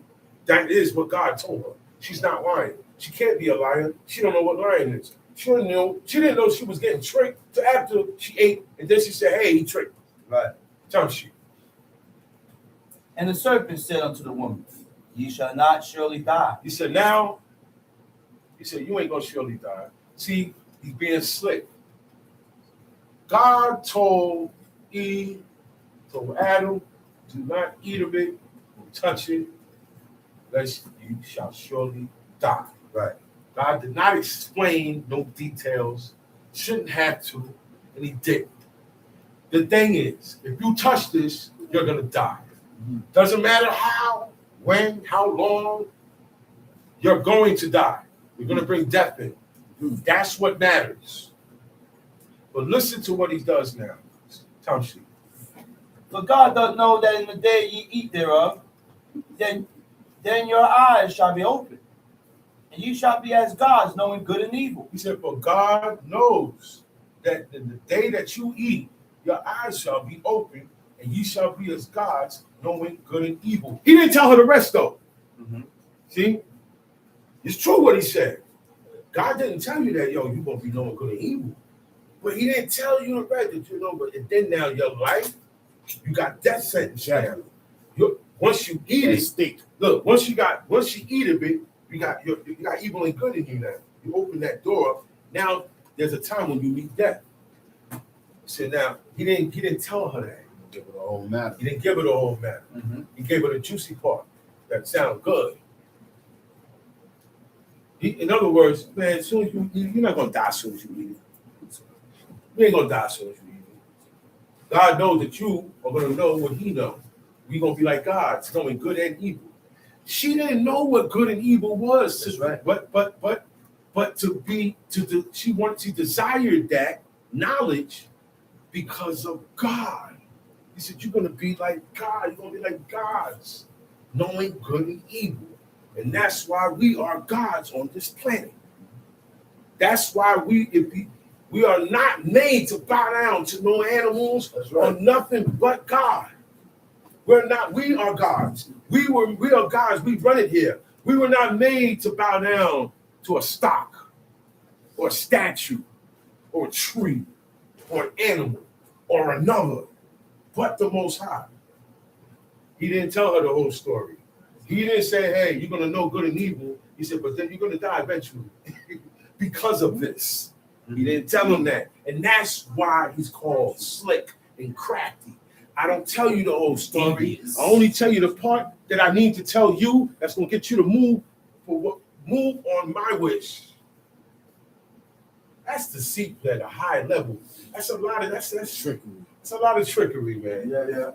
That's a lot of trickery, a lot of lying, a lot of twisting around and leaving out words.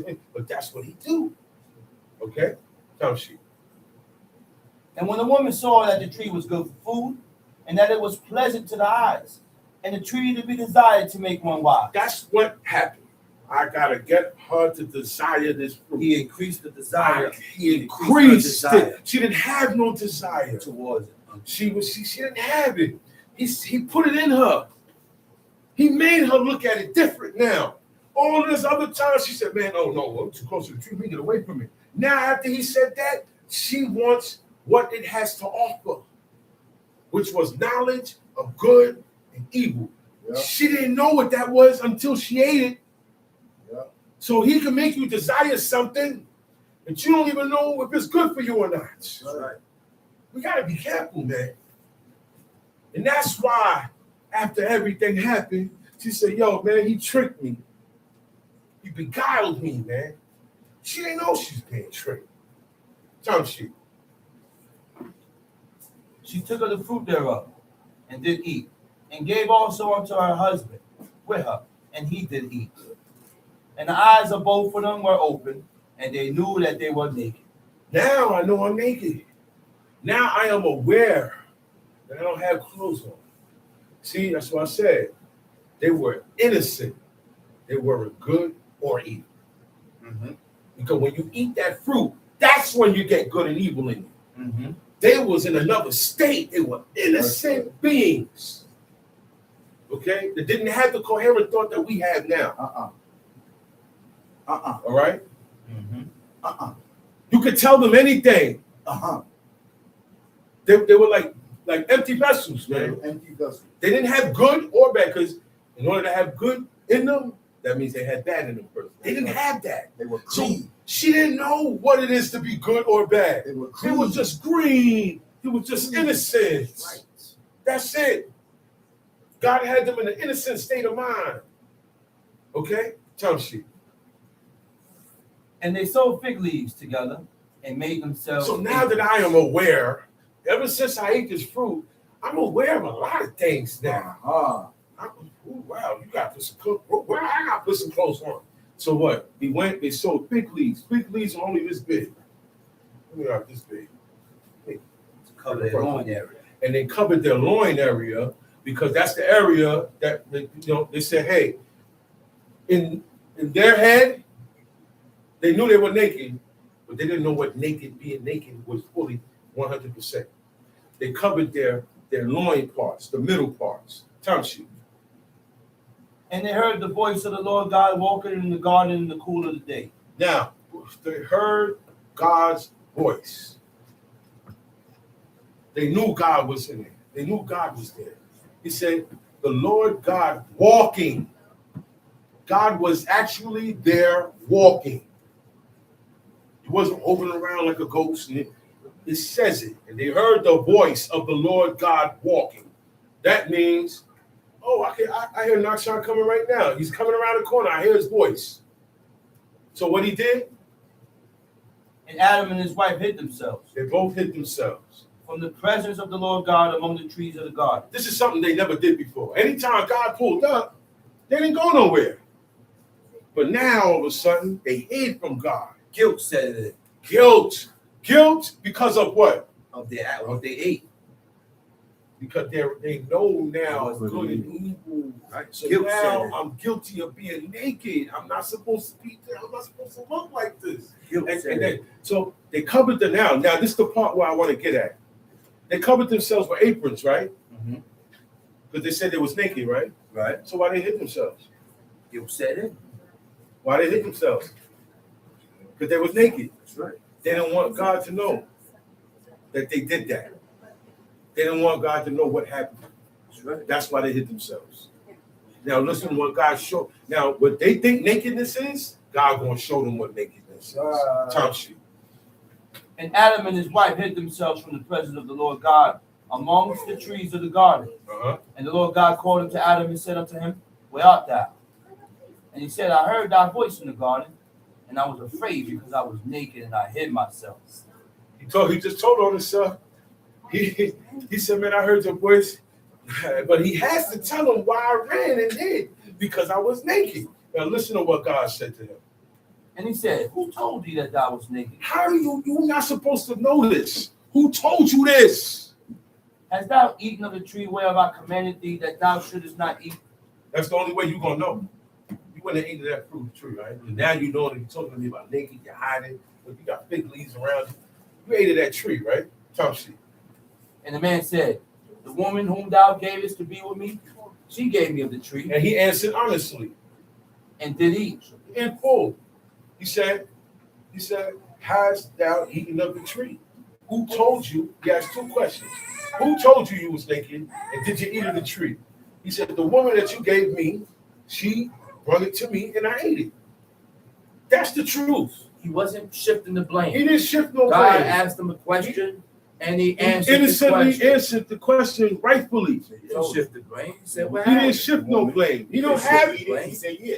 They didn't get down like that. They didn't get down like that. They didn't get down like That's why that. you We keep do that. We do that. It's my fault, and I look to blame everybody else. It's my fault why God did it to me, and I look to blame everybody else. We tend to opinionate and give our opinion Yeah, according to how we think. to how we think. They didn't But think they like didn't that. think like that. Our forefathers didn't think like No, that. they didn't. Okay.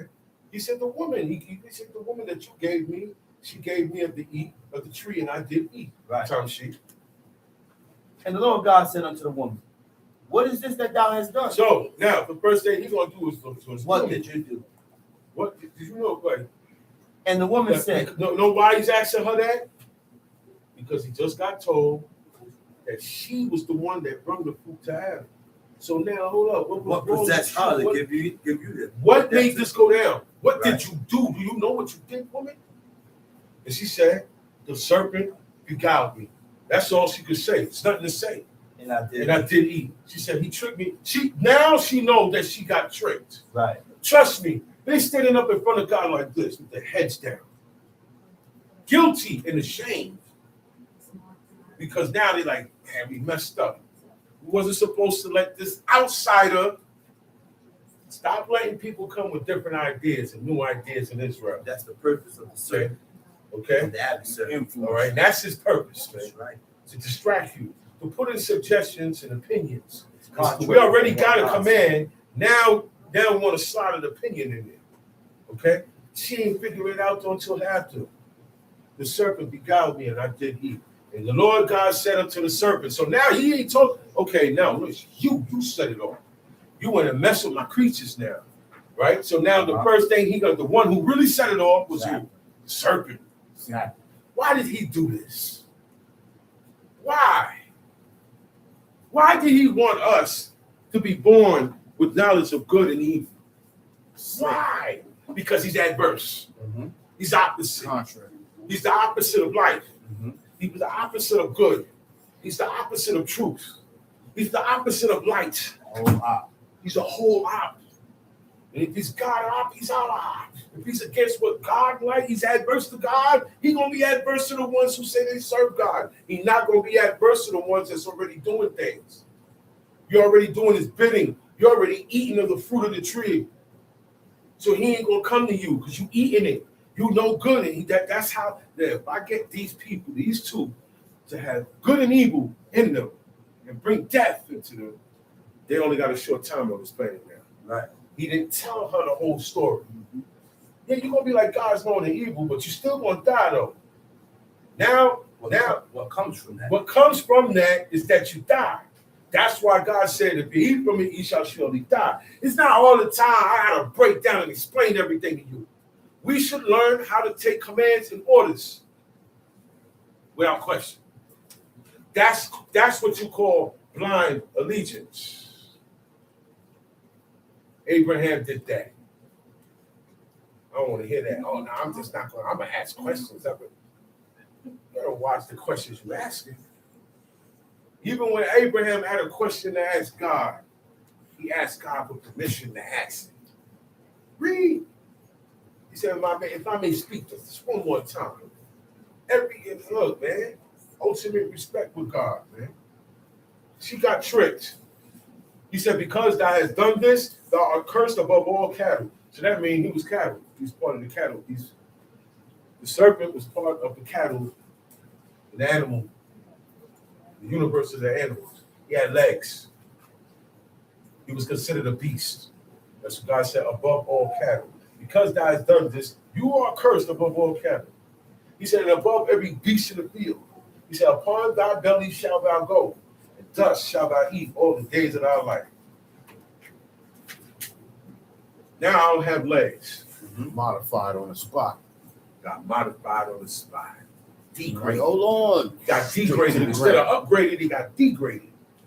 Most High did not give Adam the responsibility to lead or to lead until after they ate from that tree of knowledge of good None of and this evil. happened yet. His responsibility was not to lead her. No. God They created were Adam and matched. Eve They were matched. equal. Yeah, they were matched. His match. That doesn't go down. Listen. All of that go down after.